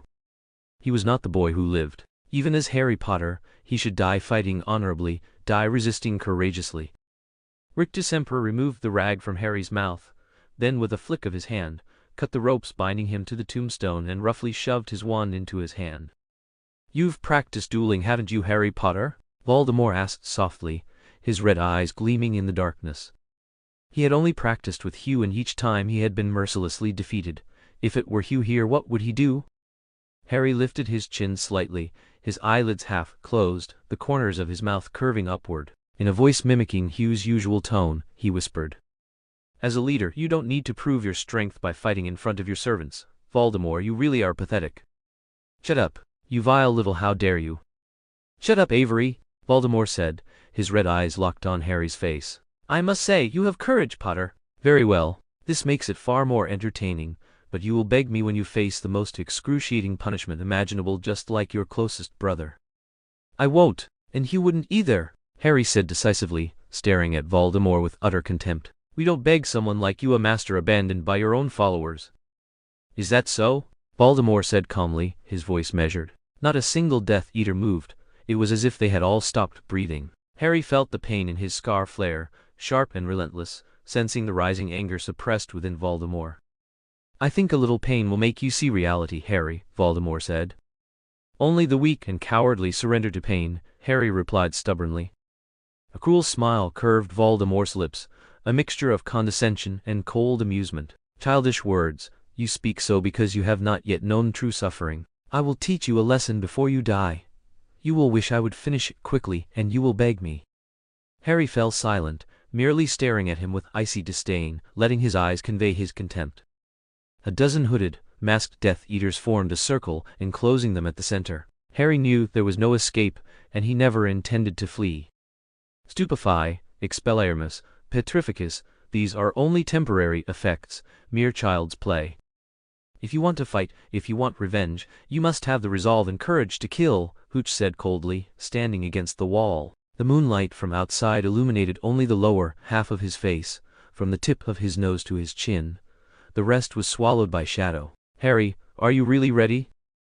It was the moment they had prepared to learn the dark arts.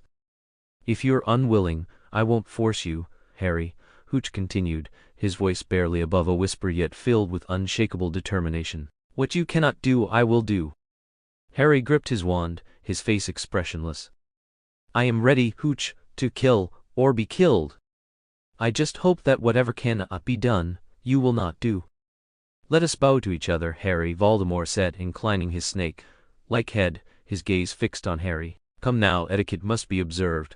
Dumbledore would want you to behave with grace. Bow to death, Harry. The Death Eaters laughed uproariously, but the laughter was abruptly cut off.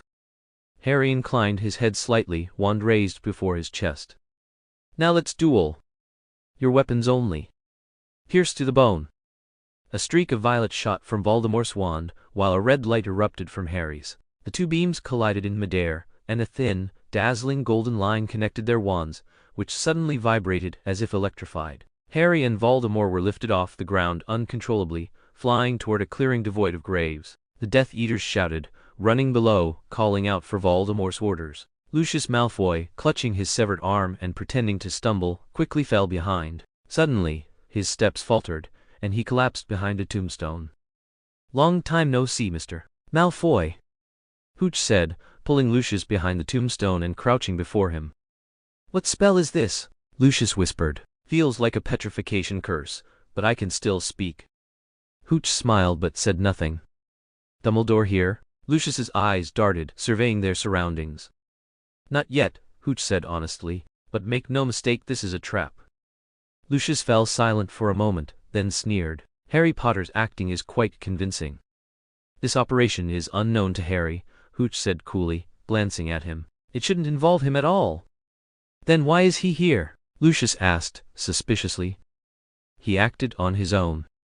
Hooch paused, suddenly feeling something was off. When did the tracking charms and other protective spells on Harry vanish? He had spent the entire day in Hooch's form, meaning that to Hogwarts students and staff, Harry hadn't appeared at all, even skipping the morning history of magic exam. Why did no one suspect? He had been incapacitated in the room of requirement, and Harry wouldn't have known the password to the Slytherin common room. That meant he hadn't returned to the dormitory all night. Even if others didn't know, wouldn't Crabbe, Goyle, and Blaise ask about him? Who was the hand orchestrating all this behind the scenes? Did he even need to think further? Hooch lowered his eyelids and fell silent. Even if Harry's replacement was his own choice, even if it was triggered by the fake Moody, the reality remained Dumbledore was the one who made all this possible. That explained why, even though Hooch had drunk the potion and taken Harry's form for convenience, Dumbledore had recognized him with a single word, accepting it without hesitation, showing no trace of surprise. Even when inquiring about Harry's whereabouts, he remained calm and unhurried, showing no real worry. Having Harry replace Hooch in the third task had clearly been planned long ago. That's why the reasons given to stop Hooch were so smooth and convincing. These weren't things that could be improvised overnight. Before Harry had told him everything, this plan had already been set by that old man.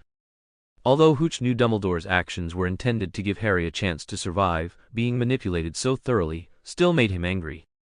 Mrs. Malfoy and Draco are unconscious at the manor gate, you said, standing over Lucius with a commanding presence. You'll recover in at most 5 minutes. No one should stop you this time. Take them and leave immediately. He stepped over Lucius's legs, slipping behind another gravestone, and watched Harry and Voldemort in the clearing. Lucius was startled to realize that you had moved without making a sound. Thinking back to the earlier ghostly ambush, a shiver ran down his spine. A dome of golden threads, formed from thousands of arcs of light, covered the area. The Death Eaters were shouting and scrambling outside, none noticing that Lucius Malfoy had vanished. Several gray ghosts hovered around Voldemort and Harry like drifting smoke. They seemed to be speaking, but you only saw clearly after casting a spell to enhance his vision. A long-haired woman and a tall, disheveled man were bending down, speaking to Harry, while the other spirits swirled around the sallow-faced Voldemort. Harry shook his head repeatedly, tears welling in his eyes. Once the connection is severed, we can only stay a short while, but we will buy you time. You must get the key. It will bring you back to Hogwarts. Do you understand, Harry? James's ghost said, his voice distant, echoing. I can't. Harry shook his head violently, feeling fear and vulnerability for the first time that night. Dad, Mom, I can't run away. I have to die. We'll be together soon. But you will live. He'll take my place. He could no longer hold onto his increasingly trembling wand. His arms shook violently, the golden thread snapped, the light dome vanished, and with it the phoenix song that had accompanied it. The ghosts encircled Voldemort, blocking his view of Harry. Harry remained standing, eyes still wet, but his heart ready to face the end of his life. Only one ghost lingered. Lily's hand rested on Harry's shoulder, her gaze sorrowful, her form fading more and more. A sharp pop rang in his ear, like a gunshot. Before he could register the sound, a hand was on his shoulder. Harry turned and saw silver eyes, calm and warm, gazing at him. Down! Many voices shouted in unison, followed by a cascade of blinding flashes. Down! The command rang out, and you slammed Harry to the ground. A series of dazzling sparks erupted around them. Their hair whipped in the wind, as if a strong gale swept across the clearing. You tilted his head slightly, squinting, seeing scorching red beams crisscrossing and colliding overhead. Several spells ricocheted nearby, sending stones and dust flying, soon leaving them covered in grime. Get ready, Harry, you whispered. We're apparating. No, I. Shut up, you growled under his breath. Do you want us to die here together?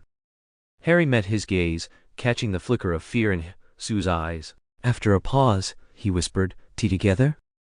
No, I'll take you. Zhu glanced around, fixing his target on a fir tree not far away. Zhu, Harry tugged at his sleeve, I can apparate too.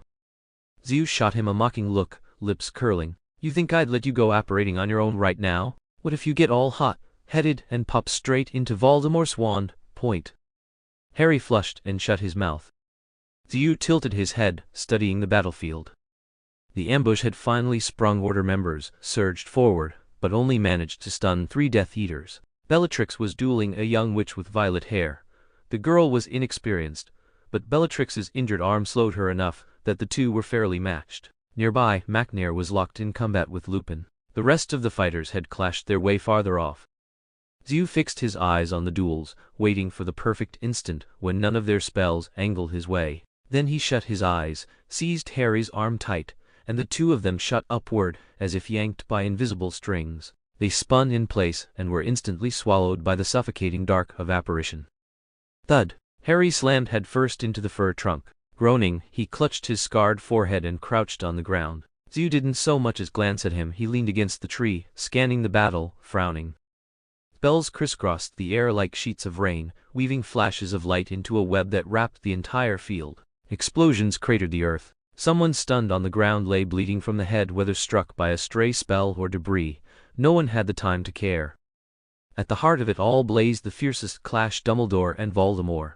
Voldemort's wand spat stream after stream of green, everything it grazed shattering to dust. Dumbledore wielded his wand like a whip, a long lash of flame snaking from the tip, lashing toward Voldemort.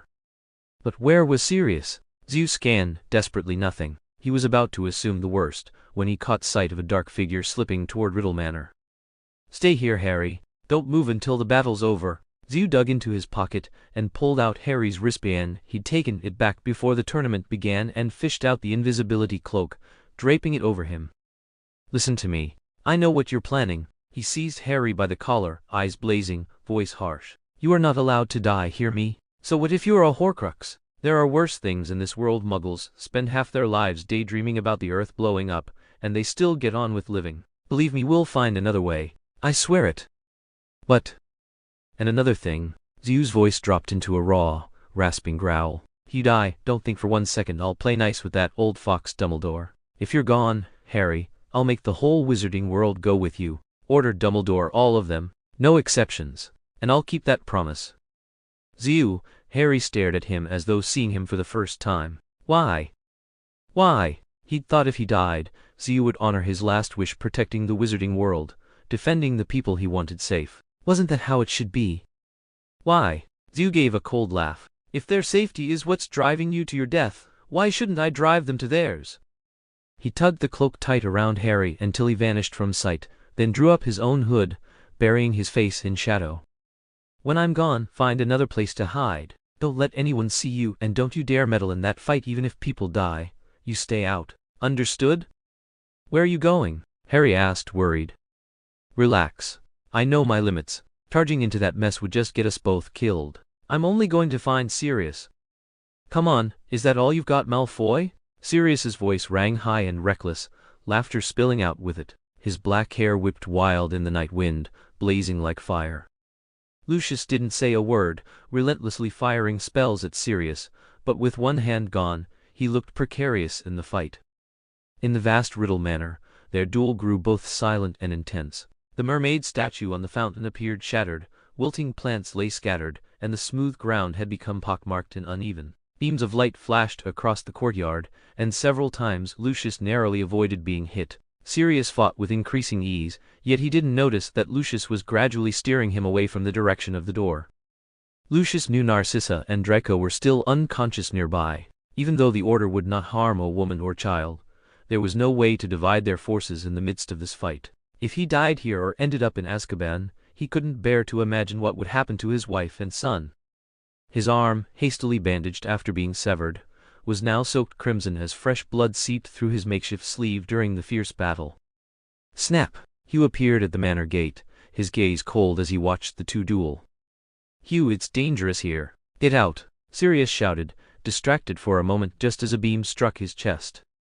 Relax, it's only a stunning spell, Lucius explained, noticing the worry in Hugh's eyes. Though he was stronger magically, he still felt cautious of Hugh's earlier silent, unpredictable attacks. Hugh simply nodded, saying nothing, watching Lucius bid farewell and apparate away with Narcissa and Draco. The sounds of battle and shouting near the graveyard seemed distant now. He hesitated briefly before undoing the spell on Sirius. He expected Sirius to leap up in search of Lucius Malfoy, or to question why Hugh had let a Death Eater go. But Sirius lay still, unmoving. Frowning, Hugh guessed that Sirius might think he had fallen into Death Eater hands, and was pretending to be unconscious, as Hugh himself had done. With a sigh of mild exasperation, he said, "Get up. Malfoy's gone. It's just the two of us here." Still, Sirius did not move. Hugh narrowed his eyes in annoyance. If Sirius thought he could play games like this, he was gravely mistaken. Then a sudden unease struck him. Sirius, though impulsive, reckless, and stubborn, was still responsible. With the battle raging outside, he wouldn't be playing any games now. Hugh's chest tightened as if gripped by a giant hand. Swallowing hard, he asked, "Hi, what's wrong?" No answer. Panic rising, Hugh rushed over. Closer he got, the worse his expression became. Cold, crisp air carried a faint metallic scent he hadn't noticed before. Kneeling beside Sirius, he saw his friend's gaunt, pale face, and the dark pool of blood spreading beneath him. His hand shook as he slowly rolled Sirius over and his pupils constricted in shock. A stone from the statue they had shattered earlier lay there, one jagged, sharp point facing upward like a cold, deadly spear. In the moonlight, the blood on it glimmered with a chilling hue. Flames wrapped around Voldemort, seeming to engulf him completely. For a moment, it appeared Dumbledore had won. But before the order could cheer, the fire twisted into a venomous serpent, slithering down from Voldemort's body, hissing fiercely, and shot toward Dumbledore. Voldemort swung his wand with brutal force, and a thick black smoke surged toward Dumbledore. At the same time, an invisible force struck the members of the Order, forcing them to retreat several steps. In just those few seconds, the already weakened Death Eaters and Voldemort apparated away. "What's going on, Dumbledore?" Fudge asked, arriving on a distant field with Professors McGonagall and Snape. He veered around, furious at the scene, and stormed toward Dumbledore. "The Triwizard Tournament is still ongoing. The final champion hasn't been decided yet. Why have you brought me here?" Fudge demanded. "Cornelius, there was a battle here just now." He'd taken a moment to look around. "You could have seen that," Dumbledore said calmly. "Voldemort has regained his body. He was here moments ago." Fudge turned pale as if he had just taken a blow to the chest. Dazed, he blinked and stared at Dumbledore, unable to fully believe what he had just heard. Hammered. "A mysterious person returned? Nonsense. Don't joke, Dumbledore." "I am not joking. Minerva and Severus have no doubt already informed you," Dumbledore said. Barty Crouch Jr., following Voldemort's orders, used a Polyjuice potion to impersonate Alastor Moody at Hogwarts, aiding in Voldemort's resurrection plan. If you don't believe me, we can interrogate him when we return. "Listen to me, Dumbledore." Fudge forced an ugly smile. "He's insane. Anyone who's been in Azkaban goes mad. Young Crouch might think he's still following the mysterious man's orders, but that's just his delusion. How can you take a madman's words seriously, Dumbledore?"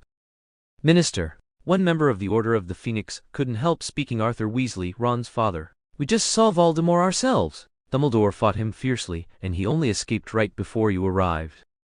Fudge seemed to notice the exhausted, disheveled people around him for the first time. He froze, and the smile on his face twisted even more unnaturally. These aren't all members of this so-called Order of the Phoenix, are they? They are, Dumbledore?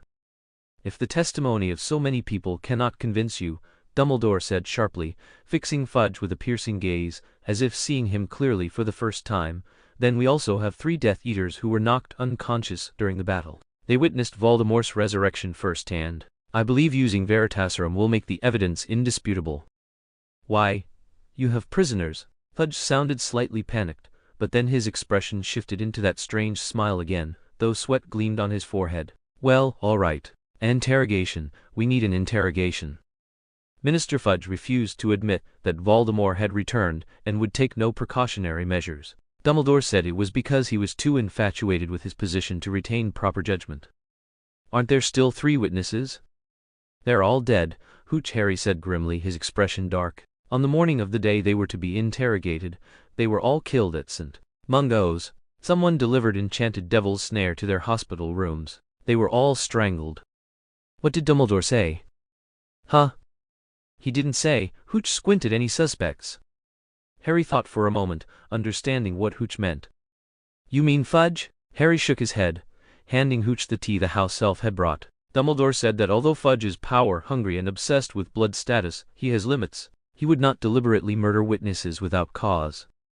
And Barty Crouch Jr.? Hooch asked with a bitter laugh.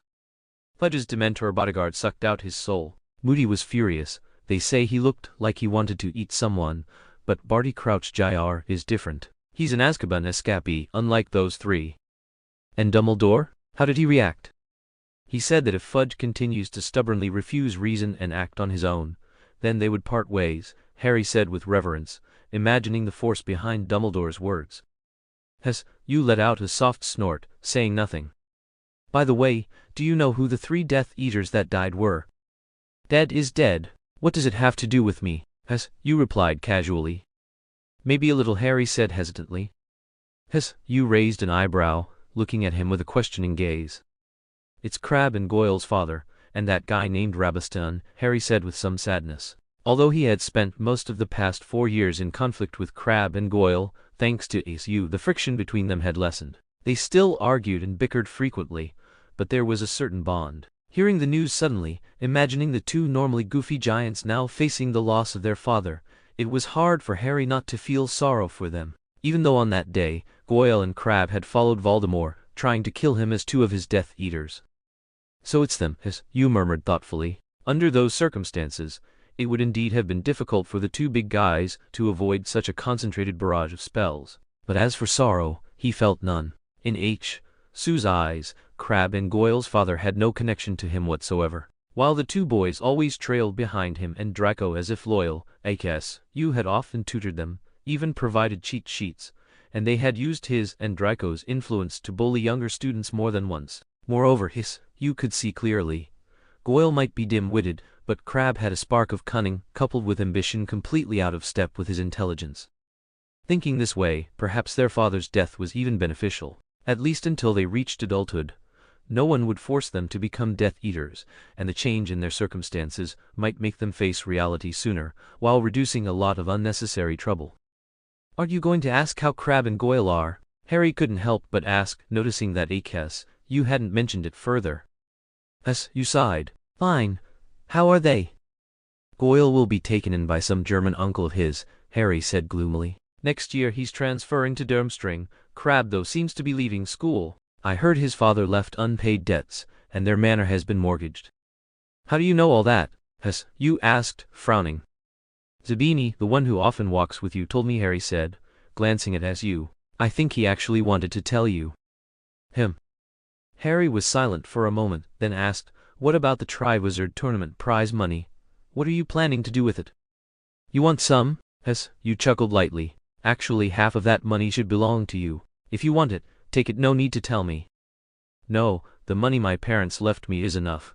Harry hurriedly waved his hands, stammering out his purpose. I mean, if possible, Crabbe, He hasn't even taken his ordinary wizarding exams. No, I guess, you said firmly. Why not? Harry's eyes widened in surprise. Fred and George told me you have tons of money. 1,000 galleons is nothing. First, it's my money, earned by me. I have no obligation to give it to anyone else, you said evenly. Second, Hogwarts education is mostly free aside from textbooks, robes and other yearly supplies. Everything else is covered. There are even allowances for students from struggling families. So if Crabbe really wanted to continue school, his family situation wouldn't prevent it, and creditors couldn't force him to leave to become a child laborer. If he leaves, it's because he doesn't want to continue. Why wouldn't he want to continue? Harry interjected.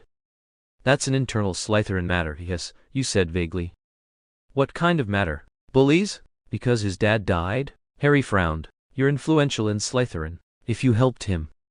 Third, if you're a Slytherin, you ought to handle your own problems. Anyone who leans on others will never truly grow. Besides, if a setback this small is enough to break him, he doesn't deserve me speaking on his behalf.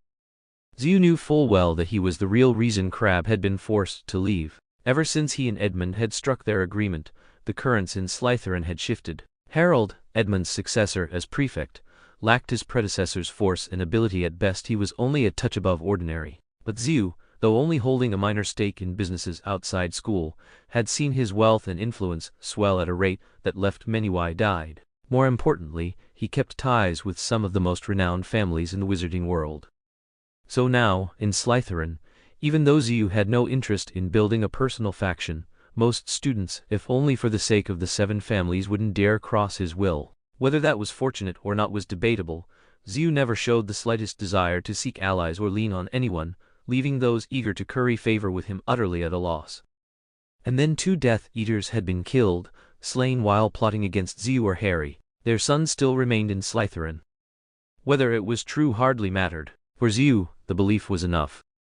The 2 boys had since been ostracized and isolated like never before. Crabbe, always the brasher of the pair, drew the most hostility. Without leaving, life in the house would have been unbearable for him, even if Zio never lifted a finger against him. All the more so because, without Draco and Zio's help, the idea of either boy passing their OWLS was laughable. Zio sipped his tea. The tangled web behind it all wasn't something he intended to explain to Harry. I always thought you were friends, Harry muttered, low and heavy. These days, Draco's my only real friend in Slytherin. Blaise counts as half. Zio paused, gave a crooked smile and shook his head. No, just half now. At least the Malfoys had made it out safely this time. Not long ago Zio had received a letter from Draco. The family had decided to settle for a while in China. It was strange for them, but novelty softened the adjustment. Draco now spent his days at home, his parents tutoring him in magic, though casting didn't flow quite as easily there. The proud boy had come to realize Zio had stunned him only to shield him, to prevent Voldemort from ever suspecting him. Still, his words carried no small measure of resentment. You know, Harry suddenly laughed, reaching into the jumble atop his bedside table and fishing out a box of Bertie Bott's every flavor beans. The way people look at me these days, it's just like first year. They all want to know how I ended up in that graveyard and what happened there. But Dumbledore ordered everyone not to bother us, not to ask me anything. If not for that, I'd never have found the time to see you.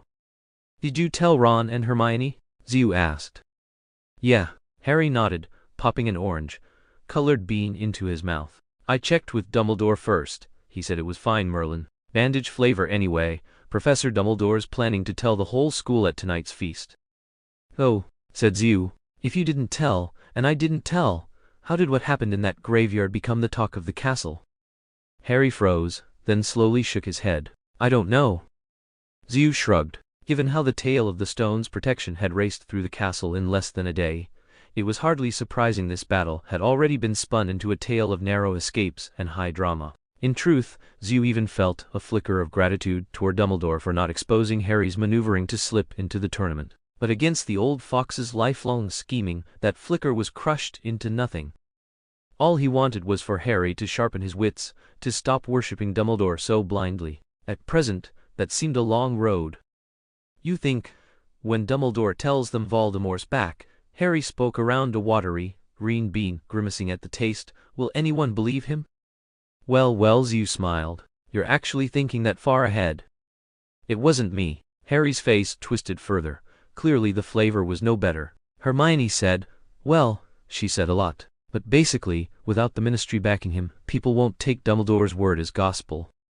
"Don't worry." Zew's tone was careless. "Dumbledore's authority in our world is unmatched, and with so many who have already seen Voldemort, Fudge will find it very hard to wriggle free. Now tidy yourself up, you've a feast to attend." "Aren't you going?" Harry spat out the bean in his mouth, wrapped it in a tissue, and tossed it into the trash. After taking a couple of sips of water, he asked, "Madame Pomfrey didn't say you were allowed to leave the infirmary?" "I'm not going," he replied lazily. "I'd rather sleep here." "Don't worry, I'll have my luggage packed by tomorrow morning." Harry nodded and took a couple of steps, then suddenly turned back. "Don't you want to know how Sirius is?" Hugh's eyes flickered for a moment, but he didn't answer. Harry pressed his lips together. The day Hugh had left to find Sirius, it had ended with him and Lupin locating the two of them at the Riddle Manor. Sirius had been severely injured, and was still recovering at St. Mungo's, while Hugh had collapsed seemingly unharmed. Later it turned out that magical over-exertion had caused mental exhaustion. He always insisted he was fine, but Madame Pomfrey had insisted he remain in the infirmary for a full week. Harry wanted to know what had happened that day, yet every time he looked at Hugh's calm, unreadable expression, the words stuck in his throat. He hoped that, given they had both been injured that day, they could return to being as close as before. "Lupin says Sirius isn't in danger anymore, just very weak. He'll probably need another week or two to recover." Hugh didn't nod or speak, not even his eyelashes twitched, as still as a statue. Harry hesitated, lips pressing together, then gave up and turned to leave. It was a scorching summer, a drought sweeping across England. Washing cars, filling pools, watering gardens, all forbidden. Once lush, green lawns had yellowed, and the usually polished cars now sat gray and dusty in driveways. People hid in the shade, windows wide open, hoping for a non-existent breeze. Noon had passed, and night was still hesitant to arrive. The sun baked the streets, heat radiating off every grain of dust. Streets that usually bustled with small groups were empty, hot wind swirling greasy leaves in spirals. Pavements gleamed pale as chalk, reflecting the harsh sunlight. Privet Drive lay under a lethargic silence, like a static, dull painting. Only two people remained outdoors, more precisely, still inside the locked playground, apparently unaffected by the summer heat. The playground was as deserted as the rest of the neighborhood. On the only undamaged swing sat a thin black-haired boy. His eyes were a striking emerald green, unusually large for a boy, framed by long lashes, and a lightning-shaped scar marked his forehead. By all accounts, such a boy should have been popular, but the opposite was true. Perhaps because his hair was perpetually untidy, perhaps because he wore the same loose, worn clothes for days, Harry Potter was not well liked on Privet Drive. His neighbors seemed to think shabby and ragged attire warranted punishment. To Harry, keeping clean and neat was tedious and dull, and maintaining pristine clothes all day was even more painful. Even when he had enough money to improve his wardrobe, he still owned only a few old sets of clothes, and he wouldn't change them unless they became completely unwearable. Unfortunately, the standard of cleanliness wasn't his decision, it was dictated by his twin brother, Hugh Potter. Harry was forced to change his outfit daily because Hugh had a mild obsession with order. At that moment, Harry sat on the only intact swing, one arm looped around the chain, gently swaying without thinking. His gaze was melancholy, fixed on the ground, not fretting over clothes or hygiene, and certainly not about the drought. His thoughts were occupied by issues few could understand or had even heard of, the problems of the wizarding world.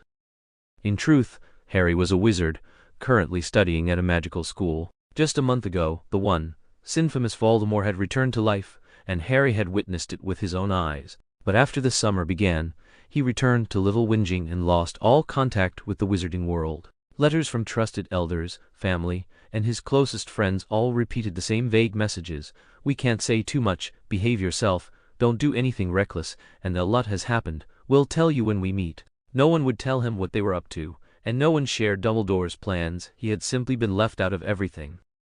Harry felt hurt, angry, and frustrated. The only comfort came from his brother, Hooch Potter, who was with him. Sometimes, Harry thought Hooch could do anything. Nothing seemed beyond him. In their first year, he had personally killed Professor Quirrell, possessed by Voldemort. In their second year, he had deduced the truth behind the monster of the Chamber of Secrets from the smallest clues, In their third year, he had captured Peter Pettigrew, who had betrayed their father, and that was also when Harry learned that he and Hooch were actually brothers, filling him with uncontainable joy. Last year, Hooch had even won the Triwizard Tournament, escaping Voldemort alone, and drained his magic to pull a gravely injured Sirius back from the brink of death. Naturally, Harry pinned all his hopes on Hooch to solve their current predicament. Yet no matter how many times he secretly watched him, Hooch seemed completely unaware, which made Harry's teeth itch with irritation. Lying back on the bench beside the swings, squinting like a cat in the afternoon sun, was Harry's brother, Hooch Potter. Though they were twins, they looked entirely different. Hooch's hair was long and slightly wavy, shimmering with vitality even under the lazy sunlight. His eyes were extraordinary, a pair of silver eyes that seemed almost inanimate. Yet when caught in enough light, they sparkled like a river of stars condensed into two orbs. His mouth always curved slightly upward in a faint, teasing smirk. In appearance, he resembled their mother, Lily, but perhaps because of his eyes, his expression, or the cold sharpness he exuded, he looked fierce and commanding rather than delicate. His outfit set him apart as well, a blue-gray shirt, navy jeans, all pristine, and bright white sneakers that practically glowed. Though he appeared casually sprawled on the bench, the shirt was perfectly smooth, without a single crease. The sunlight hit his face directly. Most people would have been overwhelmed, but he seemed to enjoy it. Hooch sensed Harry glancing at him repeatedly and pretended not to notice. In his view, things that would inevitably be known eventually were no reason to rush. It was better to enjoy the pressure, free days while they could. That old fox Dumbledore would surely find a way to use them. Once involved, the ease and leisure would vanish forever. More importantly, Hooch had not forgiven Harry for recklessly risking his life. Knowing that Harry still trusted and remained loyal to Dumbledore made him even more irritated. For a whole month, Hooch had largely ignored Harry.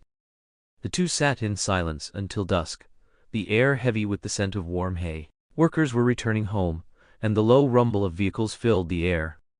Harry felt he could not stay silent any longer. He cleared his throat. "Hooch, you know tomorrow we're going back." Hooch didn't respond. Long minutes passed, and just as the sun had drowsily coaxed Harry towards sleep, a muffled ahem came from the bench. "Hey," I said, "can you not do that?" Harry complained, irritated. Since the last fight, Hooch and Sirius hadn't spoken a word. Harry and Lupin had tried everything to mediate between them, and soon even Lupin had fallen out of Hooch's favor. In Harry's eyes, the problem lay mainly with Hooch, not Sirius, who had been making genuine efforts to make amends, especially when Harry had used Polyjuice Potion to impersonate Hooch. Sirius had treated him far better than he normally treated Harry himself, sparking a tiny twinge of jealousy. Later, Hooch had overexerted his magic on the battlefield to save Sirius, spending a full week recovering in the infirmary. Harry had hoped they might reconcile, but even after Sirius was safe, Hooch still refused contact. Harry had acted as Sirius's messenger for a month, yet Hooch showed no signs of softening, though thankfully, their relationship hadn't worsened. "What?" Hooch hummed, feigning ignorance. Harry knew Hooch was pretending not to understand, irritated by Harry's long-winded lecture, and said nothing, merely letting out a heavy sigh in quiet protest. You, however, pretended not to hear anything. Harry jumped off the swing and kicked the leg of a bench. Reluctantly, you sat up and moved over, leaving half the seat for him. Harry sprawled out, taking up most of the bench on purpose. You glanced at him, then stood and lazily strolled to the swing, sitting down and covering a yawn with his hand. Raising his voice, Harry said suspiciously, "You're not thinking of skipping back tomorrow, are you?" You arched an eyebrow and gave him a teasing look. Ever since he realized he had entered his voice-changing stage, he hadn't been very talkative, but luckily, Harry could read his body language and expressions perfectly. Harry rolled his eyes skyward, scooted closer, and deliberately blocked the swing so you couldn't leave. He lowered his head, frowning darkly. "Not going?" You nodded slowly. Harry snorted coldly. "Don't even think about it." "Fine, then we'll just have a fight." A smile flickered in Sue's eyes. He appraised Harry up and down, the unspoken message clear. Whether it was magic or hand-to-hand combat, Harry was far outmatched.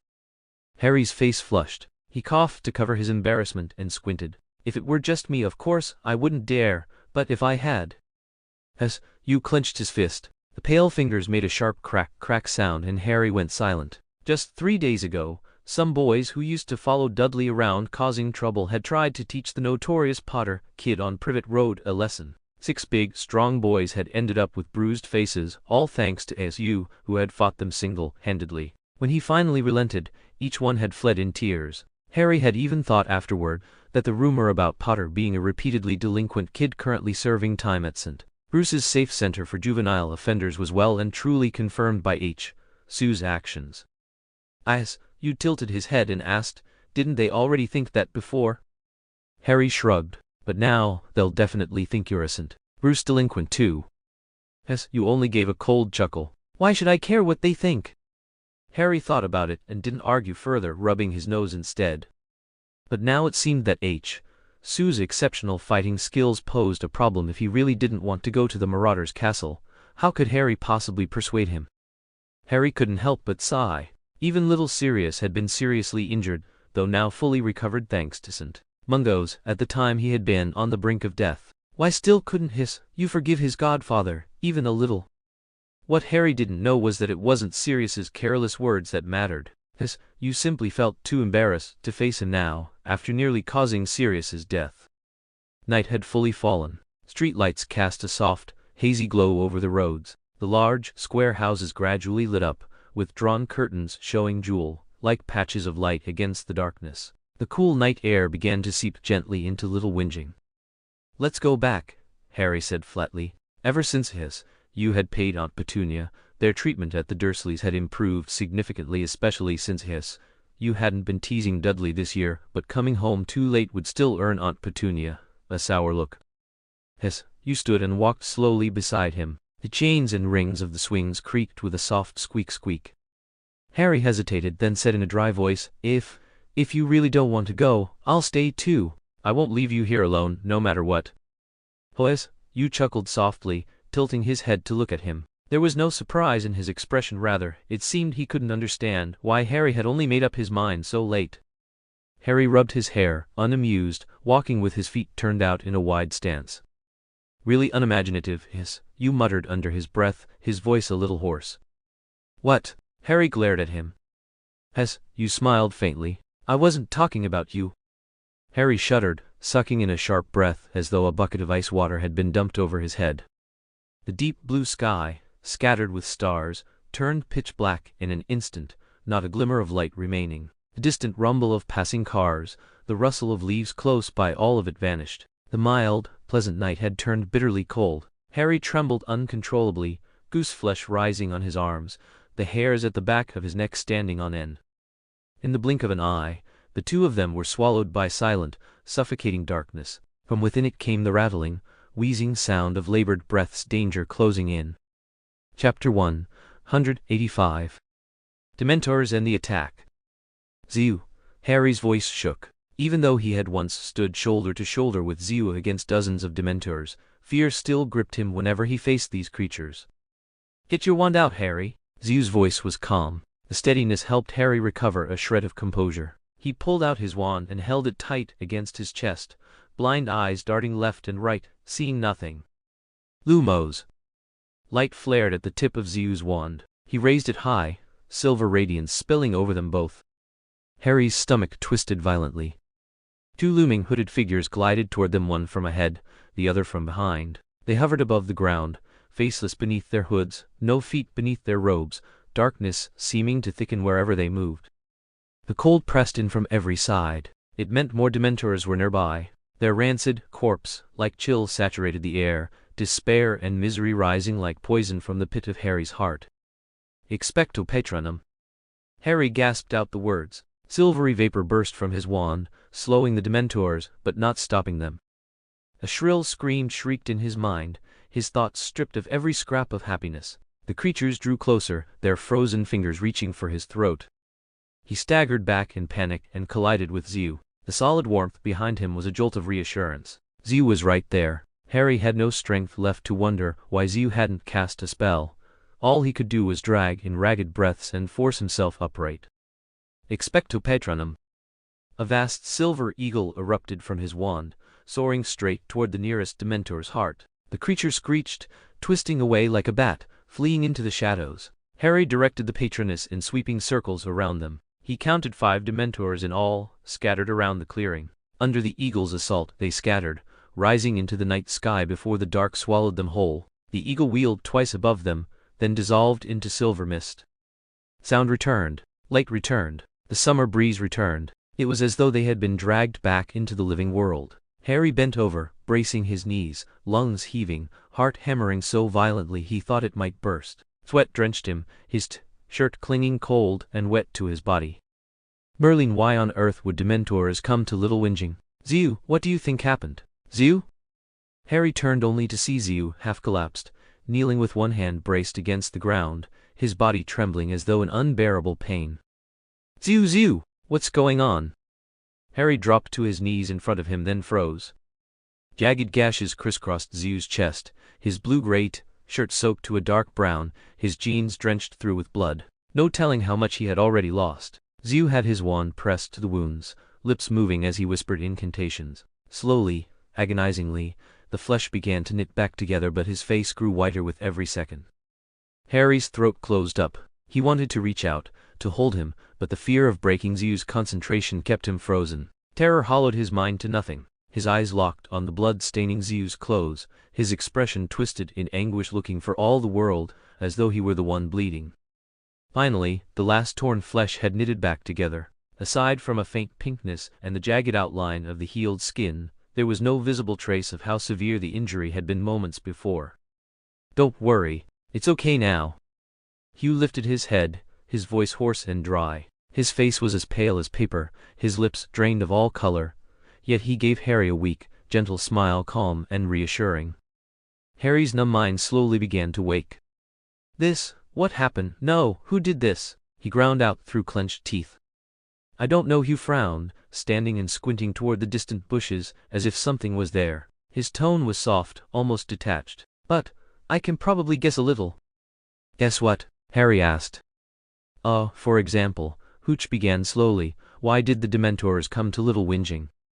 That's right, why would they come here? Dumbledore said, we should be absolutely safe here, Harry whispered. Obviously, the Dementors came for us, they must have been sent, but has the Ministry lost control over them? Or did they escape from Azkaban on their own and join Voldemort's side? No, that can't be. How would Voldemort know we live here? Could it be this place isn't safe anymore? What about Uncle Vernon and Aunt Petunia? As Harry spoke, he suddenly noticed something was off. Hooch was leaning against him, his weight gradually pressing down. Are you hurt anywhere else? Harry asked, quickly steadying him.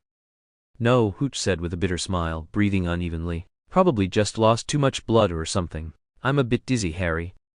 Hooch closed his eyes and pressed on Harry's shoulder to steady himself, but his vision went dark for a moment, and he swayed. Harry caught him, noting that Hooch's arm in his hand was ice cold. You need to go to the hospital, Harry said slowly, as if speaking calmly could stave off panic. No need, Hooch shook his head. A couple days rest and I'll be fine naturally. Before Harry could reply, the heavy sound of running footsteps came from behind. He hurriedly tucked his wand away, but Hooch grabbed his wrist. No need to hide it. A Muggle boy carrying a stick isn't unusual, Hooch said. Seeing Hooch so weak, and knowing he was the only one able to fight, Harry reluctantly tightened his grip on his wand and spun to face the newcomer. Mrs. Fig, their eccentric old neighbor, came huffing and puffing into view. Her grace, streaked hair had escaped from her hairnet, a jingling netted bag hung from her wrist, and her feet were nearly slipping out of her thick plaid slippers. Harry stepped in front of you, eyeing her warily. Don't worry, Harry. Dumbledore told me to look after you too, Mrs. Fig screeched. Oh, I'll ring Montague F. Filch's neck for this. Professor Filch? Harry asked, confused. Professor, my foot. Mrs. Fig spat and fumed. That good. For nothing, stinking lump. Brainless idiot. He should have been on duty until midnight, but he went off to deal with some cauldrons falling off flying broomsticks. I told him if he dared go, I'd skin him alive, and look at this mess now. Oh, what will Dumbledore say? She twisted her hands in grief. Wait, Mrs. Fig, Harry exclaimed, staring at her. You're a wizard? No, I'm a squib. Dumbledore told me to keep an eye on you ever since you got here, Mrs. Fig suddenly fixed Harry with a piercing look. Why did you just use magic? Don't you know the decree for the reasonable restriction of underage sorcery? The Ministry probably already knows. Speaking of which, that's exactly what Dumbledore's worried about. Oh dear, what on earth happened? Why did you suddenly use magic? I had no choice, Harry defended, glancing sideways at you, who had a faint, cold smile playing on his lips. Harry paused, then continued, 5 Dementors attacked me in Ahis, you, and there was another one, I don't even know what it was. Dementors? Mrs. Fig shrieked, shivering. You're not joking, are you, child? You are? Do we look like we're joking? Harry snapped. Only then did Mrs. Fig seem to notice the blood on his, you and the long tear across his shirt. She shivered again, looked around at the darkened streets and urged, panicked, what are we waiting for? Let's get out of here, it's not safe, move! Bang! With a sharp, ear-splitting crack, a strong stench of smoke and alcohol filled the air. A scruffy, short, rotund man in a tattered coat suddenly appeared in front of them, clutching a silver item Harry immediately recognized as an invisibility cloak. It was none other than their defense against the dark arts teacher from 2 years ago, Montague F. Filch. What happened? Filch looked from one to the other, bewildered. After angrily sending Filch off to report to Dumbledore, Mrs. Fig hurriedly deposited Harry and you at the Dursleys' doorstep before disappearing. As you, who had been leaning weakly against Harry, suddenly straightened, squinting down the dark street with a cold, hard expression. What's wrong? Harry asked quietly. Is there something wrong with Mrs. Fig, or Filch? I don't like them, Hess, you said flatly. I don't like them either, Harry said as he pressed the doorbell. Filch goes without saying. Ever since I was little, Aunt Petunia would leave me with Mrs. Fig whenever she went out. Her house smelled like cabbages and was full of cats. Harry's tone was calm, as if recounting something unrelated to himself. The Dursleys' figure grew larger through the rippling front door glass. Next time, be back earlier. If anyone sees you wandering about all day, what happened? Did something happen? Seeing Sue's disheveled state and Harry's tense expression, wand in hand and cold sweat on his forehead, Aunt Petunia's eyes widened as she demanded an explanation. Wait, don't tell me you got into a fight again. I heard you went after Peeves and Morkan and someone from Milan. You was Street Gordon, wasn't it? Who could have done this to you? I'm telling you, Akis, you, and you too, Harry, the Dursleys are a respectable family. You'd better. Good night, Aunt Petunia. Zeus cut her off coolly, and with Harry in tow, headed upstairs without another word. Harry glanced back. Petunia stood at the foot of the stairs, her face caught between worry and revulsion, her eyes following them with a complicated look. Chapter 186. Harry's self-reflection. Zeus, actually, Harry hesitated. Aunt Petunia, she? Him? Zeus pushed open the door and stepped inside. He tugged off his torn, blood-stained shirt and tossed it carelessly onto a chair. What are you trying to say? I mean, Harry closed the door behind them and spoke slowly. Maybe we ought to be a little nicer to them? You think I've been rude? Zeus gave him a sharp, mocking look as he pulled on a clean shirt, then stuffed the bloody one into a wicker basket in the corner. You know that's not what I meant. Harry sighed, kicked off his shoes, and flopped onto the bed, hands tucked behind his head. It's just I've thought a lot about things this past year, Zeus. Before he could continue, a whirlwind of feathers burst in through the window. A sleek owl landed on the bedside table, staring down at Harry with imperious eyes. Harry tugged a letter from its beak, unfolded it, and skimmed it, then sat bolt upright, face draining of color. What is it? Zeus asked with a sidelong glance. Harry wordlessly handed him the letter, blank-eyed and dazed as though his mind had gone elsewhere. Zeus scanned it quickly. The Office for the Improper Use of Magic was expelling Harry from Hogwarts for casting a patroness charm in a Muggle-inhabited area, citing violation of the decree for the reasonable restriction of underage sorcery. A representative would be dispatched to destroy his wand. Don't worry, Zeus said, tossing the letter aside. Dumbledore won't let that happen. Harry nodded slowly, but the tightness in his expression didn't ease. With a frantic flutter of wings, a scruffy barn owl tumbled through the window, dropped a grimy letter and a couple of feathers onto Harry's lap, and immediately fled. Harry spread open the stained parchment and read it, then looked up. It's from Mr. Weasley. He says Dumbledore just arrived at the Ministry to investigate, and he told us not to leave and not to hand over our wands. Zeus nodded. He'd guessed as much the moment he saw the owl. Zeus, Harry's voice was taut with worry. What? If the Ministry rep really does come to destroy my wand by force, Harry swallowed hard. Don't get involved. Let me face them. At least that way, you won't risk being expelled with me. Oh, so, your plan is for me to sit back, watch you duel with the ministry, and enjoy the show like I'm cracking sunflower seeds at the circus? Zhu arched a brow, anger flashing in his tone. That's not what I meant, Harry rushed to defend himself. Yeah, the chosen one has a grand sense of heroism, but everyone else is just a bunch of selfish jerks, Hugh growled, his tone sharp and vicious. Harry opened his mouth, but no words came out. After a while, Hugh finally saw the third owl he had been expecting. Harry read the letter quickly 2 or 3 times before letting out a long sigh. His expression returned to normal. Problem solved? Hugh asked, though he felt a twinge of curiosity. Had Harry's butterfly effect somehow amplified Dumbledore's influence? Otherwise, how could this have been resolved so easily? No, Harry said with a small smile. Expulsion's been postponed. They said I need to stand trial. Not worried? Hugh asked, staring at Harry's surprisingly relaxed demeanor. Harry tilted his head thoughtfully. A little. I don't want to leave Hogwarts. Hugh frowned in confusion. Since you still have to stand trial, how come you're suddenly so relaxed? He didn't get to finish the question before realization hit.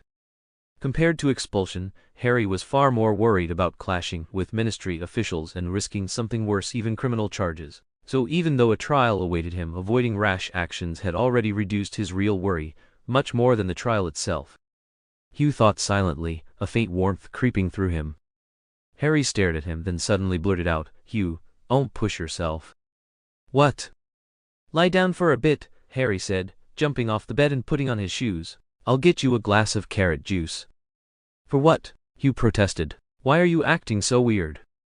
Harry looked at him and sighed. Hugh, even if you've magically healed your external injuries, does that mean your body is fully recovered? Even if I didn't understand before, Sirius was innocent. Mungo's for so long, surely you know there's more to it than that. He's just weak, Hugh scoffed. How could you compare him to me?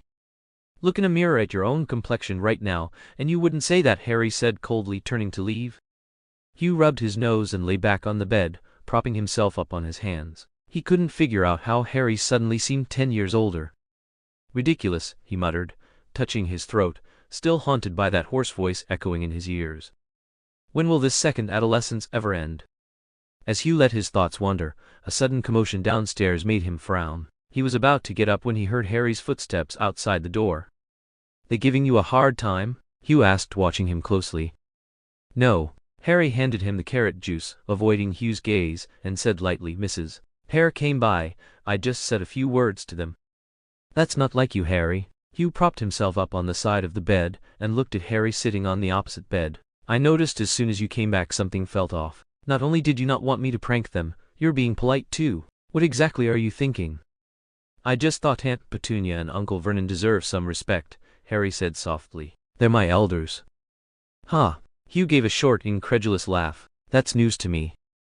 Harry shook his head helplessly. I've told you, Hooch, over this time, I've been thinking a lot. Thinking about how to be grateful to your dear uncle and aunt. Hooch frowned at him, his tone dripping with sarcasm. Harry, are you out of your mind? Harry rolled his eyes at him and muttered, Aunt Petunia and Uncle Vernon weren't very nice to me back then, of course I remember. But...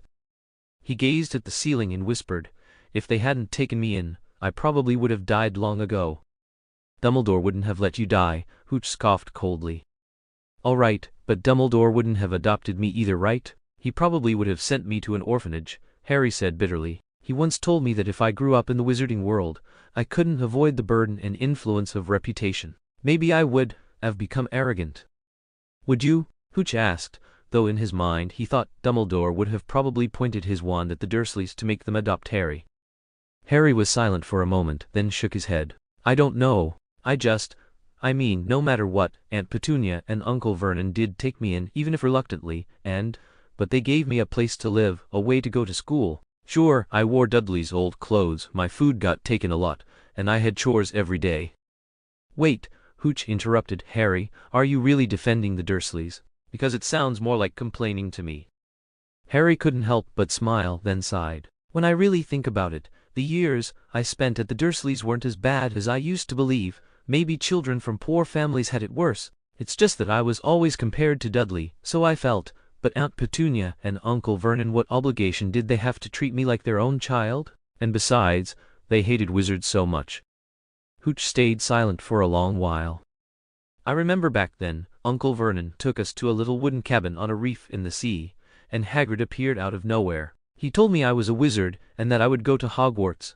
At that moment, I thought Hagrid was like a messenger sent by God to save me, and my uncle and aunt trying to stop me from going to school. They were the worst people in the world. Harry smiled faintly, though there was no joy in it. But the other day I suddenly remembered that when they brought me into that house, they swore they would stop these absurd, sensational things. Oh, magic. Honestly, thinking back now, I feel a little warmth from that. Hooch still didn't speak, and Harry didn't mind. He just needed to know Hooch was listening seriously. Facing Hagrid, a giant who could tie a gun barrel into a knot and perform magic, I'm sure Uncle Vernon and Aunt Petunia were terrified. Yet they still argued with him without hesitation. Back then, that was their way of protecting me. But I didn't realize it all these years. In fact, in their eyes, wizards were a bunch of odd, reckless people, preparing all sorts of useless things to learn tricks. Considering my parents' situation, it was probably even more dangerous in their eyes. They didn't allow me to go to Hogwarts, perhaps to protect me. Hagrid gave Dudley a pig's tail, but my meals never decreased or got worse. The day before school started, I asked Uncle Vernon to drive me to the station, and he didn't refuse. Every holiday, they would come to pick me up. There were Christmas gifts, though not great, and no matter how much I angered them, Uncle Vernon never truly hit me. The worst was detention and going hungry, which I could endure. There are countless people in this world who don't get enough to eat every day. Harry murmured for a long time, his voice gradually sinking until it disappeared. The room was quiet, soft moonlight streaming through the window, spilling silver across the floor. After a very long time, Hooch finally spoke softly. I'm surprised, Harry.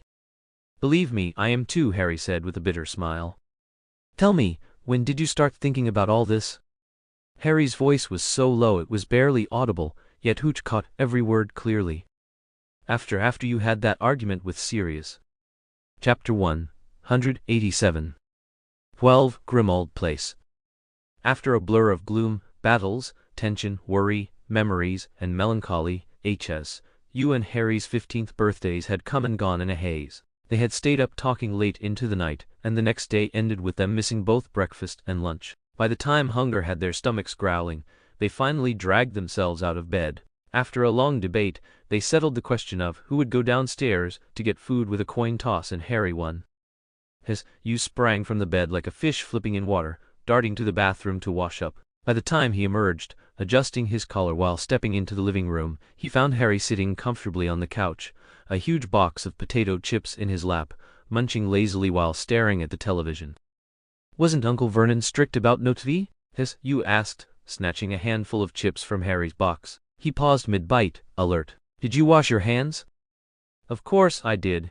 Harry shot him a sharp look, handing over a glass of milk from the coffee table while reclaiming his chips. Drink this first. They went out, said they won a runner-up prize in some best suburban lawn competition across England. Look, they left a note. Harry tilted his chin toward a piece of paper on the TV stand, his eyes still glued to the screen. From 10 feet away, you could clearly make out the greasy fingerprints on the note, black ink smudged. He glanced silently at Harry, then at the note, downed the last of his milk, and decided to make himself some scrambled eggs. The moment you disappeared into the kitchen, Harry's gaze drifted from the TV. In truth, he hadn't been watching anything at all. He chewed the chips mechanically, tasting nothing. As long as the Horcruxes exist, the Dark Lord cannot die. That sentence was like a curse etched into his soul. Countless nights, waking from restless sleep, staring at the dark ceiling. Sometimes he wondered if dying gloriously in a battle against Voldemort might be his only release. But if you die, don't think I'll cooperate honestly with that old fox Dumbledore. If you die, I'll take the whole wizarding world down with you. Dumbledore, the Order, no exceptions. I mean it, Harry. If it's their safety forcing you to your death, why can't I take them along with me? Harry knew that if you said it, he would do it. He had always despised Dumbledore and felt little attachment to anyone else. There had been Sirius once, but now the two of them hadn't spoken in a long time. Yet, Harry was a Horcrux. He wasn't you. He couldn't tolerate Voldemort's tyranny, couldn't allow Dumbledore, who harbored murderous intent toward him, to die, couldn't stand by while the wizarding world descended into the chaos and darkness Voldemort brought. The two of them could not coexist. Trust me, we will find a solution. I swear it. But how can there be any solution for souls that are bound together like this? The kitchen was full of mouth-watering smells, punctuated by the noisy clatter of pans and ladles. Harry curled deeper into the sofa, hugging a box of crisps to his chest, and slowly closed his eyes. A long, shadowy corridor stretched before him. At the end of every passage was either a dead end or a door locked tight. When working on homework, Harry and Zoo were usually quiet unless they were debating something. As night fell, without the Dursleys, number 4 Privet Drive sank into a hollow silence. You could hear the water rushing through the pipes and the scratch of quills dragging across parchment filling the tiny bedroom. So when a faint clatter sounded from the kitchen, it carried loud and clear. A burglar. Harry's eyebrows shot up. He whipped out his wand. No need, Harry. Zoo pressed down his hand and shook his head. Forget already. Dumbledore's got people watching this place. No thief could get in. Whoever's down there is one of ours or Voldemort. The second name made Harry shudder. So what do we do? He whispered. Go take a look. Zoo shrugged, set his quill aside, and got up to head out. Harry grabbed his sleeve. Are you mad? What if it is Voldemort?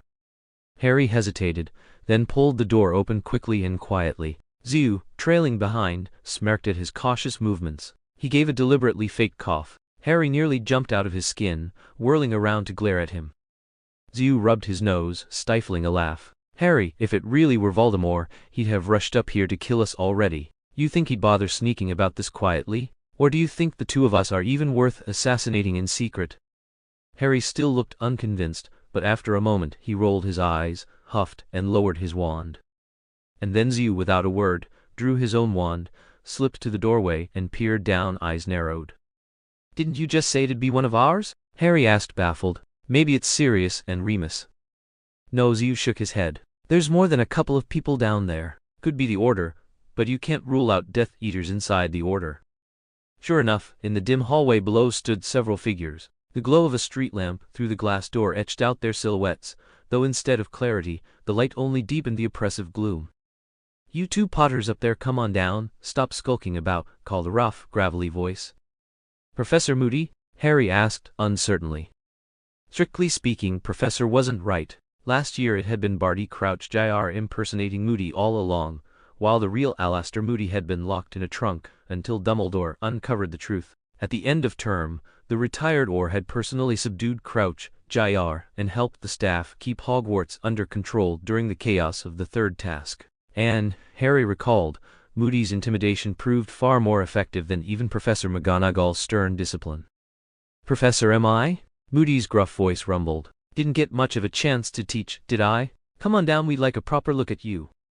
Zoo flicked on the light. The staircase and hall below flooded with brightness, revealing a crowd packed into the entryway, all staring up at them. A few even craned their necks, eager for a better view.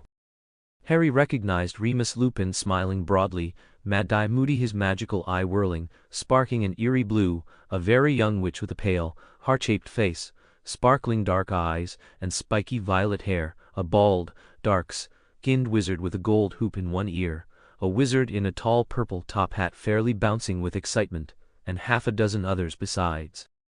Nice. Zoo let out a low whistle, grinning. What an entourage. You all, Harry stammered, glancing from one to the next at a loss for words. At last, he simply blurted, what are you doing here? Harry, Zoo, Lupin said warmly, we've come to take you with us.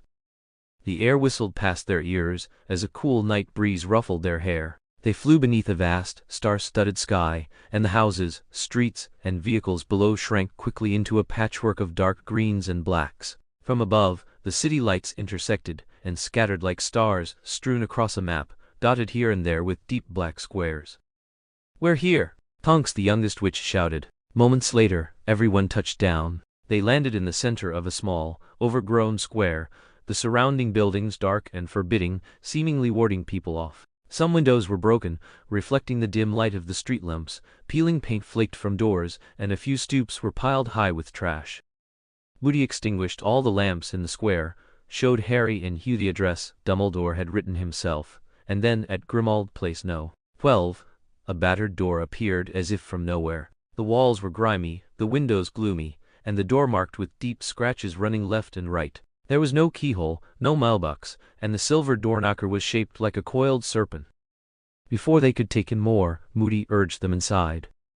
Upon entering, a damp, dusty smell hit them, mingled with the sickly sweetness of decay. A row of old gas lamps flickered to life along the walls, illuminating the long, shadowed hallway with peeling wallpaper and threadbare carpet. A spiderweb, like chandelier overhead, cast a faint glow. Crookedly hung portraits had blackened with age, and snake-shaped decorations adorned the walls. By the staircase, a row of wrinkled house-elf heads seemed to peer out.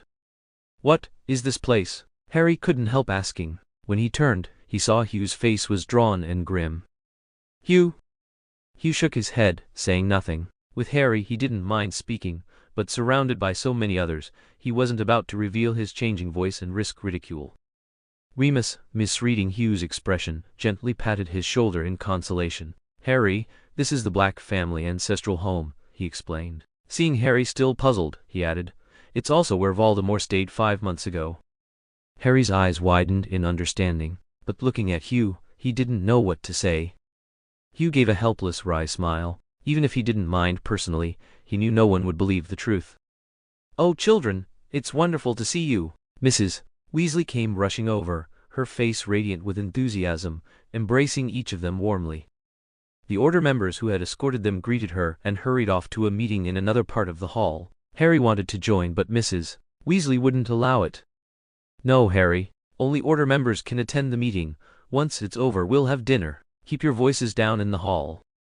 Chattering on, she led Hugh and Harry to the second-floor landing. "The second door on the right. Ron and Hermione are waiting there. Your room is the third. I'll call you when the meeting is done." With that, she hurried down the stairs, leaving a bewildered Harry and an already composed Hugh. Harry opened his mouth, questions tumbling out, but none found answers. "I'll go to my room to wash up and get ready," Hugh said, taking Harry's trunk along. "Go see Ron and Hermione. Call me at dinner."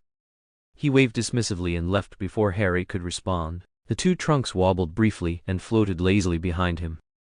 Blinking, Harry walked across the dim landing, turned the serpent-shaped doorknob, and pushed the door open. Chapter 188. Methods of Magical Surveillance. Hooch had taken a shower and changed into clean clothes. He had just set his luggage in the cupboard when there was a knock at the door. "Hooch, are you ready?" Harry poked his head in. "Mrs. Weasley said the meeting's over. We can go downstairs to eat."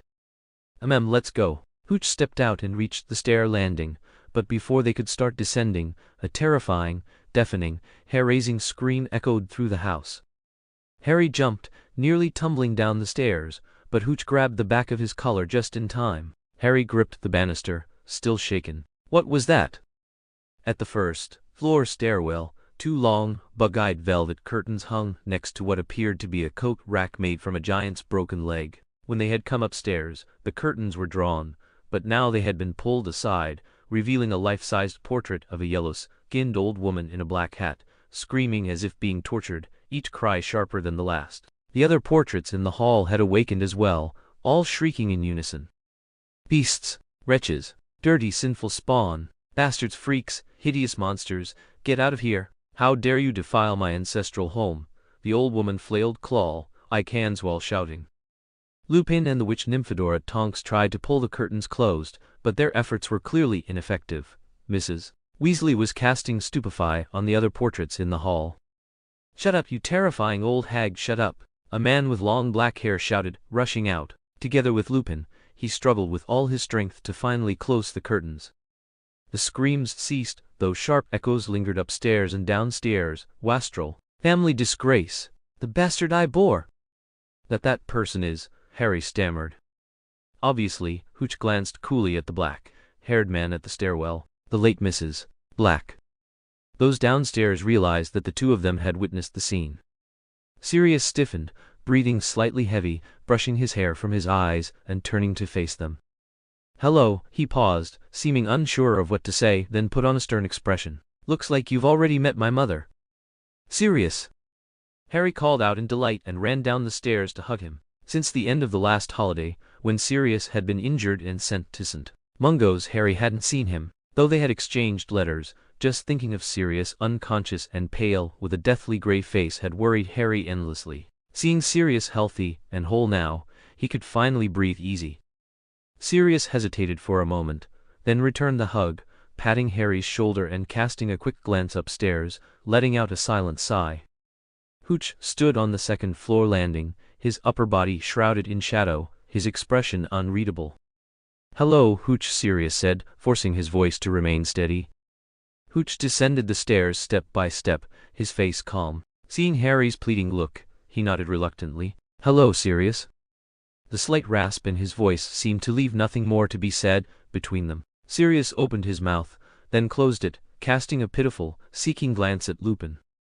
Lupin cleared his throat. "Go to the kitchen. Molly won't like us being late." The kitchen was a cavernous, deep room with rough stone walls and a dark ceiling. Iron pots and pans hung from above, smoke drifted through the air, and chairs were scattered across the floor. On the long wooden table lay parchment scrolls, goblets, empty bottles, and other miscellaneous items. Several people sat around, chatting and laughing. Upon seeing them, they greeted warmly. Even Ron and Hermione, who had been separated from Harry moments before, waved in welcome. Chapter 187 continued. "By the way, I almost forgot to tell you." Harry leaned close to Ahas, lowering his voice as Mrs. Weasley stirred a large cauldron over the fire. "Don't mention Percy, at least not in front of Mr. and Mrs. Weasley." Hugh raised an eyebrow, signaling he didn't understand. "You know, Fudge and Dumbledore had a falling out, and now Fudge is doing everything he can to ruin Dumbledore's reputation." Hugh nodded. All summer, the Daily Prophet had been full of attacks on Dumbledore, sometimes even involving Harry, claiming that they were spreading rumors about the return of a mysterious figure to stir up trouble. That day, almost every member of the Order who had been seen in Fudge's presence had been dismissed from the ministry. At first, Harry had been shocked and angry when he saw these reports, but after a while, he'd just glance at them and toss them aside, reacting only with a brief silence. Anyway, Percy had a huge argument with Mr. Weasley over his support of Dumbledore and eventually packed up and moved to London. "If you two want to have dinner before midnight, someone's going to need to help me," Mrs. Weasley said suddenly, stepping in. "Arthur, can you keep an eye on these dishes for me?" Harry jumped, speaking with exaggerated enthusiasm. "Mrs. Weasley, what can I do to help?" "No, you two just sit there," she said kindly, smiling at them. "You've just returned from a long trip, now rest properly." Then she turned to Ron, who had been listening to Montague's joke, and scolded him. "Ronald Weasley, I thought you should be peeling onions right now." Harry sat down and whispered to Hugh, "Do you think they heard us?" "No, Akes," Hugh said. "I have to focus fully just to hear it. Unless they have bat-like hearing, you don't need to worry." "Speaking of bats," Harry said, "Snape was just reading a report. Top secret. Too bad we didn't steal anything." Harry realized mid-sentence what he had said. Catching Sue's faintly amused look, he added sheepishly, "Heard it." "How was your summer, kids?" Lupin asked, pouring each of them a glass of butterbeer. Harry deliberately scowled and pouted. "Terrible." Sirius's eyes immediately hardened. "What did the Dursleys do to you?" Harry rolled his eyes and sighed. "Uncle and Aunt were fine, but we were completely isolated by our friends. What was the point?" "So you decided to pass the time by having a life-for-death fight with Dementors?" Tonks teased. Mentioning Dementors reminded Harry of the Ministry trial, and a heavy weight settled on his chest, like a brick had dropped into his heart. He struggled to swallow a sip of butterbeer. Lupin and Sirius exchanged a glance, and Sirius offered reassurance. "Don't worry, the law will be on your side. Even underage wizards should be allowed to use magic when their lives are in danger," Lupin said quietly. "No, it is allowed," Hermione interjected quickly, setting down the plates. "I looked it up carefully.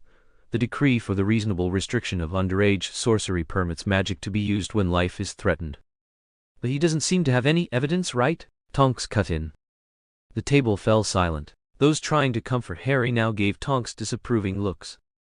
"What's the matter? Weren't we just discussing this?" Tonks asked, confused. "Isn't you here too?" Ron asked, tears welling in his eyes from handling onions, looking utterly pitiful. Lupin glanced at Zew, his tone troubled. "I'm afraid his testimony alone won't be enough to convince the Ministry, especially right now." "Oh, that's right." Zew rubbed his chin, suddenly thoughtful. "Mrs. Higg showed up after the fact. So how did she know we used magic?"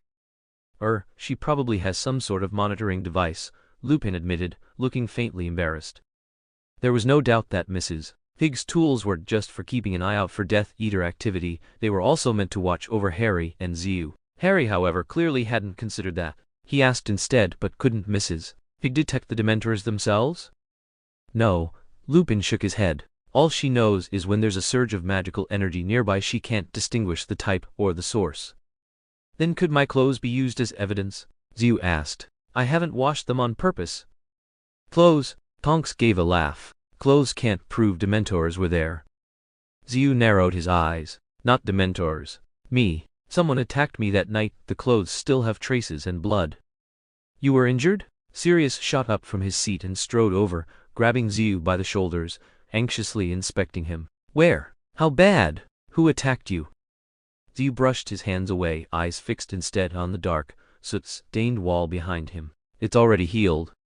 Sirius looked like he wanted to press further, but seeing Xiu's expression, his mouth moved soundlessly before he stepped back.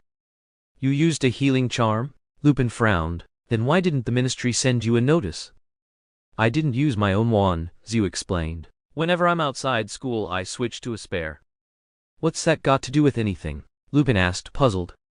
Doesn't it? Xiu sounded even more confused. Harry, drawn into the exchange, leaned closer. Xiu asked in disbelief, the Ministry doesn't track our use of magic through our wands?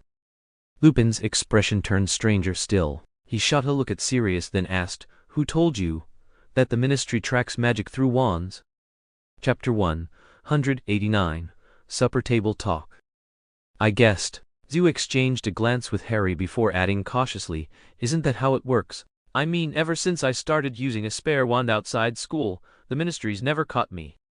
Same here, Harry said, nodding. I've used the oak wand Xiu gave me for little spells, outside school, and this is the first time I've ever gotten a warning. That makes sense if it was only small spells. The trace has a threshold after all. The Ministry knows you lot need to do homework over the holidays, or might play around, or have the odd magical mishap. Lupin explained. Simple charms like Lumos, Scour Defy, even some basic transfigurations all allowed. But if the magic is stronger...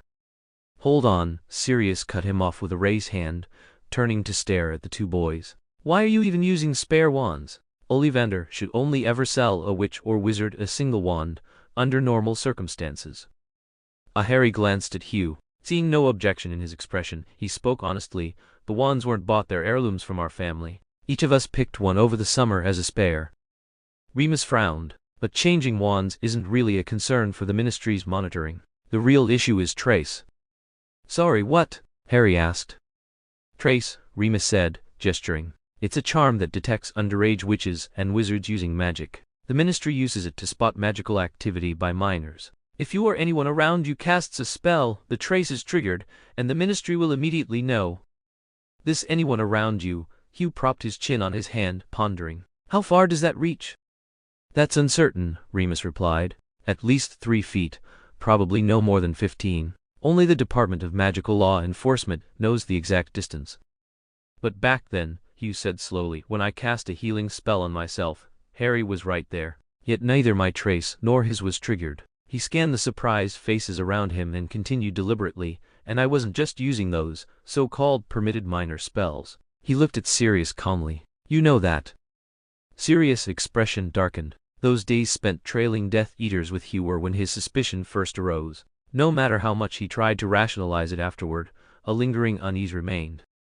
So you're saying, when you use magic the trace doesn't trigger at all? Remus mused, tapping his fingers lightly on the table.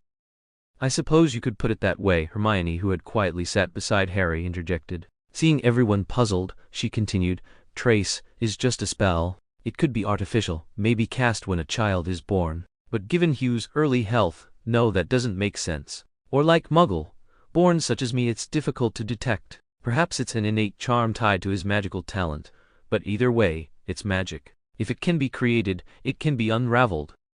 You mean, Hugh dragged out the word. Maybe something about Hugh's experiences cancels out the trace, Hermione said confidently. Not impossible, Remus replied slowly, but we can't be certain. There are too many variables. Bubituber pus, phoenix tears, basilisk venom. Could be one of them, or a mix of 2 or 3, Tonks added. Don't forget all the potions he took as a child. Countless healing spells were used on him at St. Mungo's, Sirius said grimly. Or maybe, his soul isn't that of a typical teen wizard. He doesn't belong to this space, perhaps some residual energy from a soul reincarnation. Hugh shrugged nonchalantly, glanced at the thoughtful faces around him and smiled. Looks like we'll never figure it out. All right, the other ingredients are manageable, but pubituber pus or basilisk venom could be lethal, Hermione said regretfully, and we can't exactly find another 1,000-year-old basilisk for testing. Fred George, stop fooling around and put those down, Mrs. Weasley suddenly shouted. Everyone turned, and just in time, a large pot of stew flew across the table, sliding across the surface and stopping at the edge, leaving a long, scorched black streak in the wood. At dinner, the naturally mischievous Tonks entertained the girls by morphing her nose while eating. Montague, despite his poor school reputation, was unexpectedly amicable with the students he once troubled. The Weasley twins, as usual, pulled pranks, and Sirius had everyone laughing at least once, except Mrs. Weasley. The Weasleys were warm and kind, and Bill, back from Egypt to serve the order, was witty and lively. Harry had worried about how Hugh and Sirius would get along, but any tension proved unnecessary. They exchanged a few clipped, occasionally stilted words, but there was no mocking, shouting, or coldness. In short, it was the most enjoyable dinner Harry had had all summer. By the time they finished the custard, the waistband of his jeans felt painfully tight. Conversations at the table gradually calmed. They sat relaxed, chatting here and there, occasionally stifling a yawn. By the way, you haven't answered my earlier question, Remus, Hooch said lazily, cradling his warm cup of tea. Can a fallen body be considered evidence? It should be, Tonks murmured drowsily. The Ministry can detect what magic was used and when, but it can't prove Dementors. Hooch frowned. I don't mind using Veritaserum, and I think Harry doesn't either. Harry glanced at Hooch, lowering his head slightly, feeling a bit embarrassed. He knew that even if they had technically misused magic, as long as Veritaserum was administered, the Ministry would have no choice but to accept their testimony and rule them innocent. Every Christmas, the Silence Potion was included in his gift package, and he was certain Hooch had taken it too as a safeguard against potential Veritaserum. Veritaserum? Lupin's face showed a faint, wry smile. Hooch, even though the Ministry now allows the use of Veritaserum in some interrogations, it still wouldn't be permitted for a case involving minors using a patroness charm outside school. Even if I agree? Harry asked urgently. Mr. Weasley sighed. Don't forget Fudge would never approve, even if he were certain Harry was telling the truth. Exactly. Right now, he'd love nothing more than to label Dumbledore and his lot as a bunch of substandard fools. He wouldn't voluntarily see Harry go from being a show-off fool to a warrior fighting to protect his soul, unless he were utterly brain-dead, Hooch said sarcastically. Isn't there any viable evidence at all? Hermione asked anxiously. Dementors wouldn't just appear on Privet Drive for no reason. Maybe we should start looking in that direction. Dumbledore's always worried that Dementors could be controlled by the mysterious figure, Fred suggested, hinting. The Ministry should first investigate the guards at Azkaban, George quickly added. Mr. Weasley's gaze swept over the boys' animated faces, and he sighed. Children, it's not that simple. First of all, the Ministry refuses to acknowledge the Dementors' appearance, so they wouldn't agree to investigate them. And even if they did, it would imply that that old fool Fudge agrees with Dumbledore, which is exactly what he's been trying so hard to prevent, Sirius snorted. Though he retained his Auror position due to his reputation, he had been largely isolated under Fudge's instructions. Lupin, having finally enjoyed a quiet period, had been forced into unemployment again, not for being a werewolf this time, but still with little to boast about. The previously relaxed atmosphere turned heavy. Meow. Leia, long abandoned by her owners, mewed softly and jumped onto Harry's lap, curling against his stomach. Harry held her, absent-mindedly scratching behind her ears, deliberately avoiding the other's gazes. Don't worry, Harry, Hooch said, draping an arm over his shoulder and forcing a casual tone. A few Slytherins have relatives in the Weisenhammers. I can probably figure something out. The room went still. A few faces betrayed discomfort. Now was the perfect chance to make their stance clear. Sirius perked up, overly enthusiastic. Great! I knew Slytherin wasn't all bad, Lupin, grief-stricken, covered his face, glancing at Crookshanks, chasing the cork from the butterbeer. Harry silently wished he could turn back time. Hooch's expression cooled slightly. Politely, but with a cutting tone, he said, It's an honor. Pure Slytherin intonation. Silence fell over the room. Probably time for bed, I think, Mrs. Weasley said, rising and waving her arms as if trying to herd them upstairs like sheep. Wait. Harry's eyes widened as he grabbed his Hugh, who was already standing. He knew that if they let themselves be separated now, any chance of reconciliation between Sirius and his Hugh would be even more distant. Harry looked to Sirius and Lupin with a desperate hope, trying to pull a topic from his slow-turning, squeaky little brain that could keep them together. I mean, what does Voldemort want? Where is he? What's happening? What measures have we taken to stop him? His voice grew louder, cutting through the kitchen like a cold gust of wind. A shiver ran around the dining table, and the atmosphere instantly tightened. Chapter 190, The Boggart in the Old House. After Sirius and Mrs. Weasley argued, the underage wizards finally earned the right to know the truth, though the youngest, Ginny, wasn't included in that few. Because no one agreed with her perspective, Mrs. Weasley's eyes were red with sorrow, and her relationship with Sirius grew somewhat strained.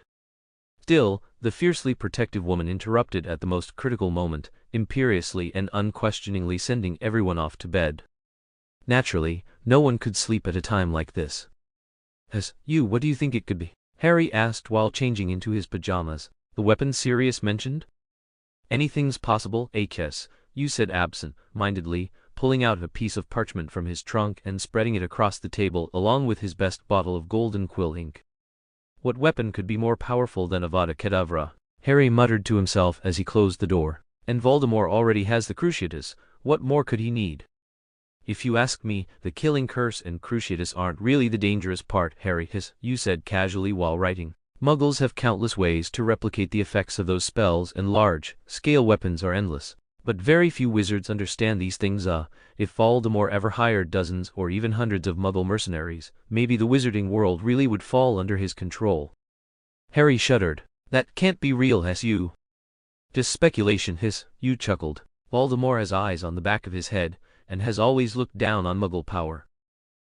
You thought of his time in China and sighed, reflecting that perhaps wizards should really be more worried about Muggles spontaneously deciding to wipe out the magical world. What could it be? Harry asked, sitting on the bed with his knees hugged, chin resting on them. Voldemort's focused all his attention on it, sneaking around to get it. This weapon must be terrifying. I wonder whose hands it's in.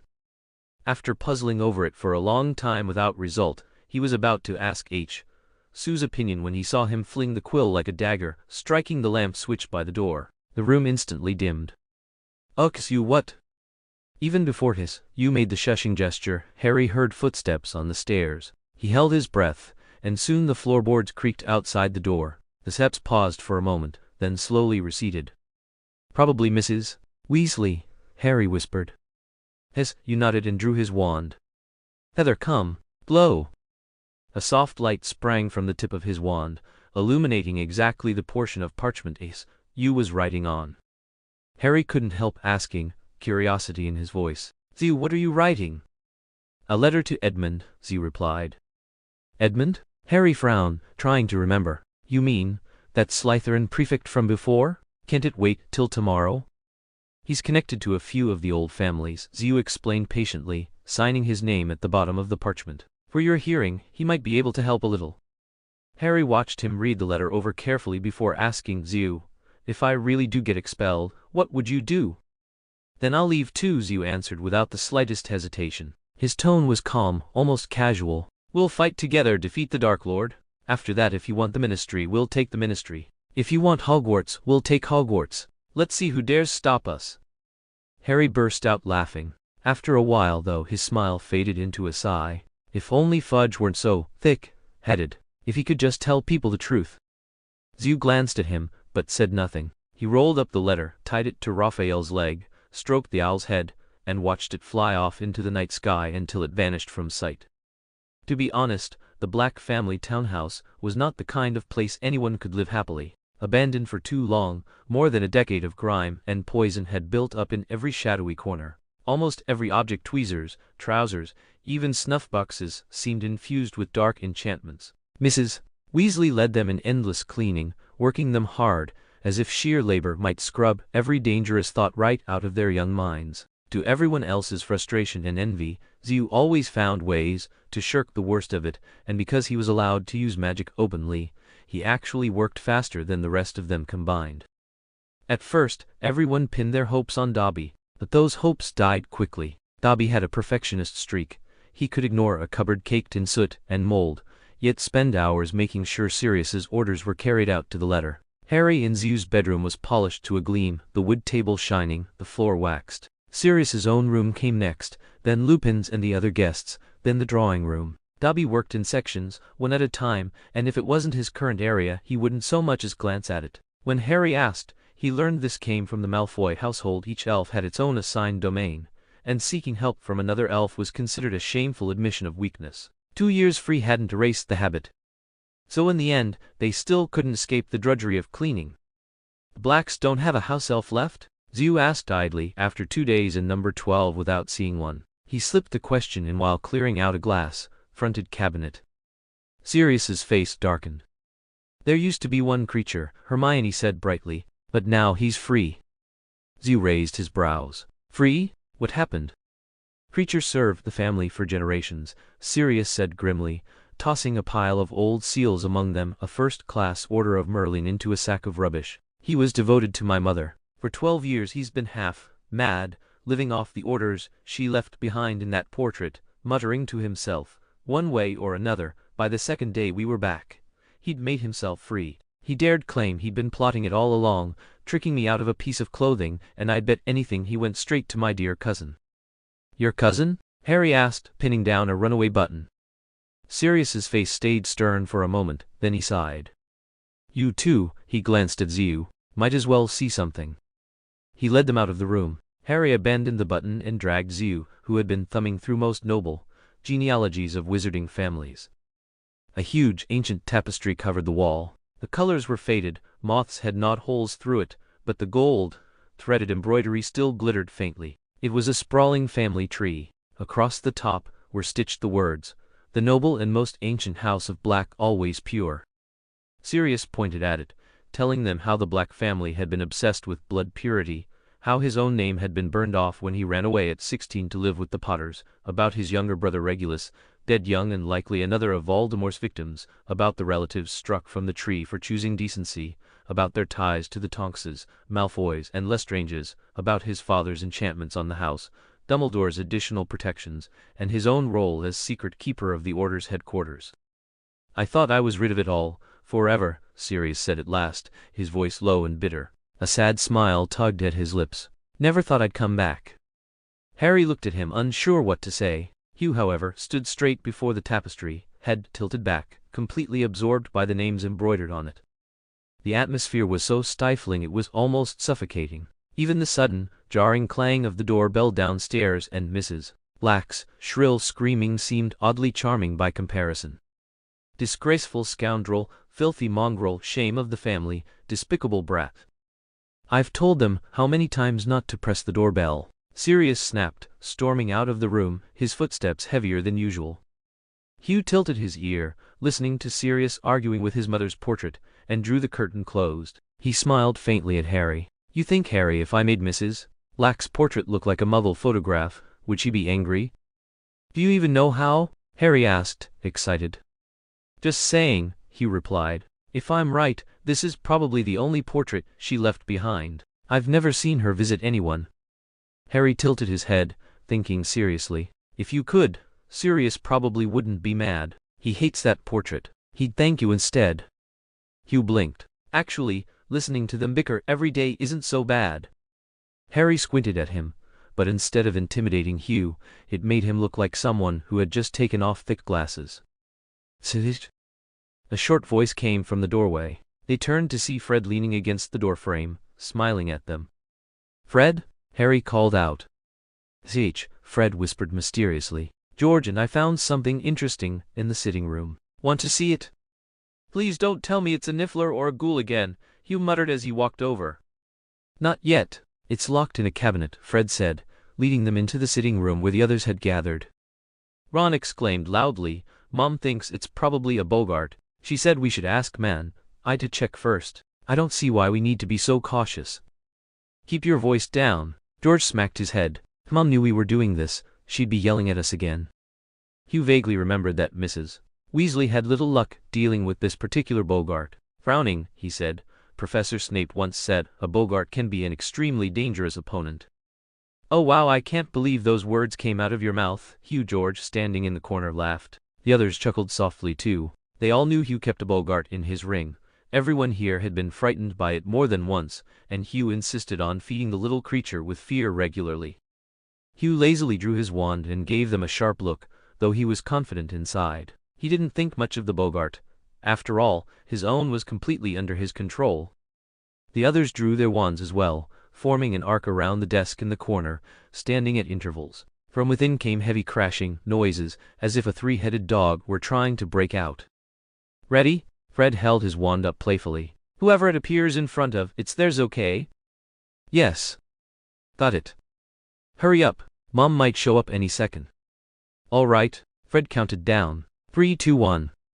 With a flick of his wand, the desk's door swung open with a loud bang, and Professor McGonagall, clad in her green robes, strode out.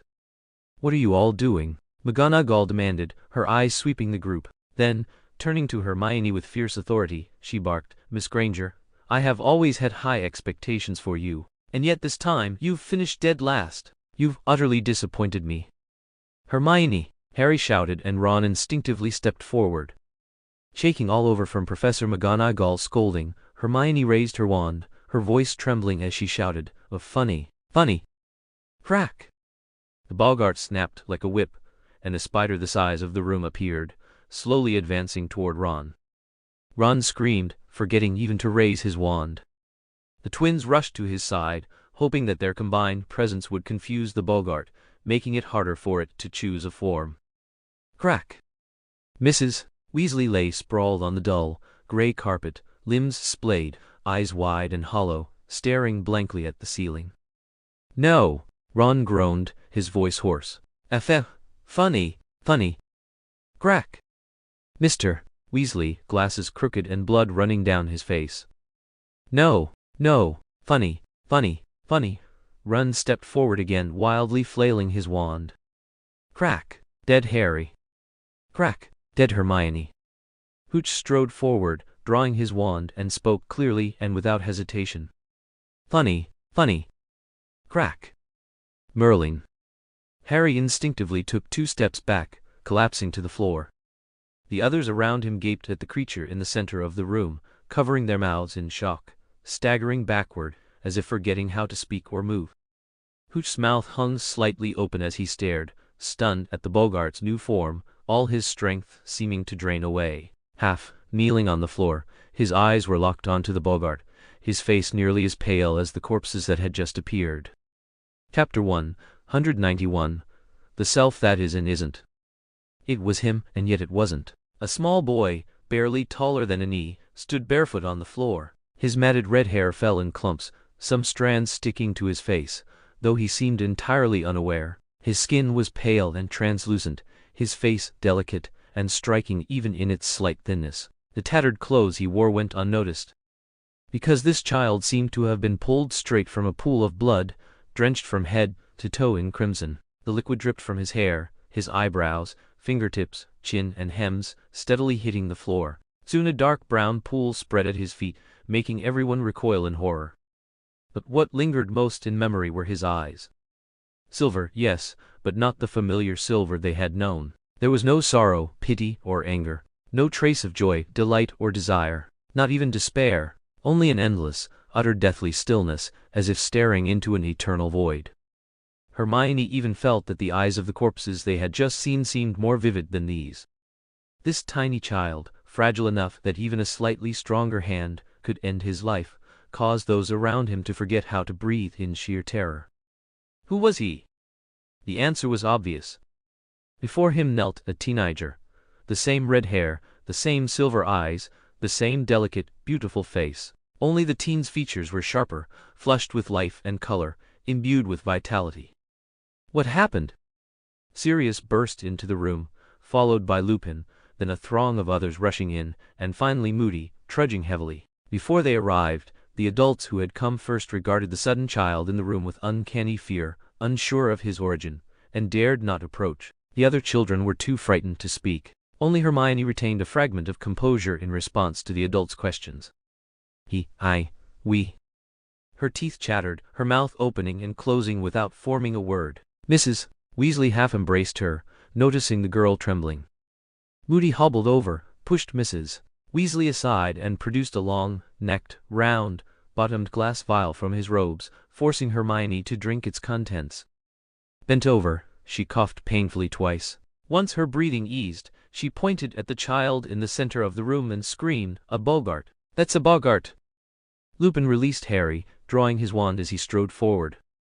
Ridiculous! Ridiculous! The silver-eyed child vanished, replaced by a silver sphere hovering in midair. Lupin flicked his wand again, and the sphere dissipated into smoke. Strong hands lifted you from the floor, pulling him into a forceful embrace. A broad chest pressed warmth into his cold body. It's okay, it was just a Boggart, a foolish Boggart. You hadn't felt true fear, knowing the child the Boggart had taken the shape of wasn't him. He had never been so pitifully helpless. He even leisurely thought. After 2 years, the thing I feared still hasn't changed. He had time to analyze. What he truly feared was becoming that version of himself, powerless, stripped of all hope and desire for life. Rational, yes, but a state that could never actually come to pass. He also clearly understood that what he faced was just a magically skilled shape shifter, no different from the Boggart locked in his box, only slightly stronger.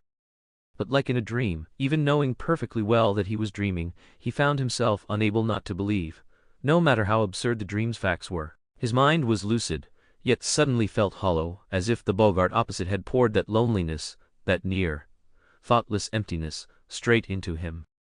When Lupin dispelled the Boggart, Ziu thought, is it dead? Nothing else, no extra feeling, as if his brain had simply frozen. And yet, when someone held him tenderly and spoke to him like calming a child, Ziu couldn't stop the tears. He didn't even know why he was crying. For the first time in his life, he was grateful to have an elder. After the terrified children had been given calming draughts and dreamless potions, and were sleeping soundly in their beds, not a single adult could fall asleep. "I keep dreaming that you're all dead, Mrs. Weasley sobbed into her husband's shoulder. Always dreaming." "Don't worry, Molly, Mr. Weasley said firmly. "We'll win. This time it's better organized than before, the order is stronger." Moody dumped a pinch of flue powder into the hearth. When the flames turned green, he plunged his head in without delay. Alastor Moody's head bobbed in the fire, tongues of flame licking around him, his magical eye spinning like a little bright storm. Dumbledore, who had been marking papers, saw him and dropped his quill, striding to the hearth with a grave expression. "What's happened, Alastor?" "Dumbledore, I think I must speak with you about this matter." Bill Weasley followed the light at the tip of his wand to a complex architectural drawing. His youngest brother had been badly shaken, left in one room with Mrs. Weasley assigned to watch over Ron. Even after the dreamless draught, he still had the pallor of lingering fright and his freckles stood out like little raised bumps. Ginny, sheltered and doted on as the little princess of the brood, had been spared from the rough and tumble. She'd been brought into the sitting room at the tail end when Moody called them all, and, being last, she'd been held back by Tonks and seen nothing. The foolhardy, fearless girl teased the others about their jumpiness until she saw Harry and ran off in panic. She even tripped over a giant's leg and sent Mrs. Black into another scream.